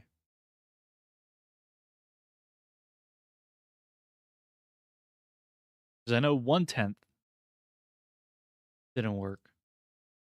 We'll do 1500s. And if that works, then we'll keep cutting it in half. I'll probably go to 12 instead of 15.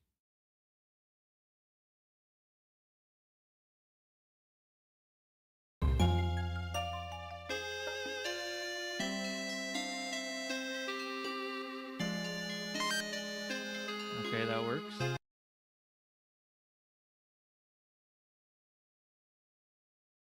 Okay. Try 12.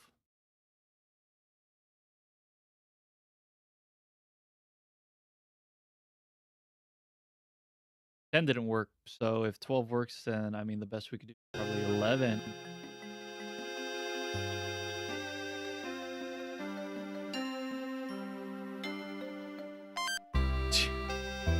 That 12 works? Okay.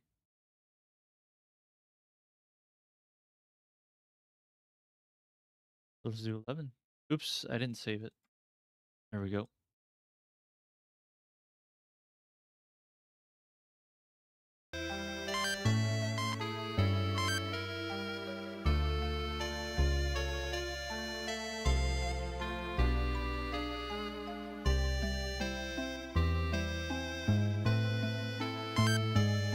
Yeah, that worked. Now, it's all working right now. I'm going to try 1/10 again. If it doesn't work, then 1100 is the fastest that we could do. And I am satisfied with that. It's awesome. All right, let's see.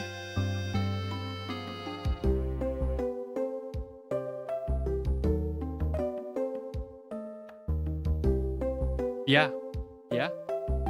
So 1100s is the fastest that a DS can respond. So just to verify that it works, let's go ahead and run it. And then after this, we'll be working on the 3DS.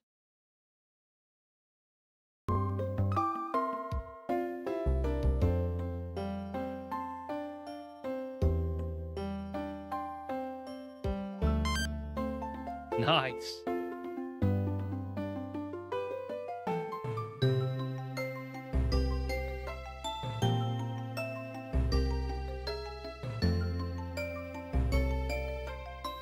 Wow,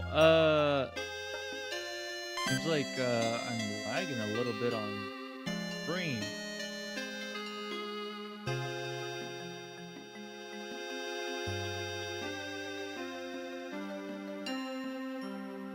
Try another one. Do 240, let's try 128. Nice.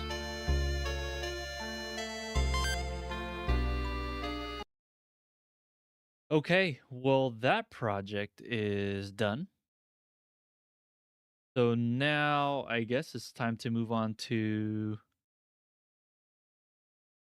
the 3DS, and we'll just use the same concept pretty much.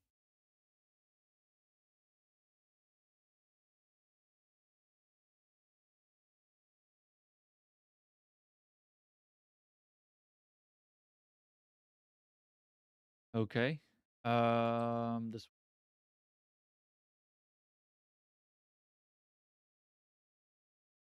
Yep. Those.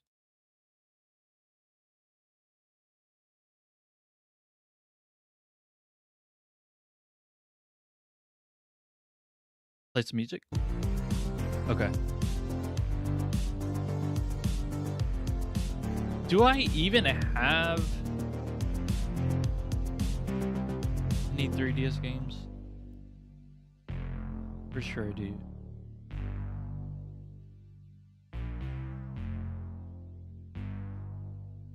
Yes, I do. Okay.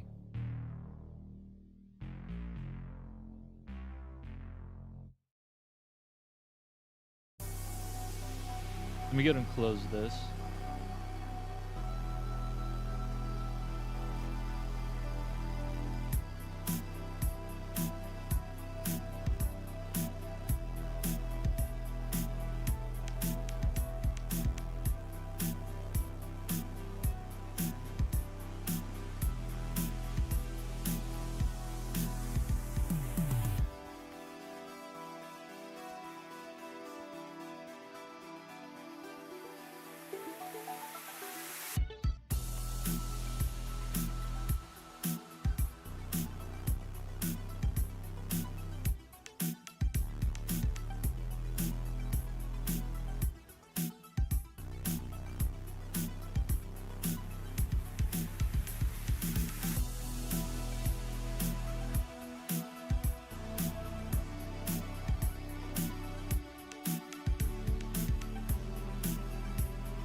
Okay, let's try something.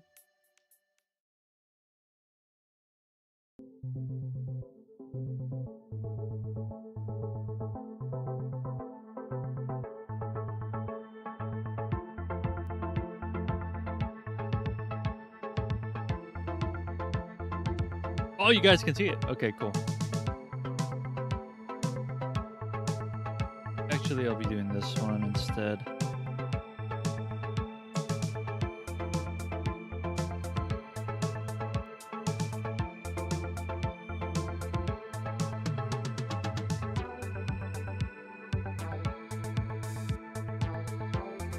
Okay, so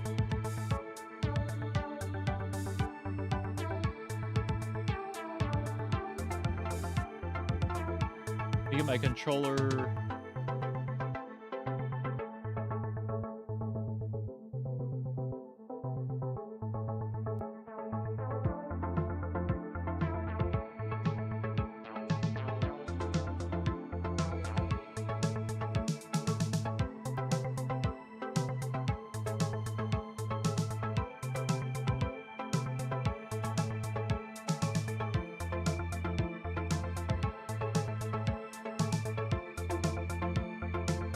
Okay, let's see if it works. It does work. Okay.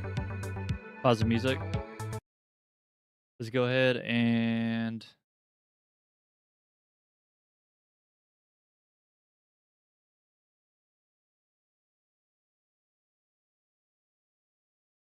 go to OBS and put on the music.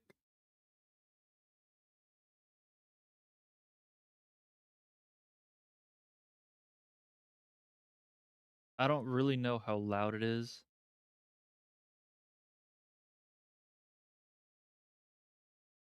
So I'm just going to put it in the middle.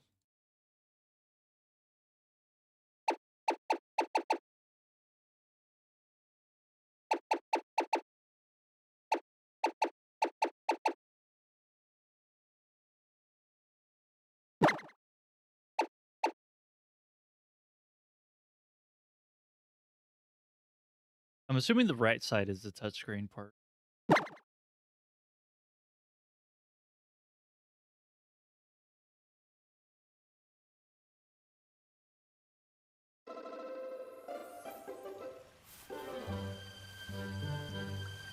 Can I...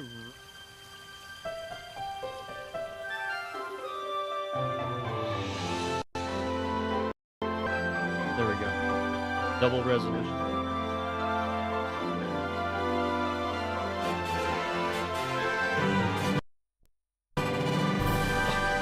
Imagine it crashes.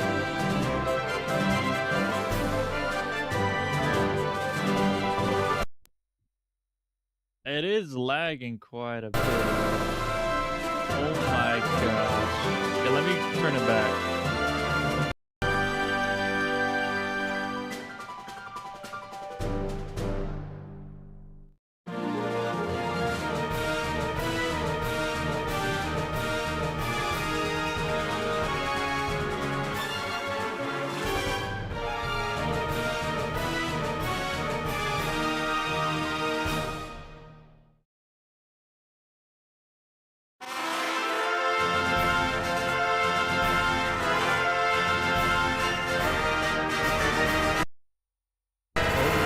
Gosh. It is lagging.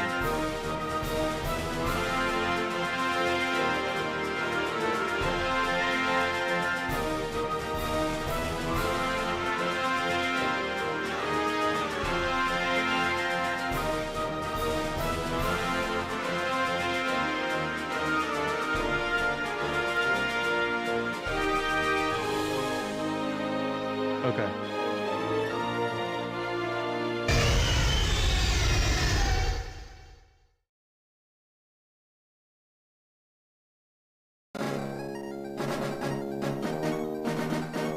Hi, sorry to keep you waiting. Welcome to the world of Pokemon. My name is Birch, but everyone calls me the Pokemon Professor. And this is what we call a Pokemon.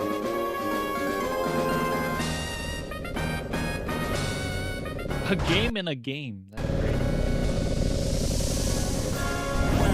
world is widely inhabited by creatures known as Pokemon.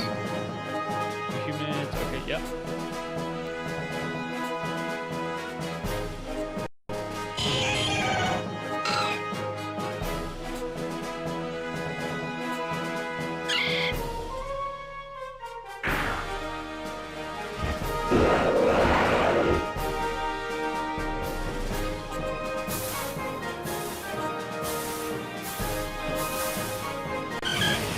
I just want to get to a touch screen right now where I can make all the changes and all that.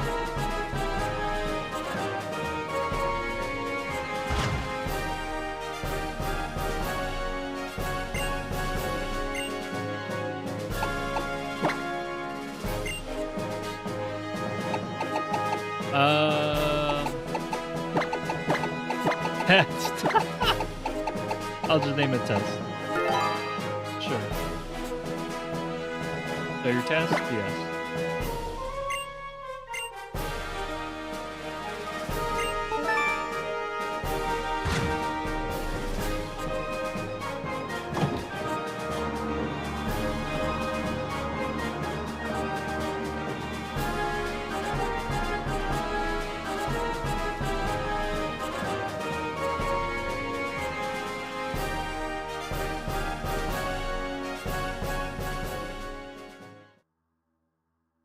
I could probably get the 3DS version.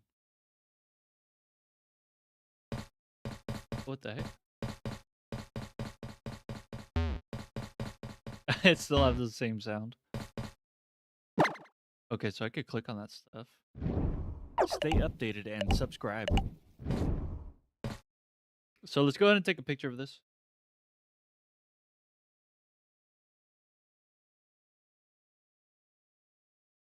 There we go. Let's pause it. Minimize that. How's the audio? I didn't even see. I'm gonna have to check later.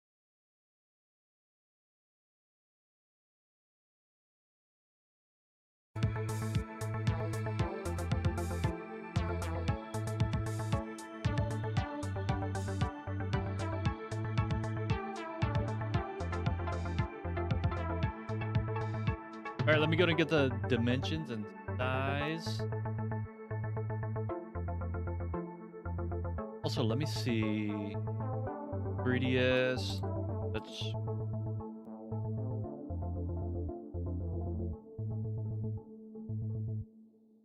resolution. What is the resolution of the 3DS touchscreen? The resolution of the 3DS touchscreen is 320 by 240. Okay.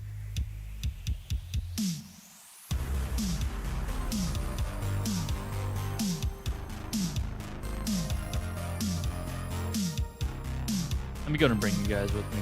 I'm gonna be Photoshop.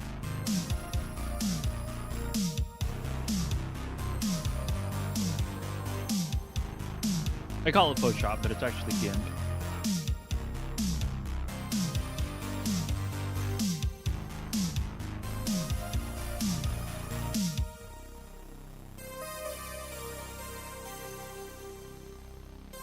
Okay, so this is actually where I can start.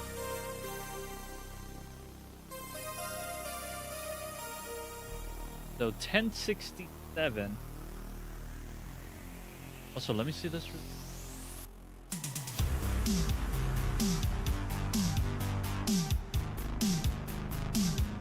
So yeah, 1067.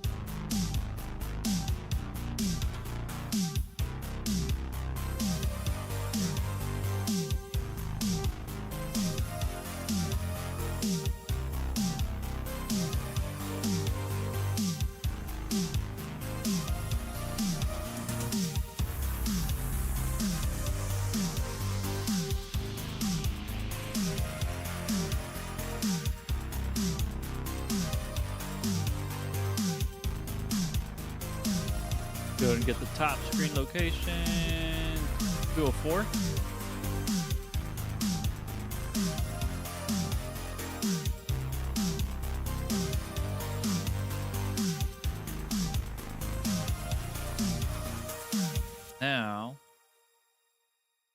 Layer, crop the content, copy and then paste. And we get the size 852 by 640.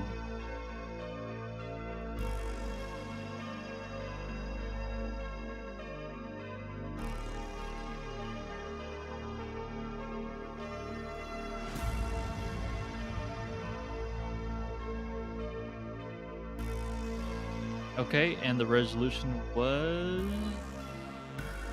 320 by 240.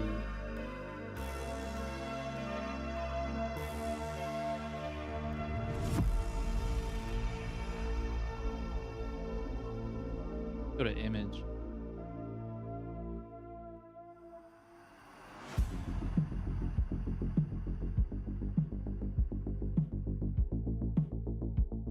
Okay, so 240 is divisible by 16. 320 is divisible by 16. Okay.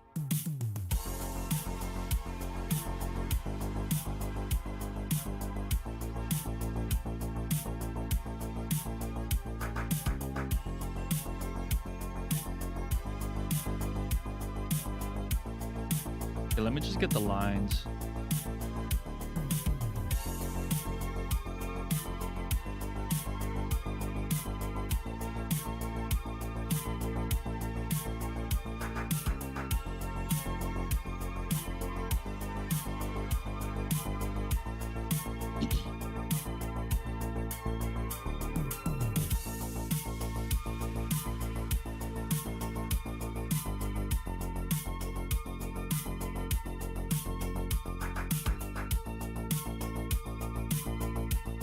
There we go.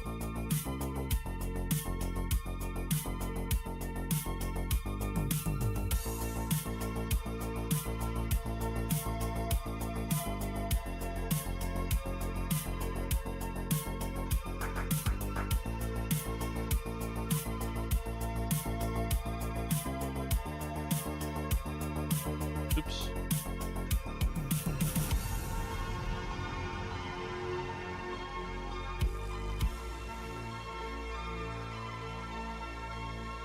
Make sure that they're all at the right length. Yeah. Perfect. Go and consolidate this.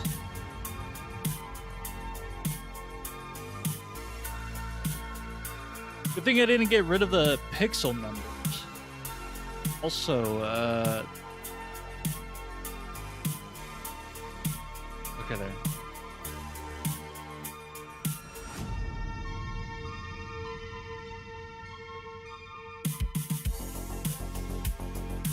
So technically, I can just make this all white. That way I can see the writing a little better.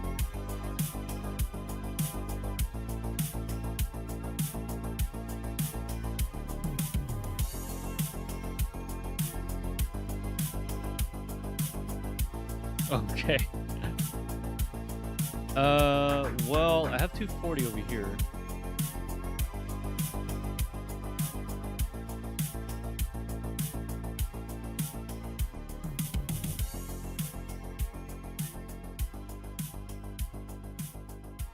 That makes that easy.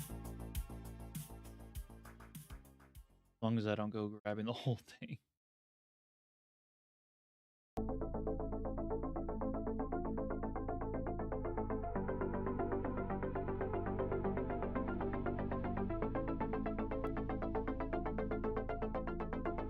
Cool.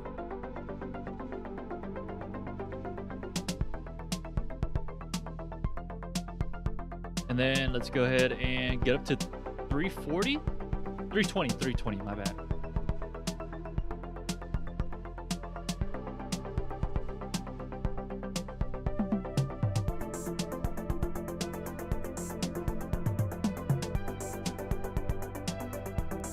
Okay, so after 256 is 372.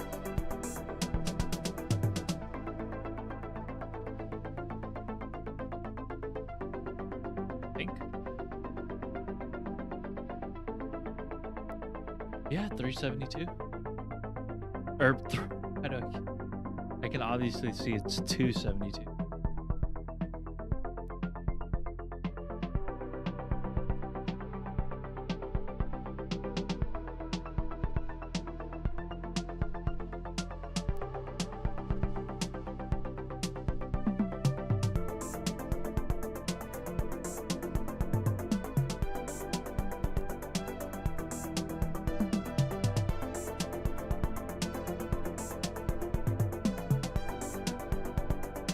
There we go. 272. And then after that, it's going to be 288. Right? I need to double check my math.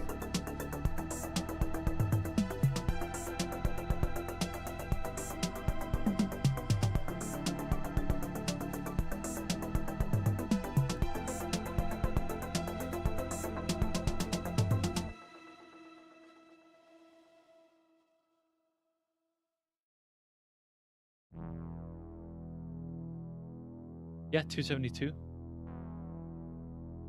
288. Cool. On the right track.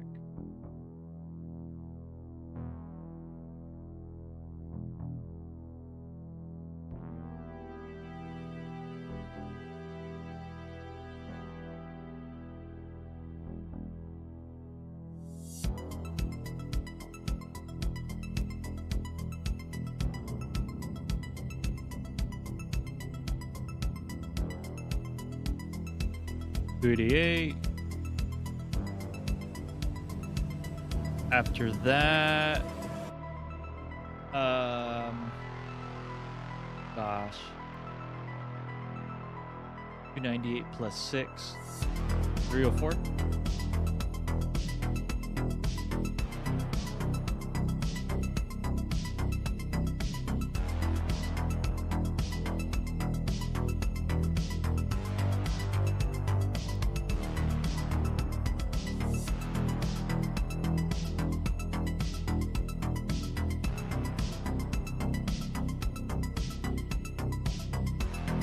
Then after 304,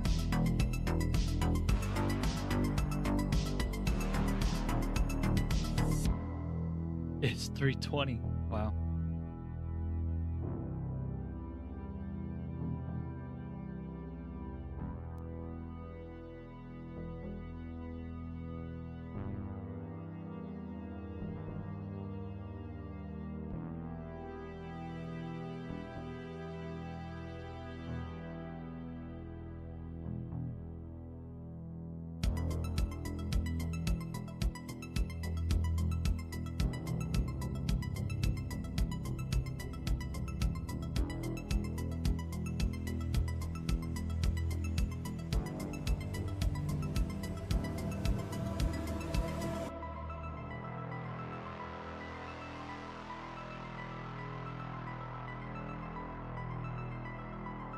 No way.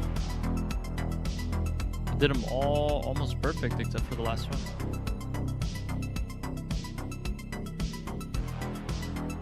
Cool.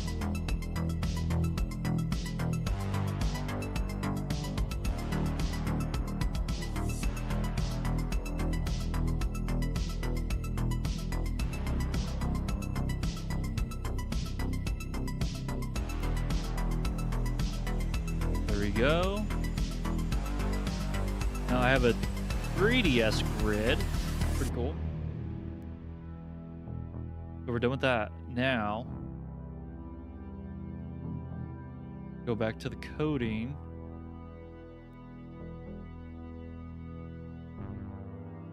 I mean, I feel like it's good.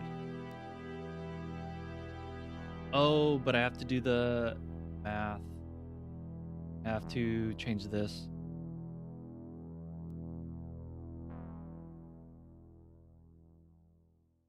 Uh, 320 by, what was the original? 40?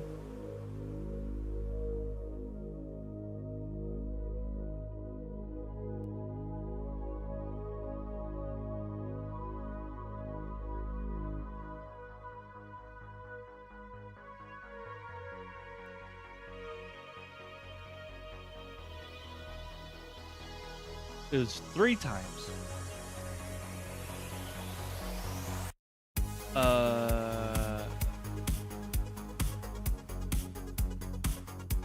What's 640 divided by 2?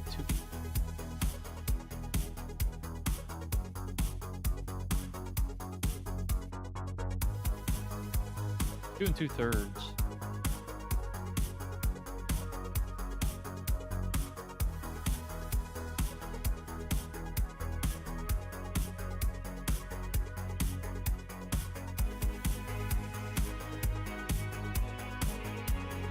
So instead of this,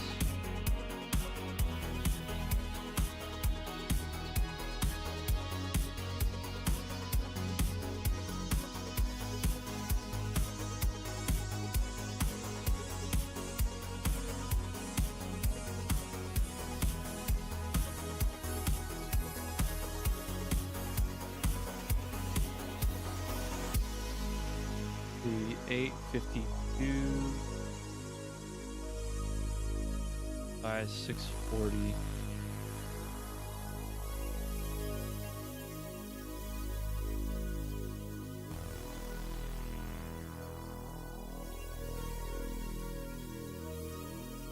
Support our journey and help us grow by subscribing. I think we're good.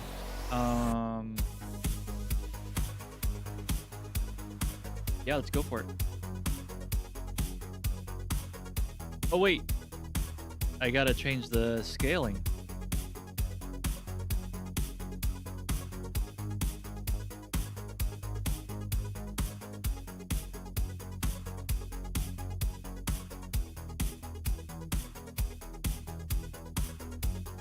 There we go. Oh, I forgot to get rid of the white background. Let me fix that right now.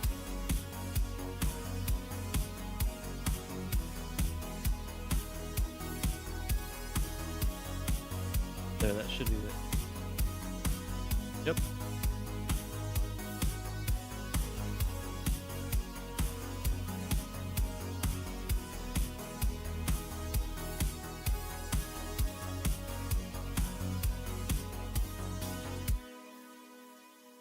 Wow, that is definitely hard for you guys to see.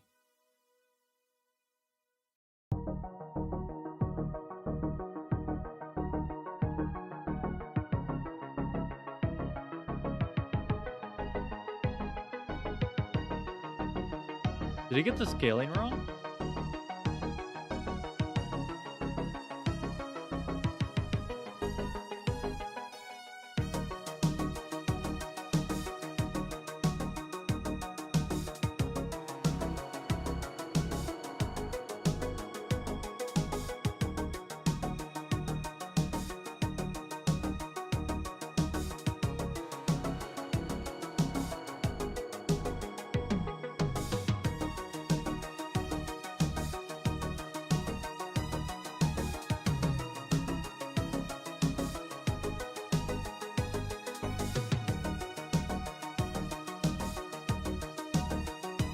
That is so weird.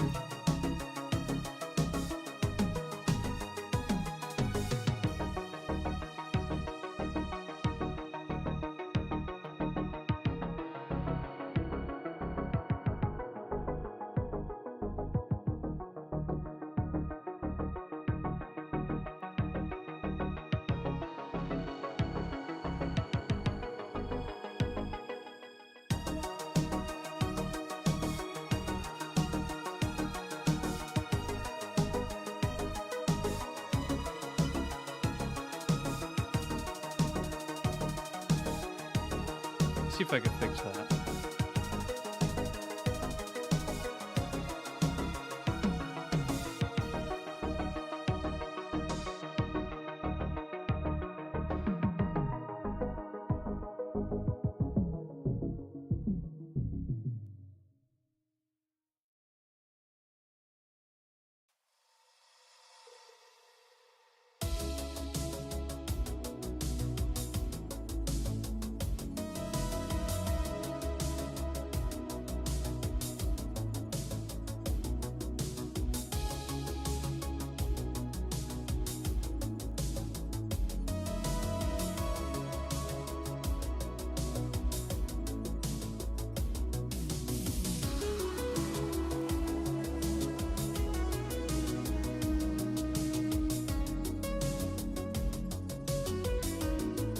Look, it fits exactly. Did I not cut it out right?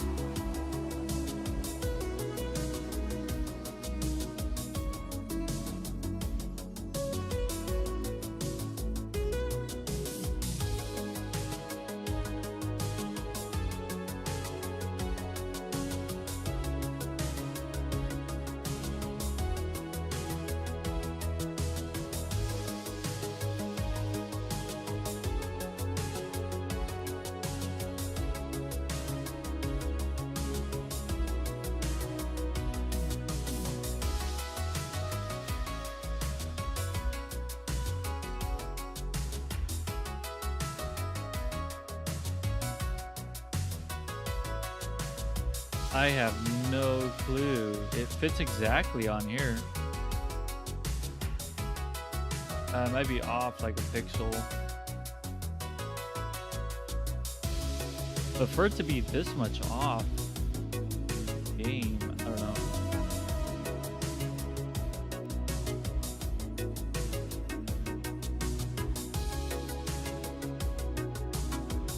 We'll just have to do it like that. We try it out, I guess. All right, let's run the code then.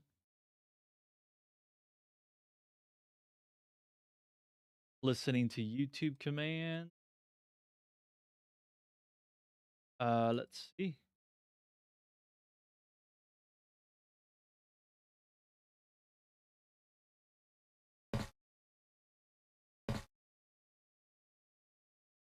That location at? I'm looking so close. My phone. 240 and 80. Look in my bag.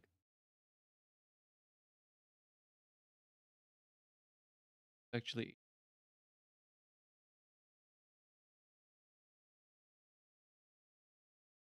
whoa, I'm off.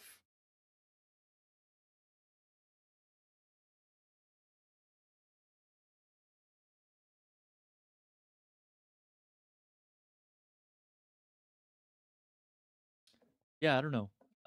This is weird. Scaling is off. Let's go ahead and look at the exact scaling.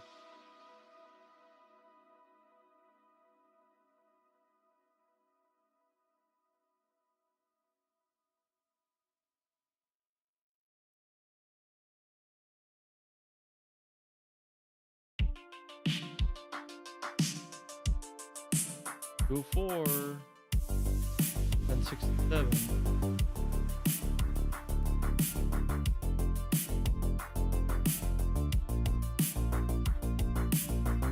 For 1067. 852 by 640.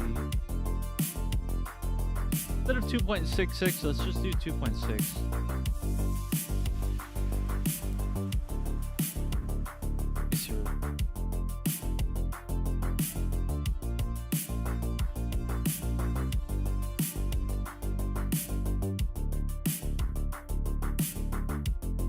Because it shrank down to the exact size, but if I load up, I mean, I can see what the resolution scale is, but then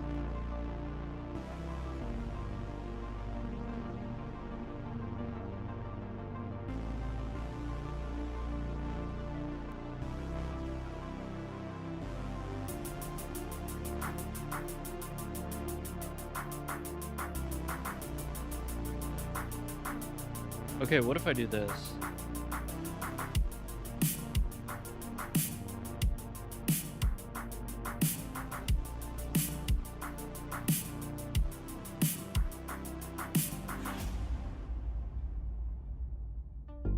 Do you never? Let me see.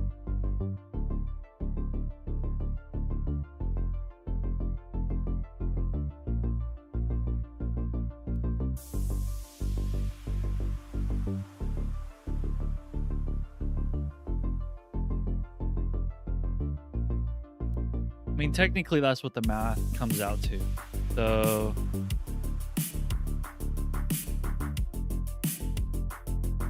Let's go ahead and try it out.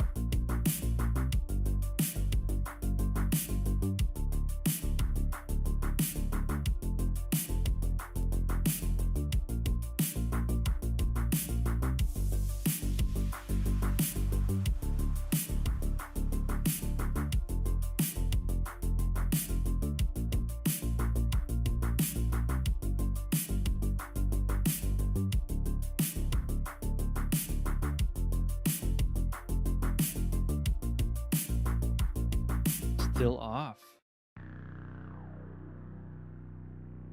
Should be going right here.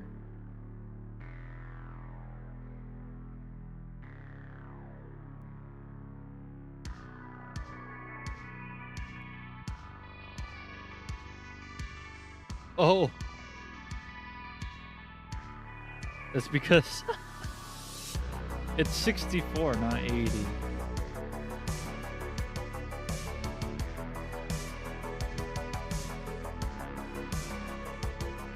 And it's still a little bit.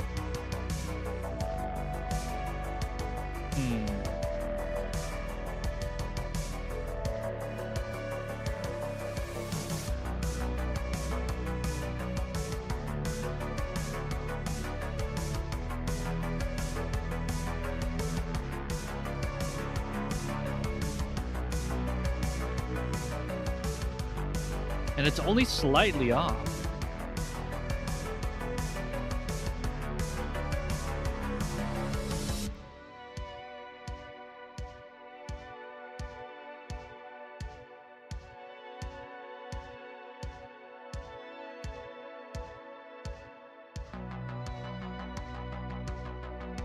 Yeah, see, I only had a corrector right there with Pixel.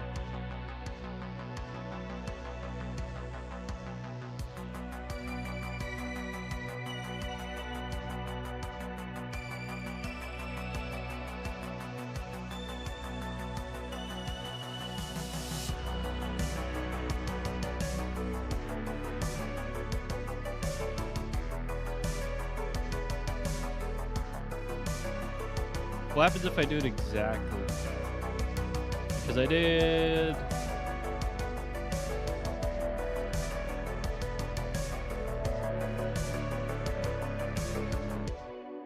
Yeah, that's like a perfect fit.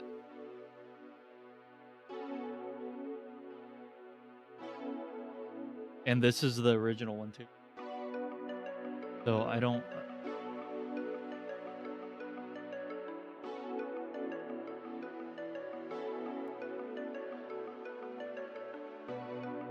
See, did I mess up my math somewhere?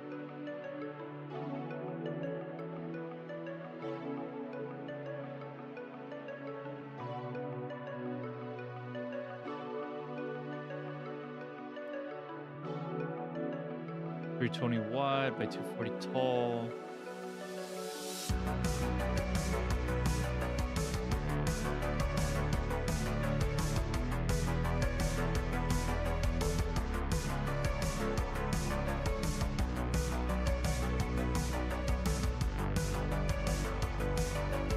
X from Y equals left screen plus final X, which is an initial X times this divided by this.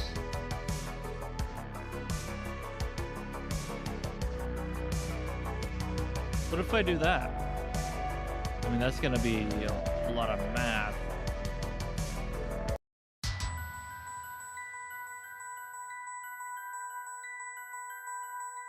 Initial X times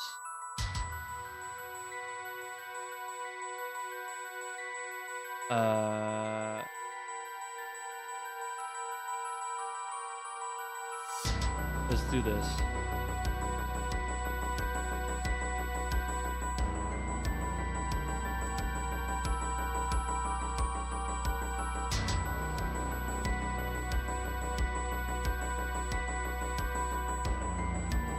.3ds, we'll call it 3ds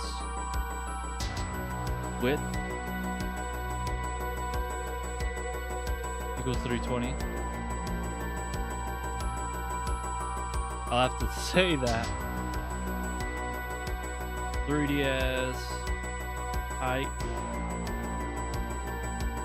equals 240.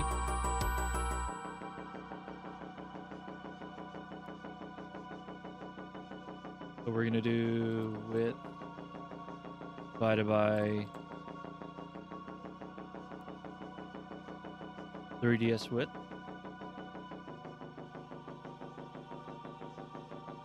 Yeah, that's pretty much it.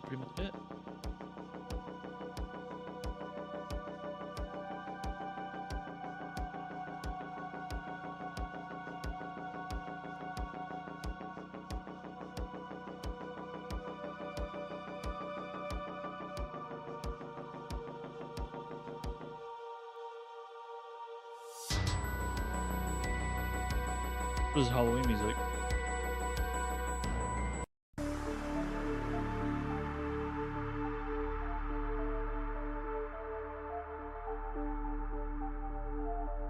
All right, let's try it out. Level up your experience and subscribe now. That's as accurate as I can get it.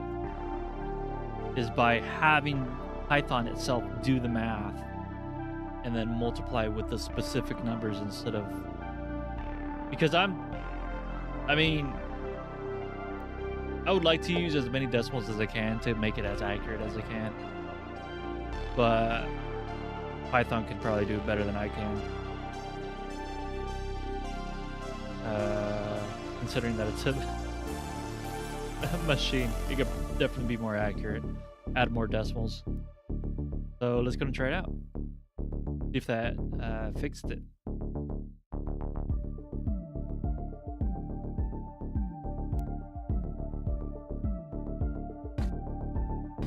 Okay.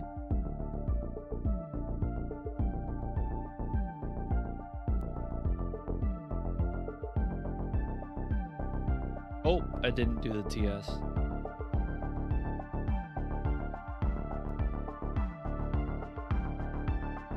Oh, just a little low again. That was weird.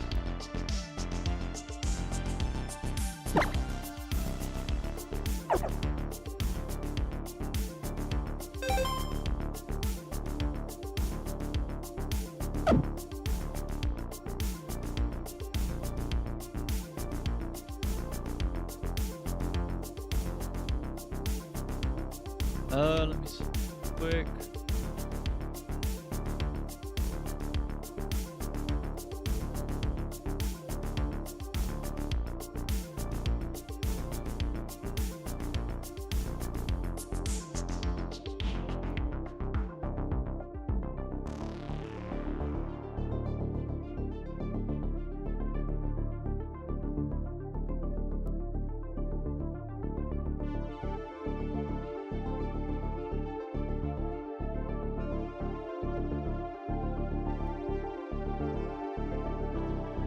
We go to make it less. I'll do what, 60%?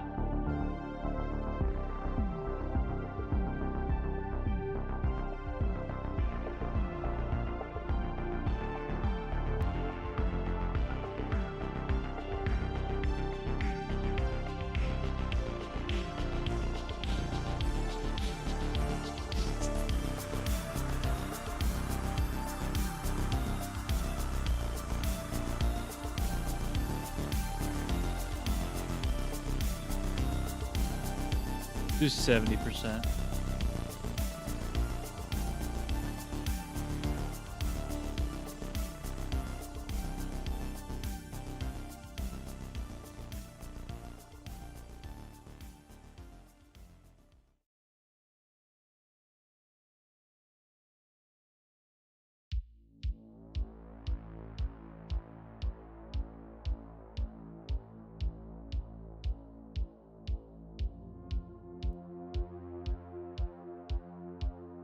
Okay, cool.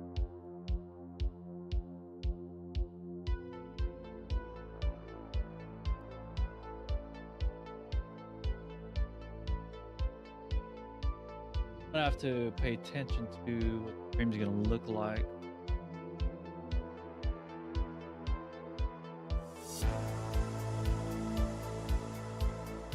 Gonna try the next one.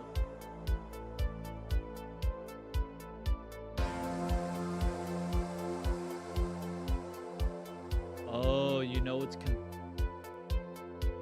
is at the top number. Let me show you guys.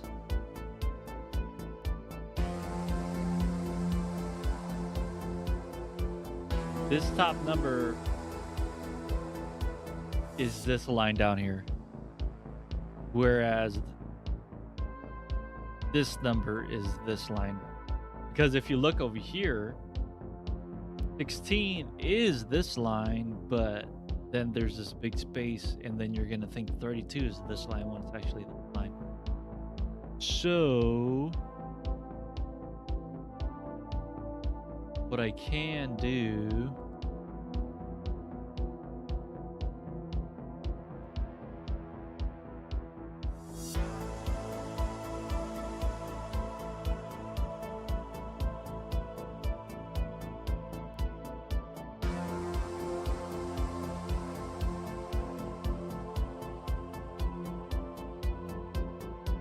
make a little bit more sense is just to do that. That looks a little.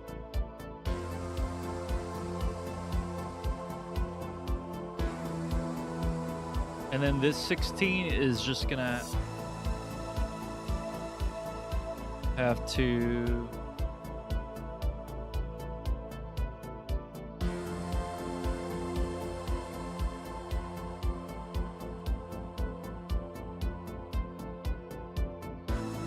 what if I had, I mean, 2 16s would be overkill, wouldn't it?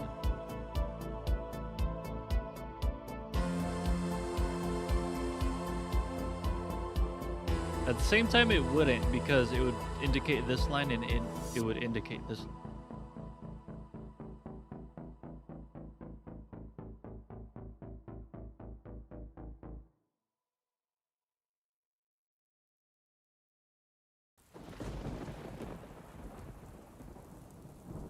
Ooh, that looks better. I like that. Oh, but what about these larger numbers?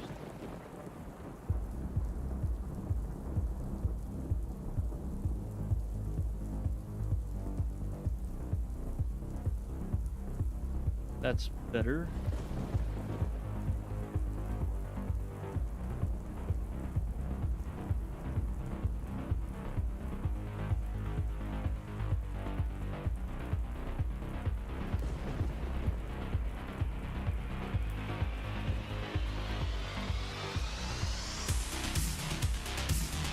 Okay, looks like this updated as well.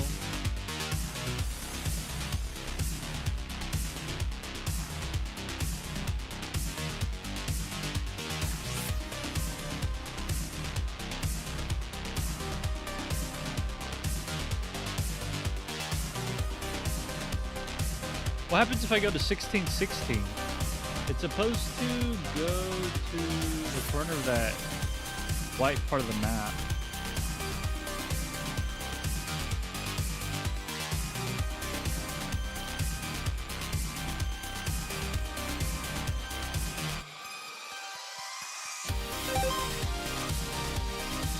Went a little lower.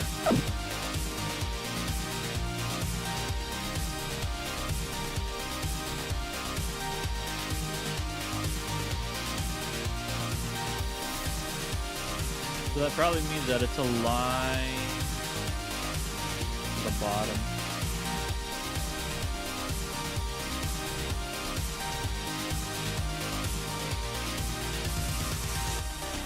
So what if I go to 0, 0?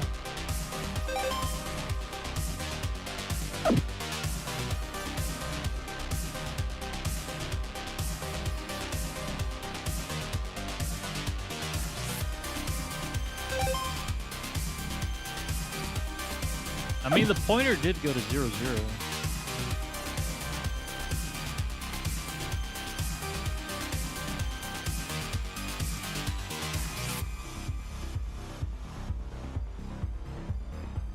What if I go to 220? 144 to 24.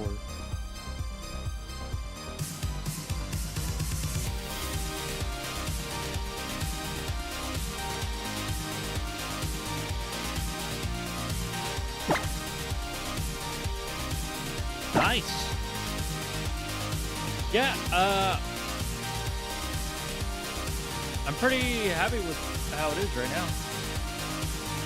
No complaints. Except for that top being not aligned, but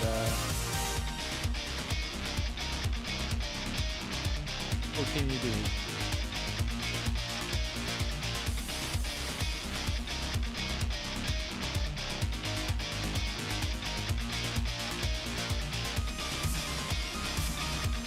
There we go, that looks a lot better. Yeah, it is what it is. I was able to do this in 40 minutes. Way better than 4 hours. So I got the DS and 3DS touchscreen down. Let's go ahead and... Did I try the drag on RetroArch? I don't remember.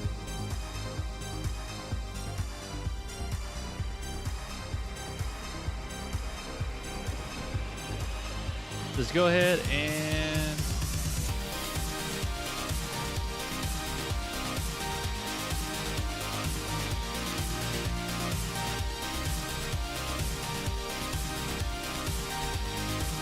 right out a couple things I do want to change though.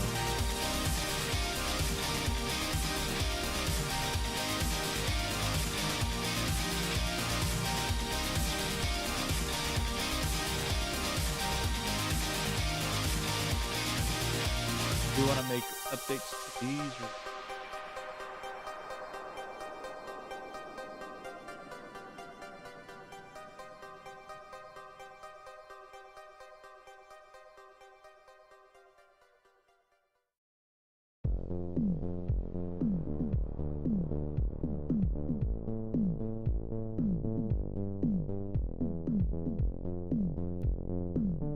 There we go.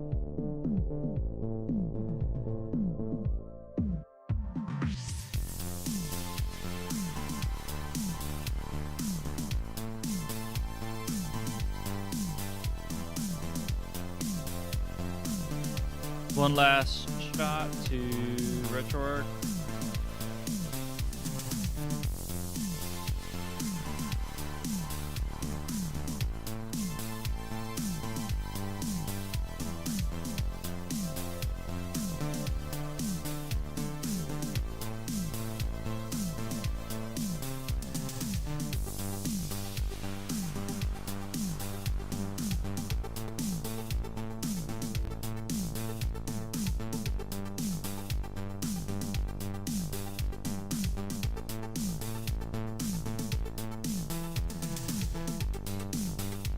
Right now I'm fixing the placement of the grid. Okay, that looks good to me. Pause the music.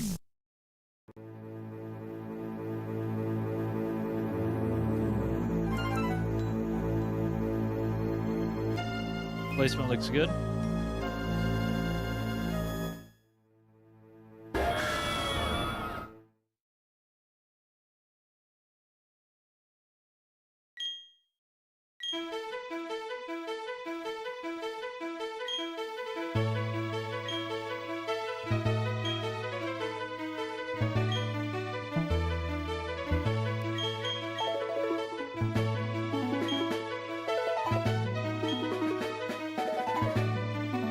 All right, let me fix the grid really quick. There we go. So 128.96.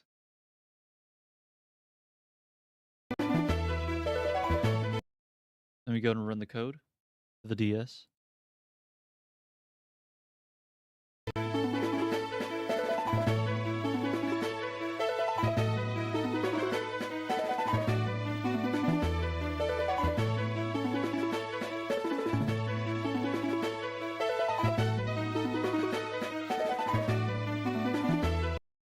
Okay, didn't think so, and it did accept it. So hmm,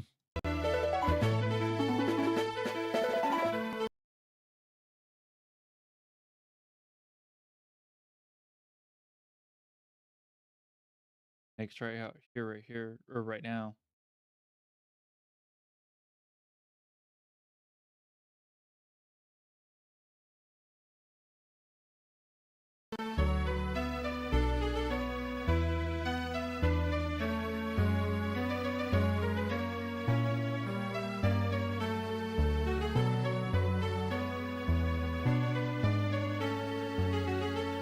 Oops, didn't even do it right.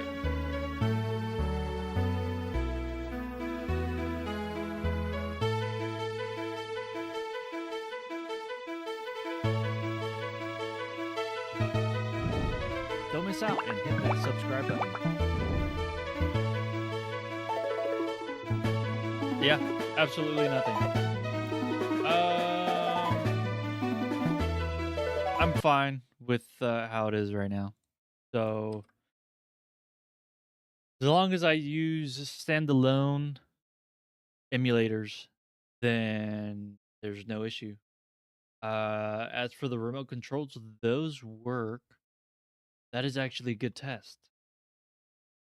Let me see if these controls work on the DS.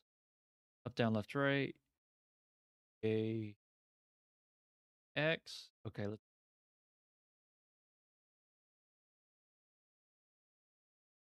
I think I'm done with everything in here. I'll go ahead and leave it.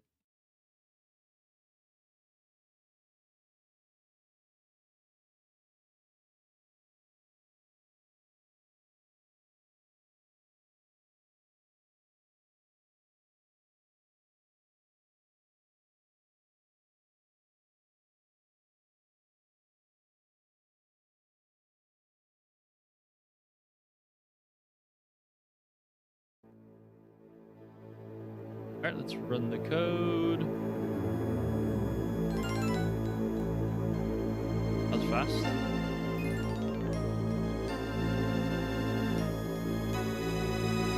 So it should just be like this, right?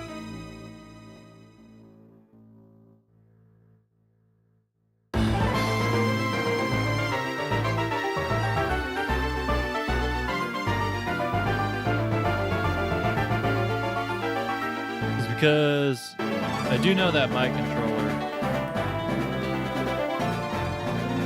gets in the way sometimes.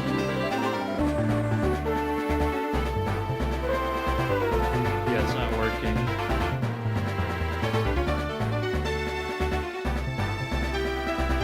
No, let's try that.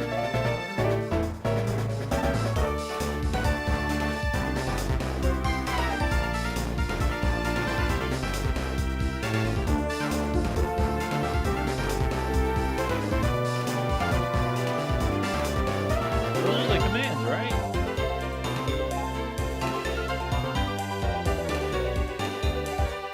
Yeah, start select.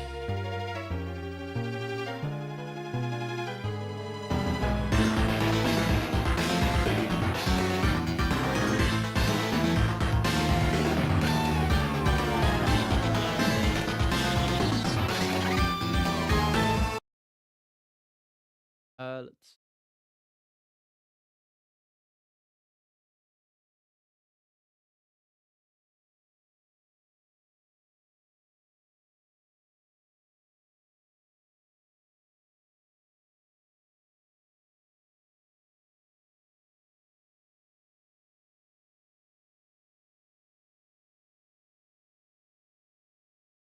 No, it's not.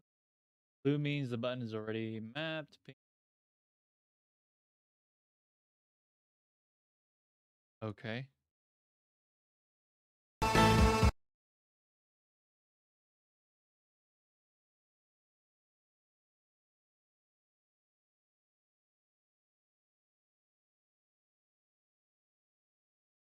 Hotkey. Roll. We go left.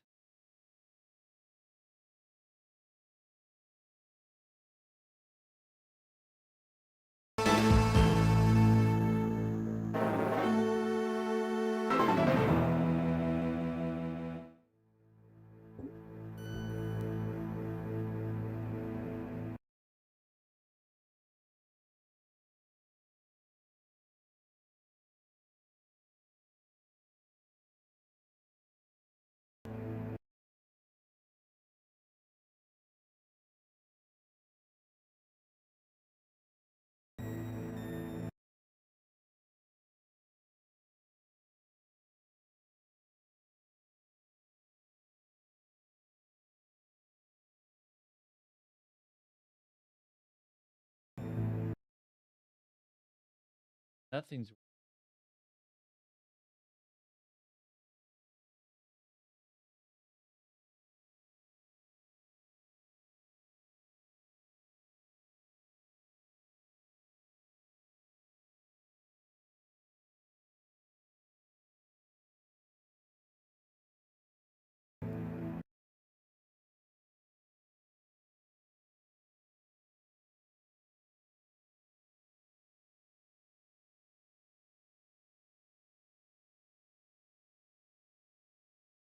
Let me turn off this and then.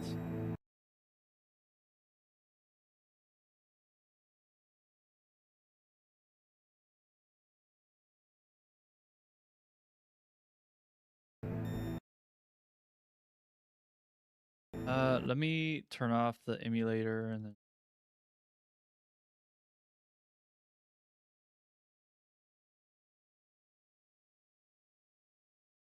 Oh, okay. So do I have to do it outside?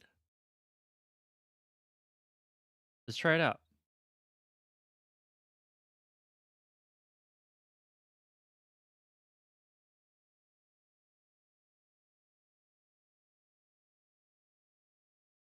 Run the code.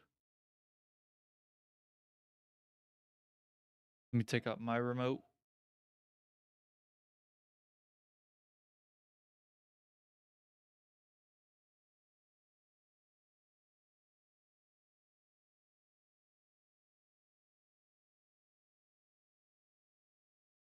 Okay, let's see these settings. Up. Happen. Down.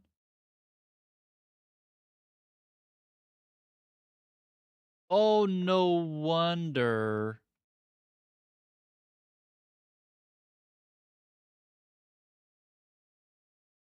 Has the wrong URL.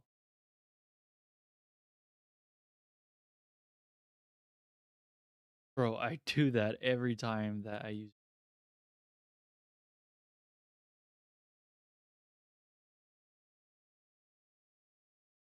All right.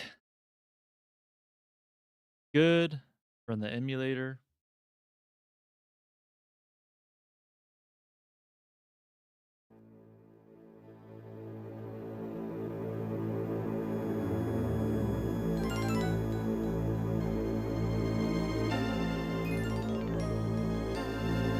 And it works flawless.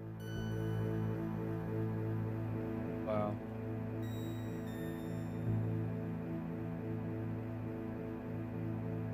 Oh my gosh, wrong one.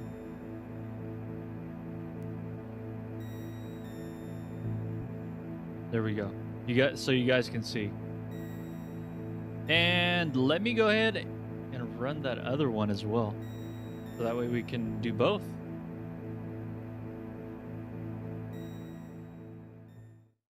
Can we run both at the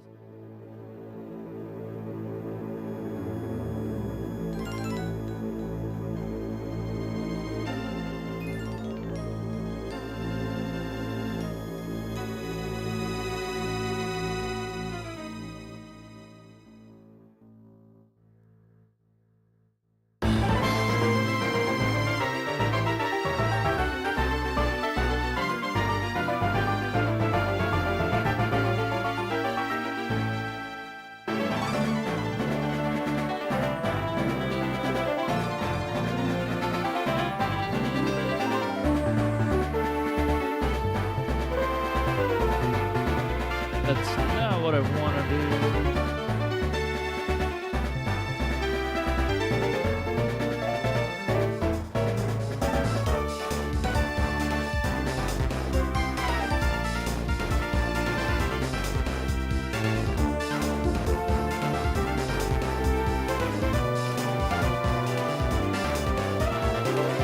Oh, there we go. They're both working right now. Okay. See.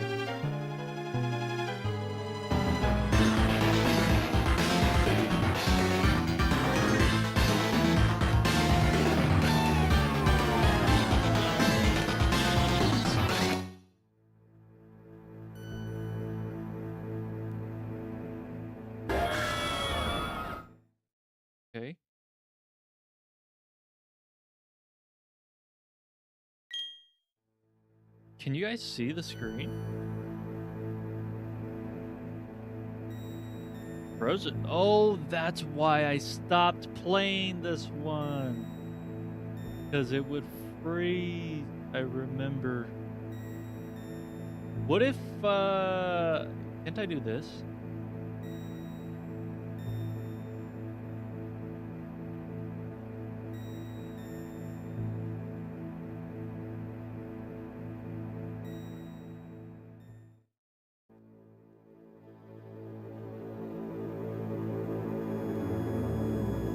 But here's the thing.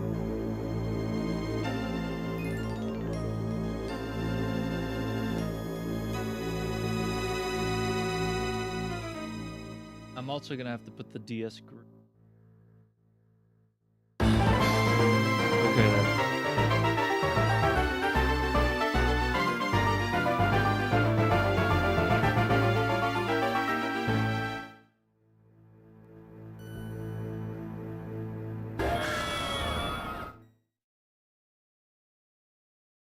It's okay placement. It could be a lot. Yeah, it could be a lot better. What if I do this instead? Because this is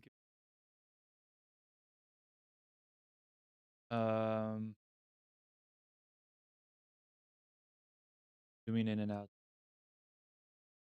Not work. If I just crop it.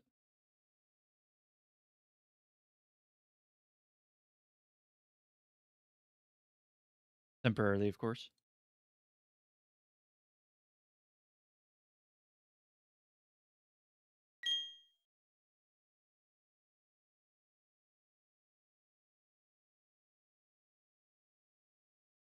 I have to turn everything off. Oh. Background. So it doesn't look too buggy.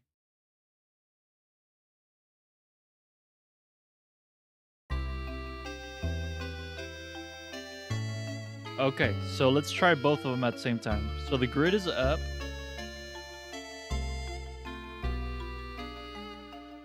It's a little off. I would have to fix that.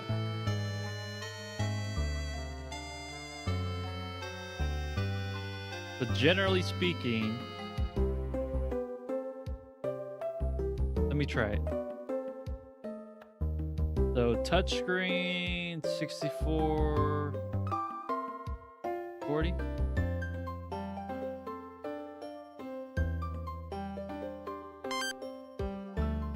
They're both working. Wow, that is insane. Oh, that's right. Have short, long.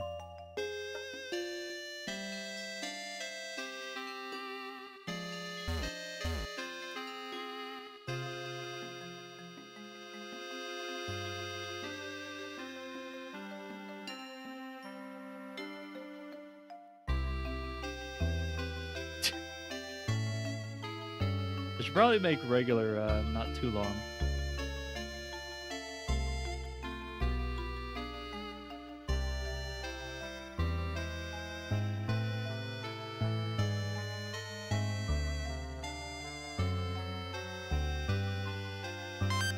Let's go. Wow, that is insane. So it's literally just a setup that I would have to tweak a little bit. But those two commands worked in sync. Even though I have them separately, they work. I could make it easier if I combine them, but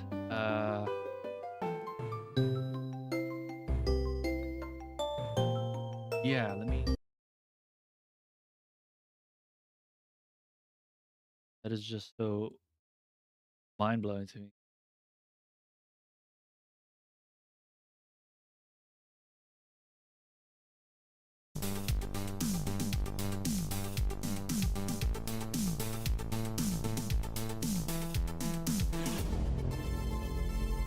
Cool.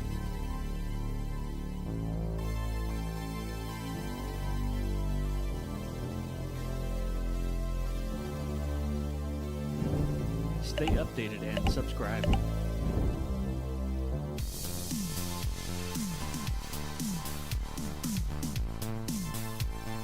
All right. Go and give me 1 second, guys. I will be right back.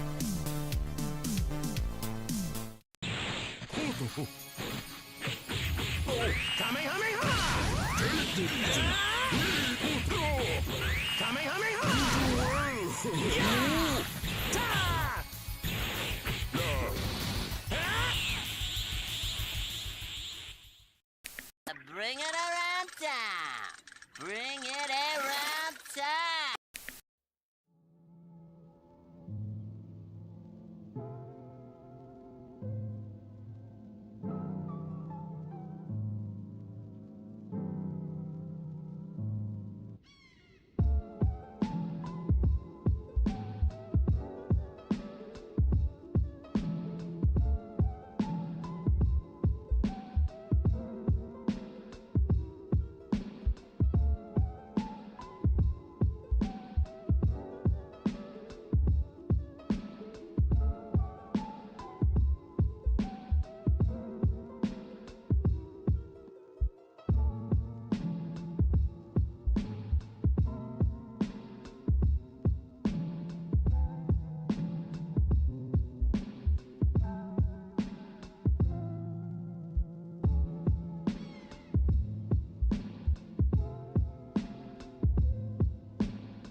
race northwest to the wind farm.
You're all ready.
The Janssen X12 supercar has been delivered to your junkyard.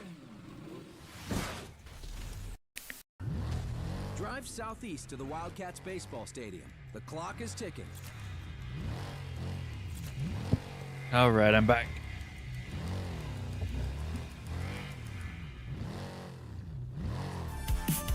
There we go. Okay, so let me see if I can combine these two codes.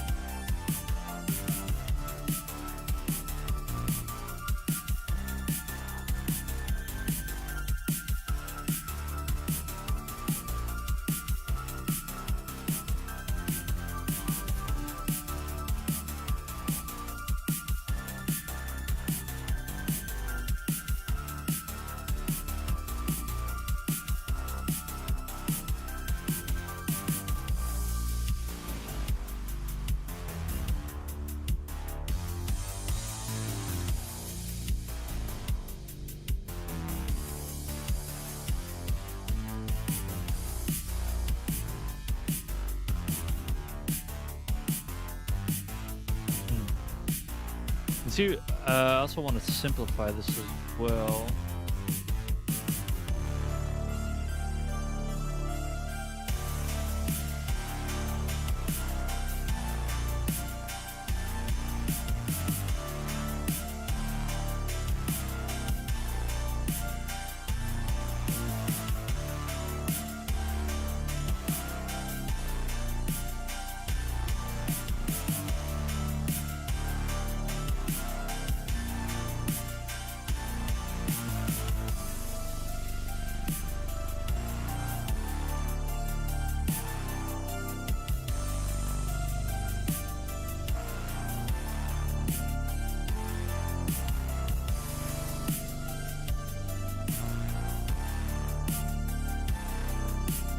I don't think I used.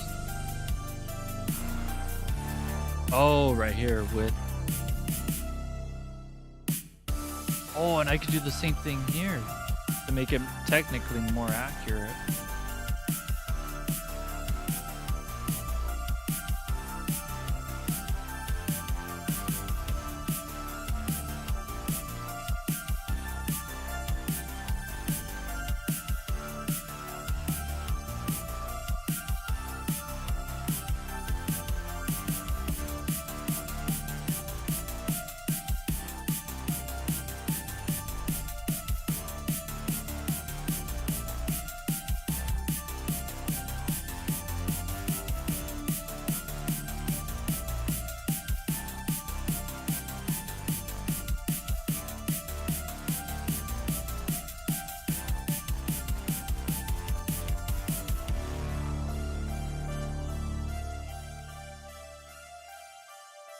Okay, let's see.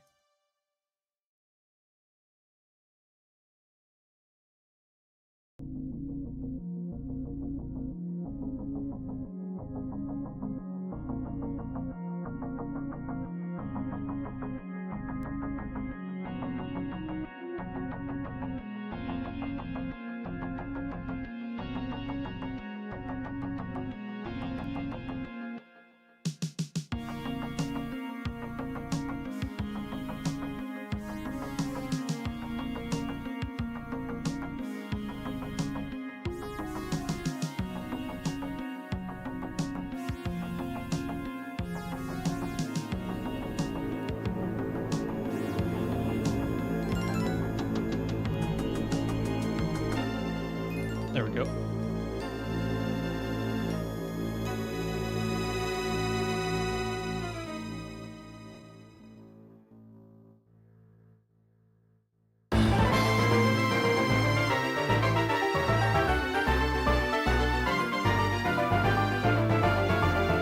Cool.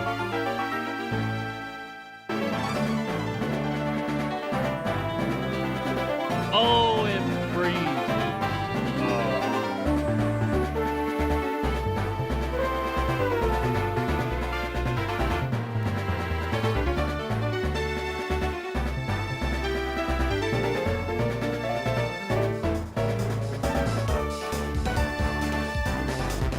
Support our journey. Let's grow by subscribing.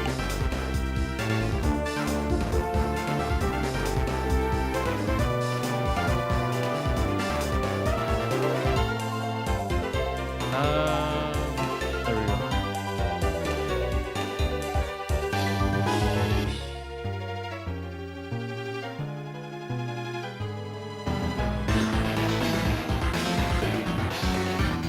Now I'm just doing this to make sure that it works.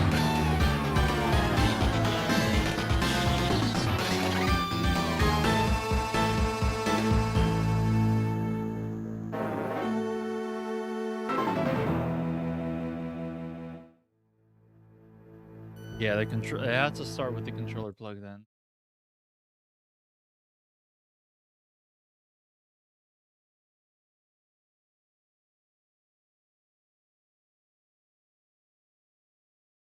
Bro, I hate when my icons freeze like that.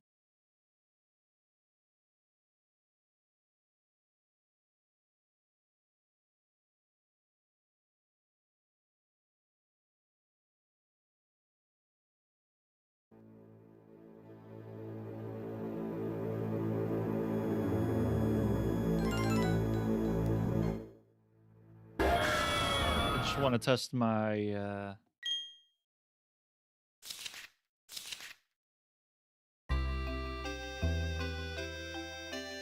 test the touchscreen really quick.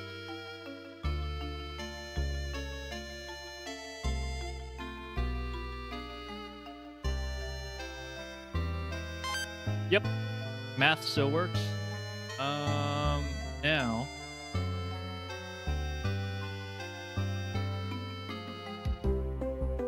Bro, no. DaVinci. Yeah, I can't tell what I'm pressing on when everything freezes at the bottom. Hopefully, stream doesn't crash.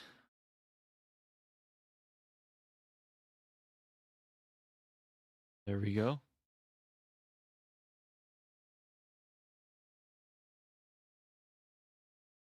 Now,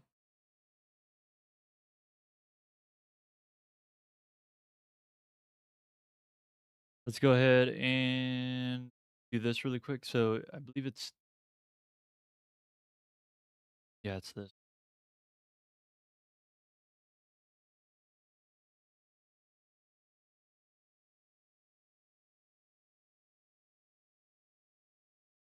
Width versus divided by DS width. Height versus divided by DS height. And if that works, then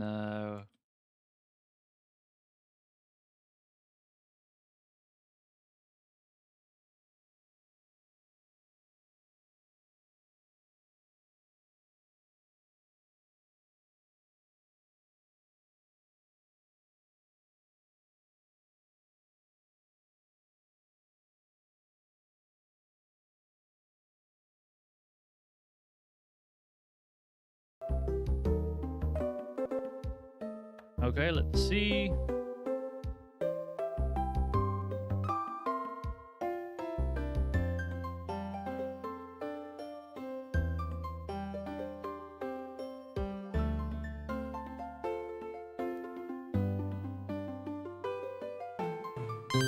And it still works, yeah.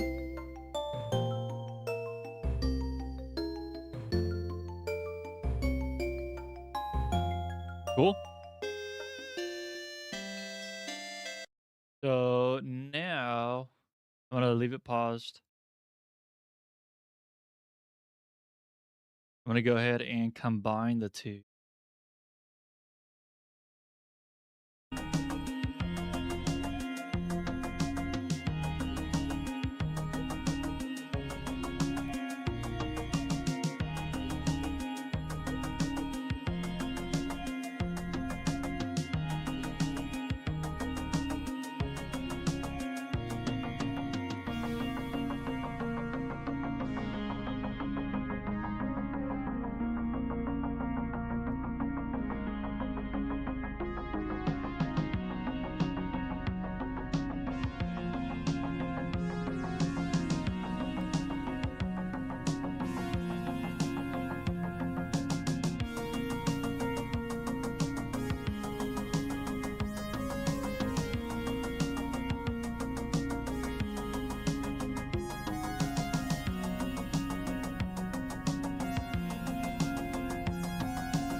Cool.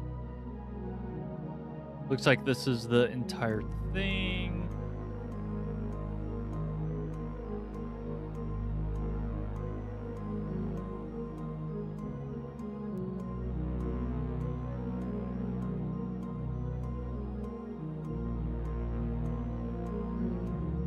Controller initialized, listening to command. Cool.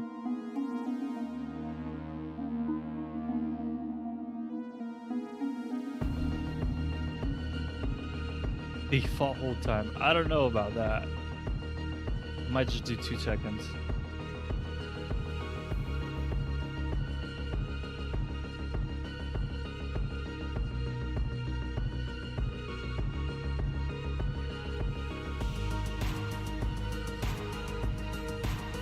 Move mouse? Oh, that's a cool one.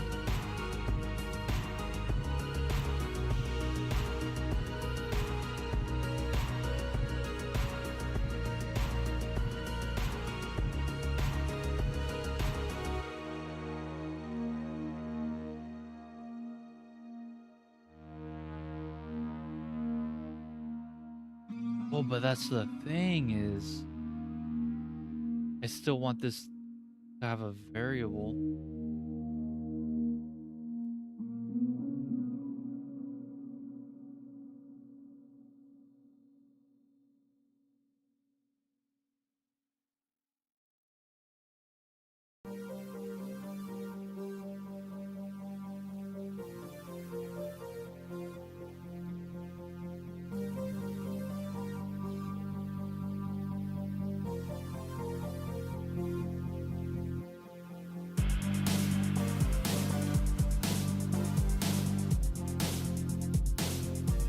No, I don't like the way it turned out. Oh my gosh.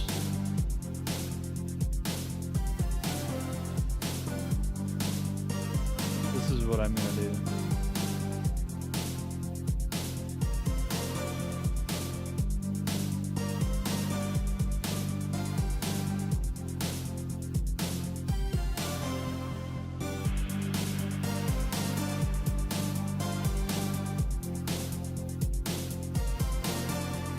Bro. How do I...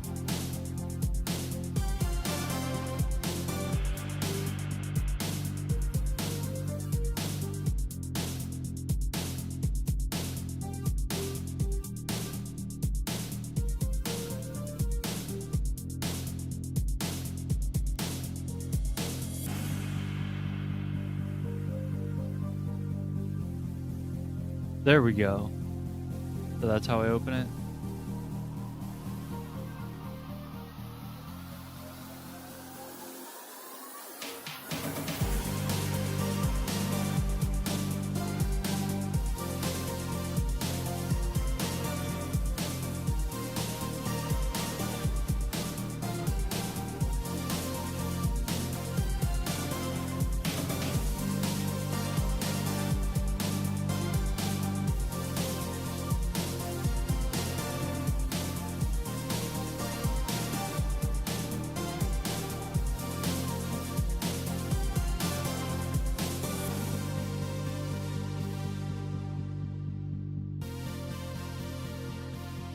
Oh, okay. Wait, what? How do I want to... I want both scripts combine into one script.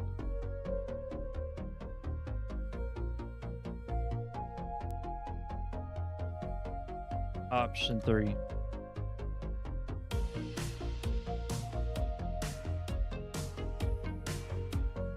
Let's see how well this one does compared to the last one.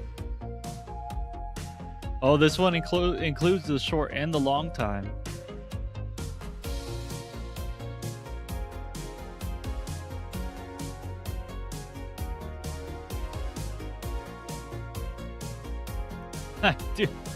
I do not see any of the controls.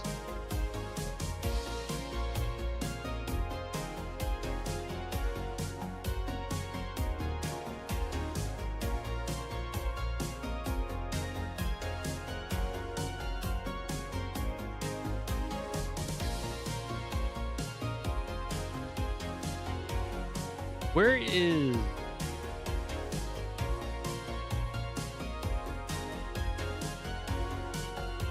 the rest of the command dictionary remains...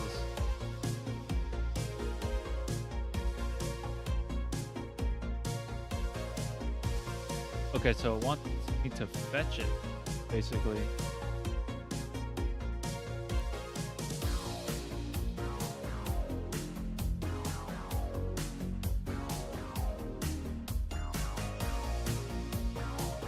Now, I don't think there's a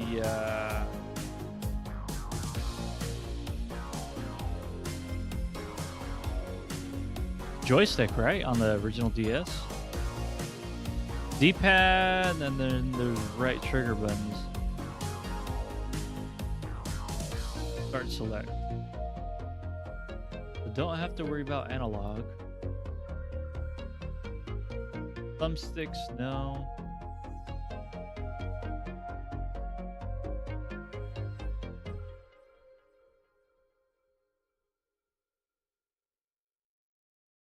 Okay, I think that.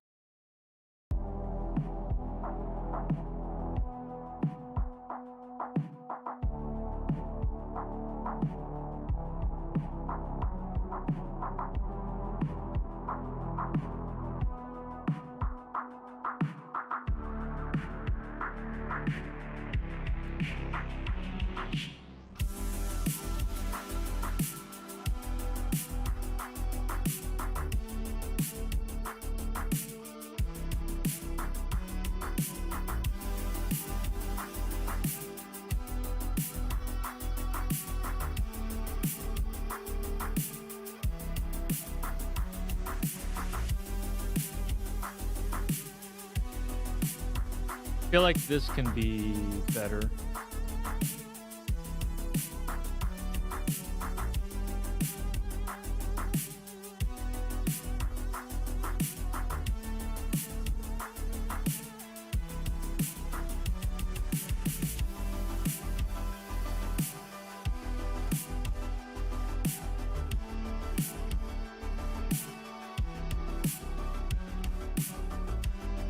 Default hold time, nice.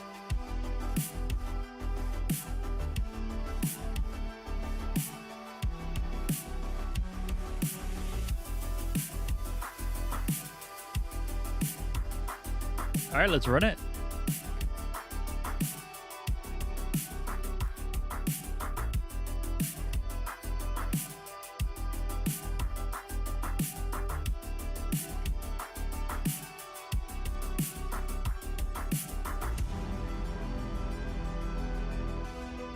Pause the music.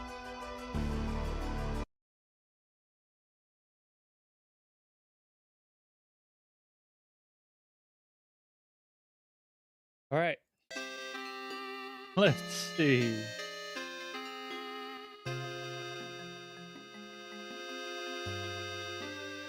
Did it break?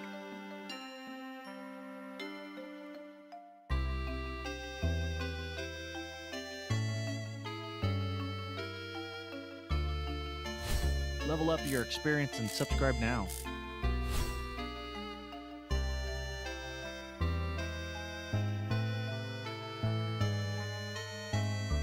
Yeah, bro.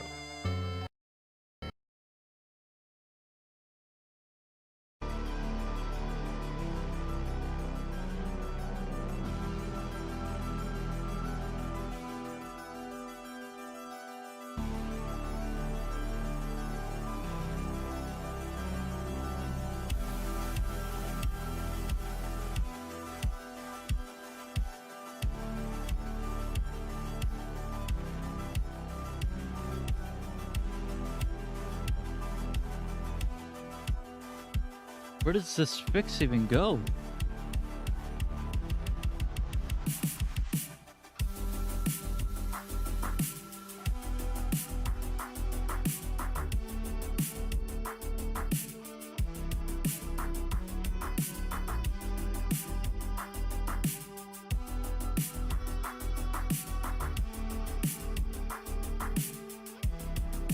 Oh, it goes right here.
action. I don't know what action is.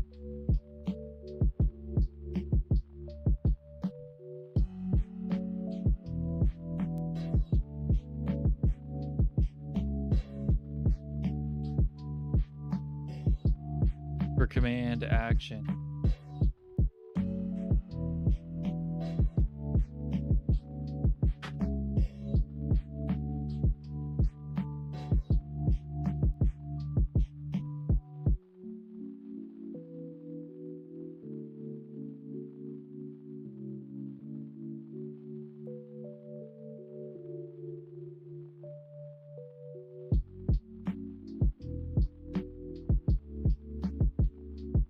Okay,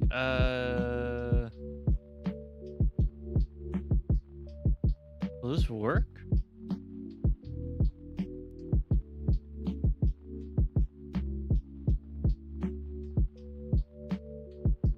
Oh man, not having my icons up really sucks because I can't tell if, yeah, I just can't tell. I can't go back and forth so fast.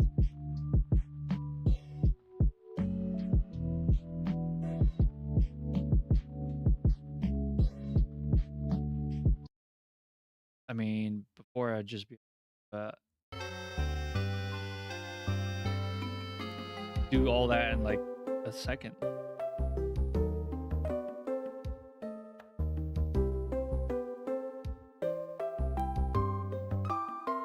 Not working. I might have to manually do it.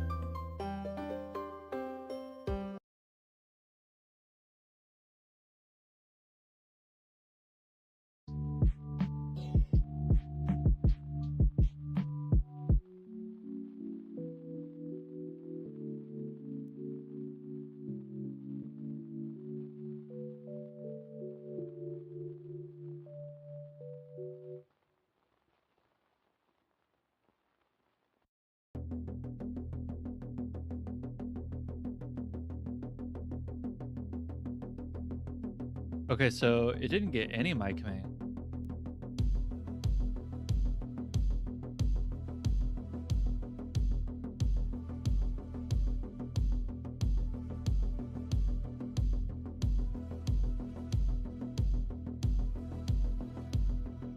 Yeah, I think I'm gonna have to make.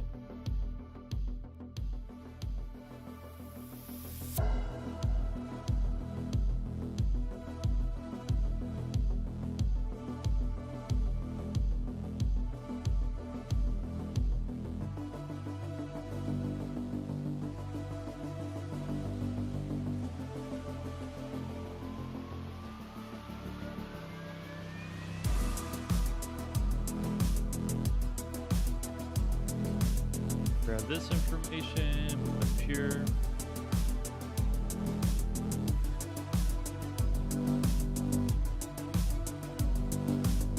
These are all functions, I don't have to worry about that. If while for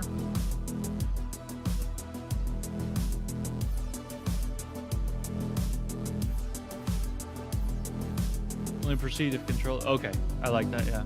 Makes sense. While for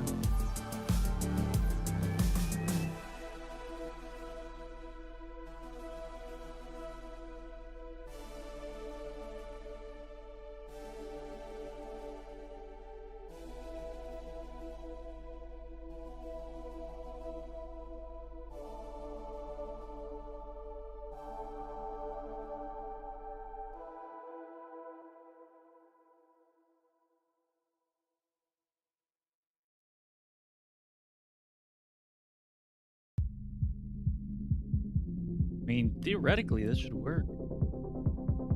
Like a sandwich. A code sandwich.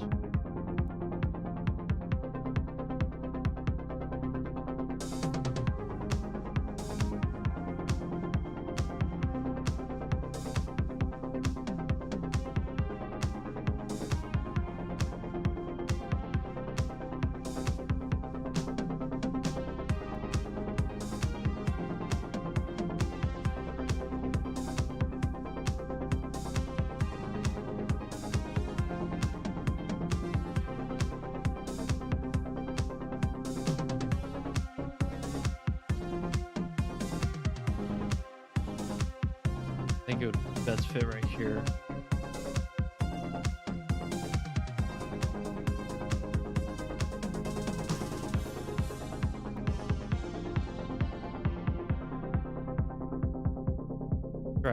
Try my version.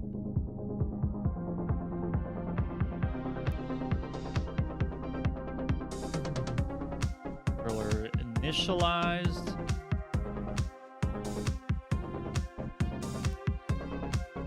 There we go.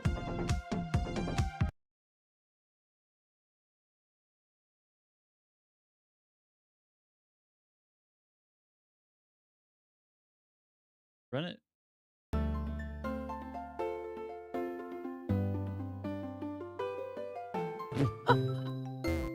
Yeah, just like that. We do left short.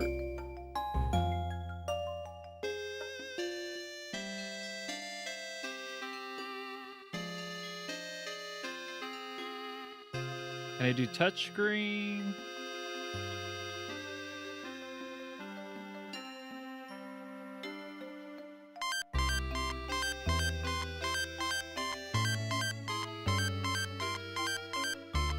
Why is it going?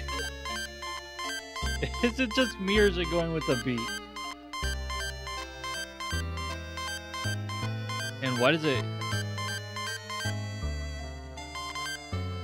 Okay. Well, it kind of works. So let's go ahead. See if we can fix that really quick.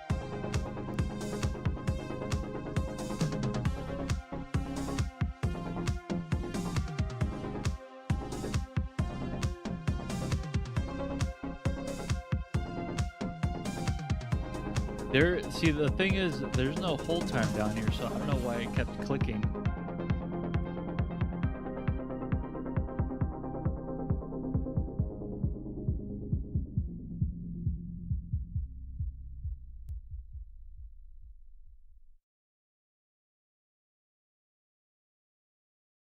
I mean, I could put it back to where I thought it went. Right here.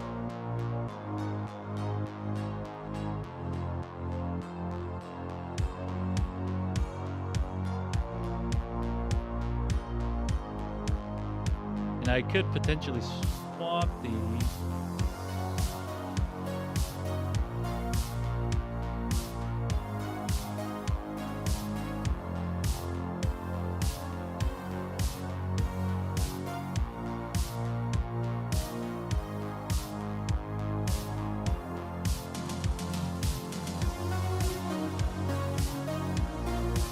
Yeah, see how it did it? Oh my gosh.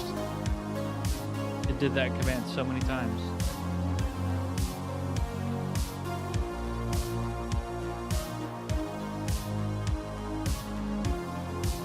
It also didn't print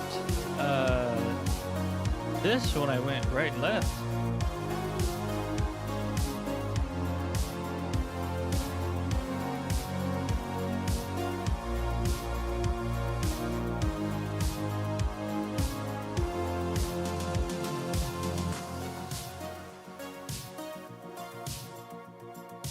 Yeah?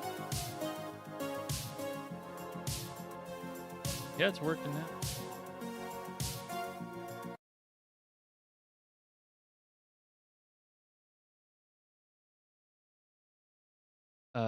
There we go.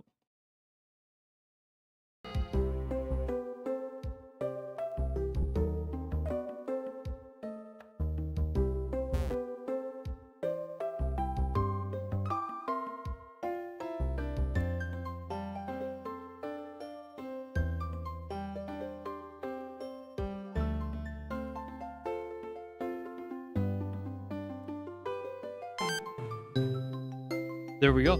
Just like that.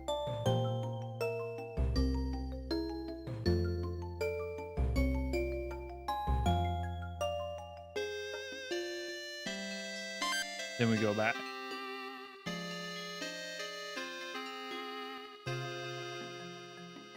That's it. That's pretty much it. Guess it was that easy.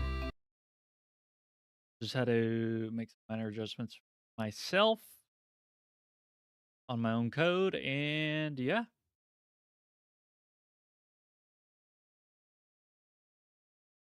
Fix it.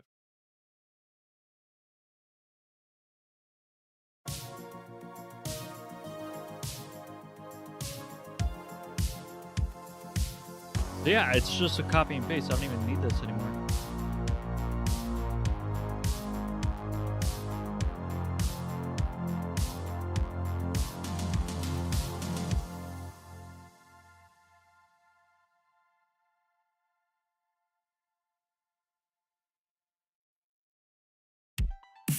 There, DS control and touch.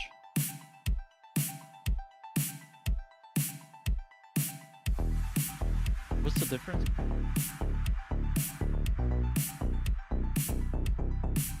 Nothing? Okay. So what I can do now, basically do the same thing.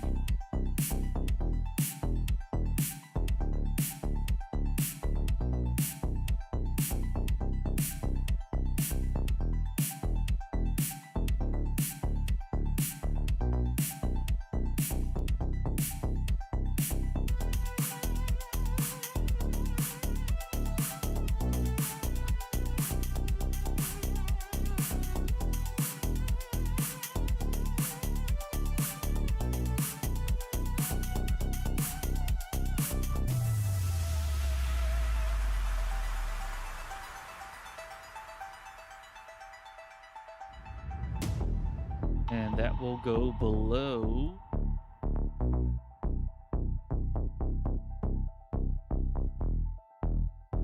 Here. Cool.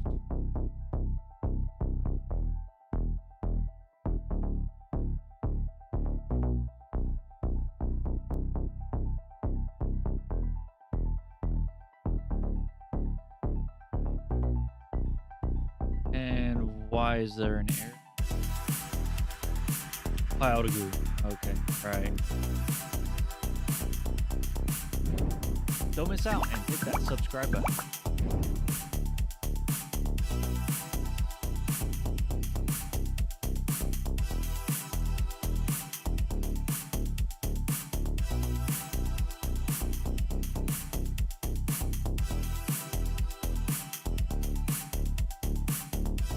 Okay.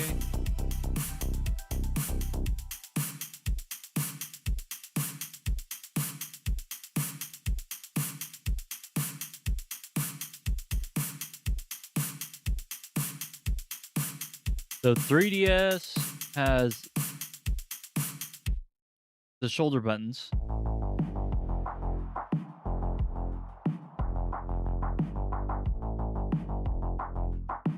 And they have a thumbstick, left thumbstick.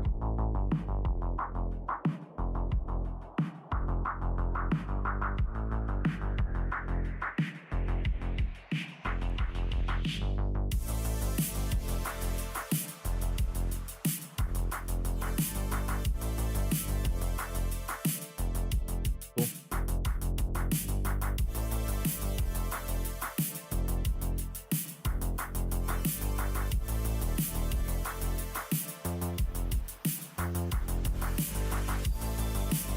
And I believe that is everything that we need.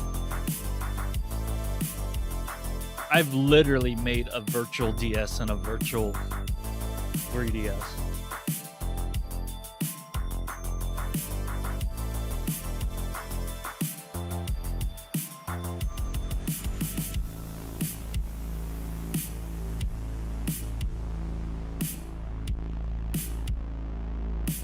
All right, let's run it.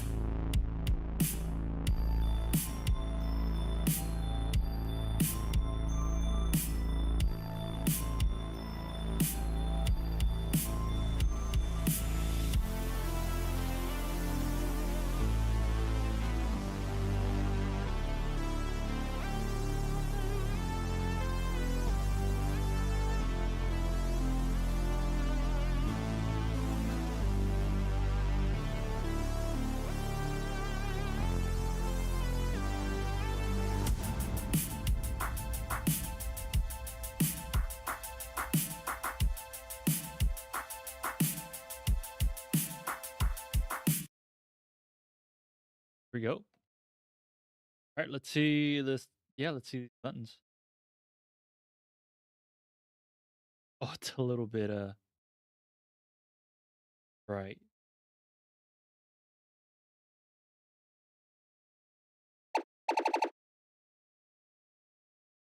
Up, short. Now let's just. I think it's A. A.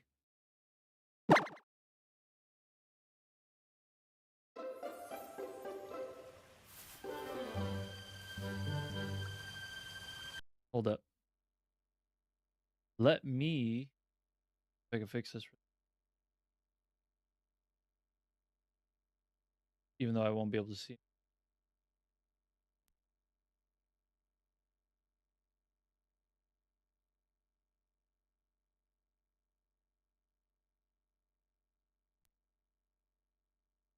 I think that might be good enough.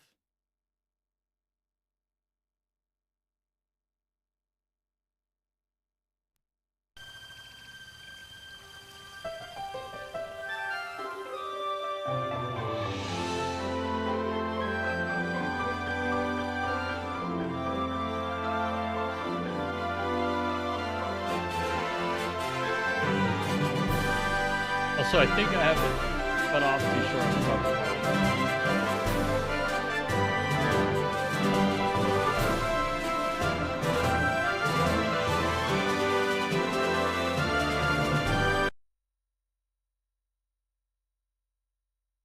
Gosh, I hate.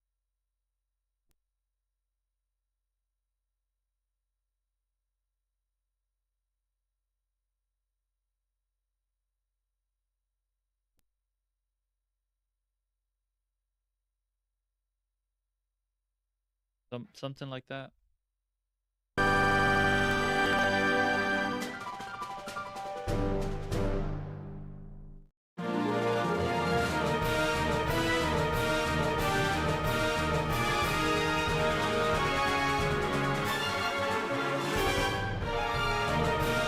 Maybe start. Oh, I did.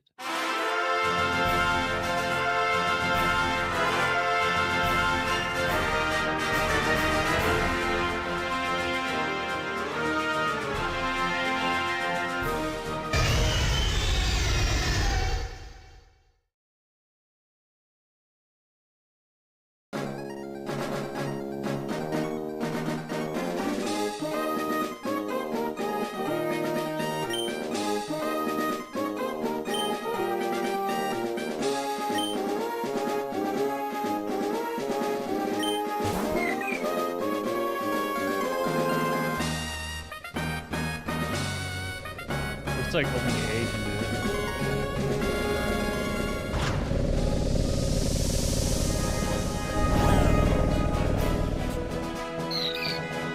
I just have to do it a bunch of times. I just want to test out the touch screen.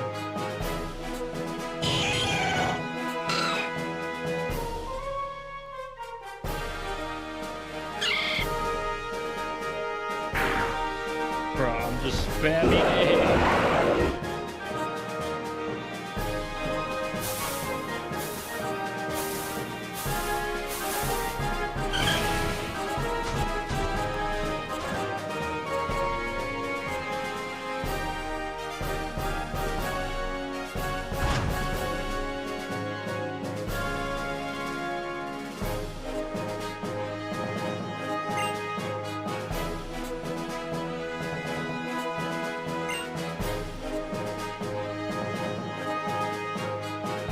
For the sake of the testing the controls, I'll go with, I think, May.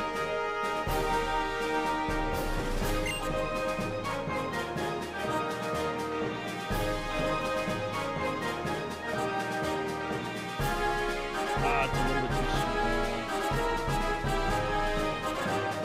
Let's go 240 and 100. Where it goes. Well, it worked.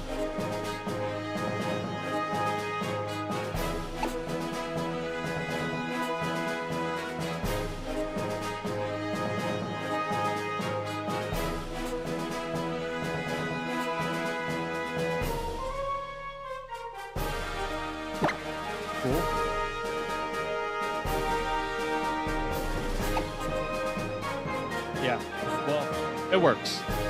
And that is pretty awesome.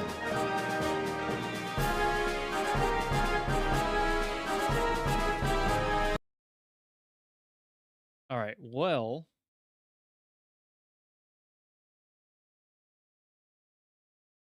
that is pretty cool.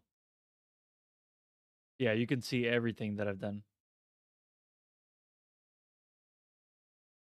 Not getting hung up. There's no stutters. Works pretty much like a 3DS. But other than that, I think that might be it for me today. Gonna rename this. Roll.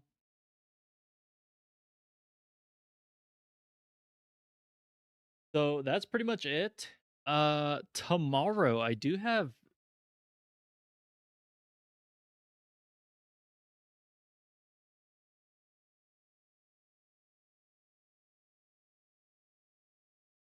Okay.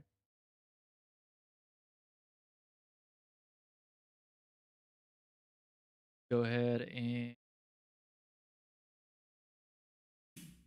tell you what I have going on tomorrow. So, tomorrow, I want to give you guys the controls so you guys can change songs. So, if you guys don't like this song, you can just, let me see. Let me see if I could do it on OBS.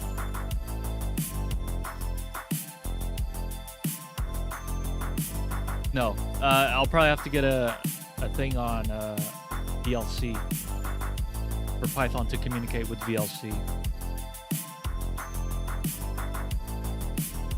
But what else I have going on? I thought about doing volume, but I feel like maybe that's. I wouldn't want any trolls. I mean, I don't mind trolls changing song after song.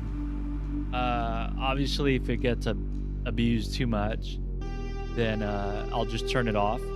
But as for volume, I feel like I would handle the changing of songs over volume much more. So I'll probably stick with changing the songs. Oh, and the channels. So here's an example of the channels. So you go over here, right? You say, oh, I don't want to look at, Donkey Kong Country. So you could just, let's see if I can find it. Just want to change it. Boom. Change the channel. So change the song, change the channel.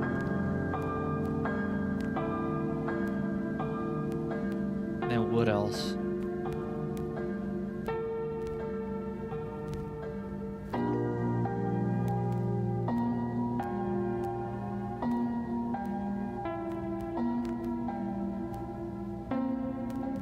Possibly make a soundboard. That should be fairly easy. I say that, and tomorrow I'm probably gonna struggle for a few hours.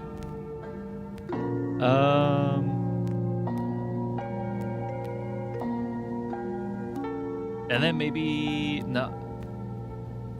I would like to make an AI chatbot in chat, but the thing about that is I need Google and YouTube APIs, and those cost money. I think I would have to double check.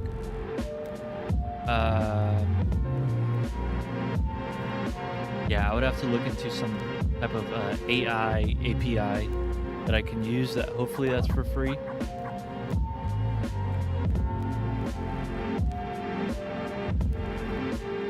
I can make some type of text to speech. But yeah, those are definitely the ones that I'll be doing tomorrow.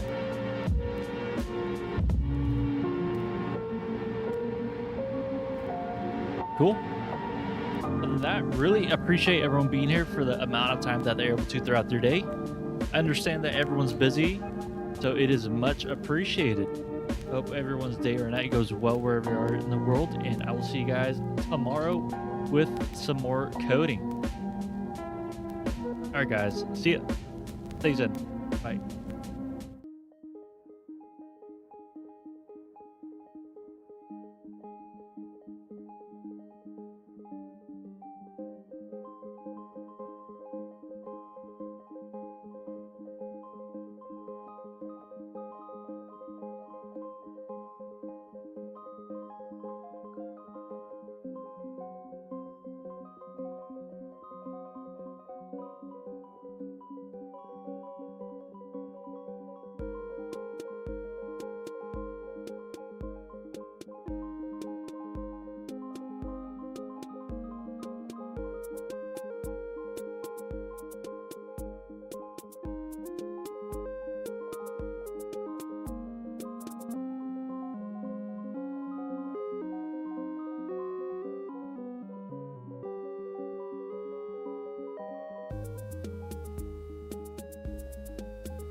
Stay updated and subscribe.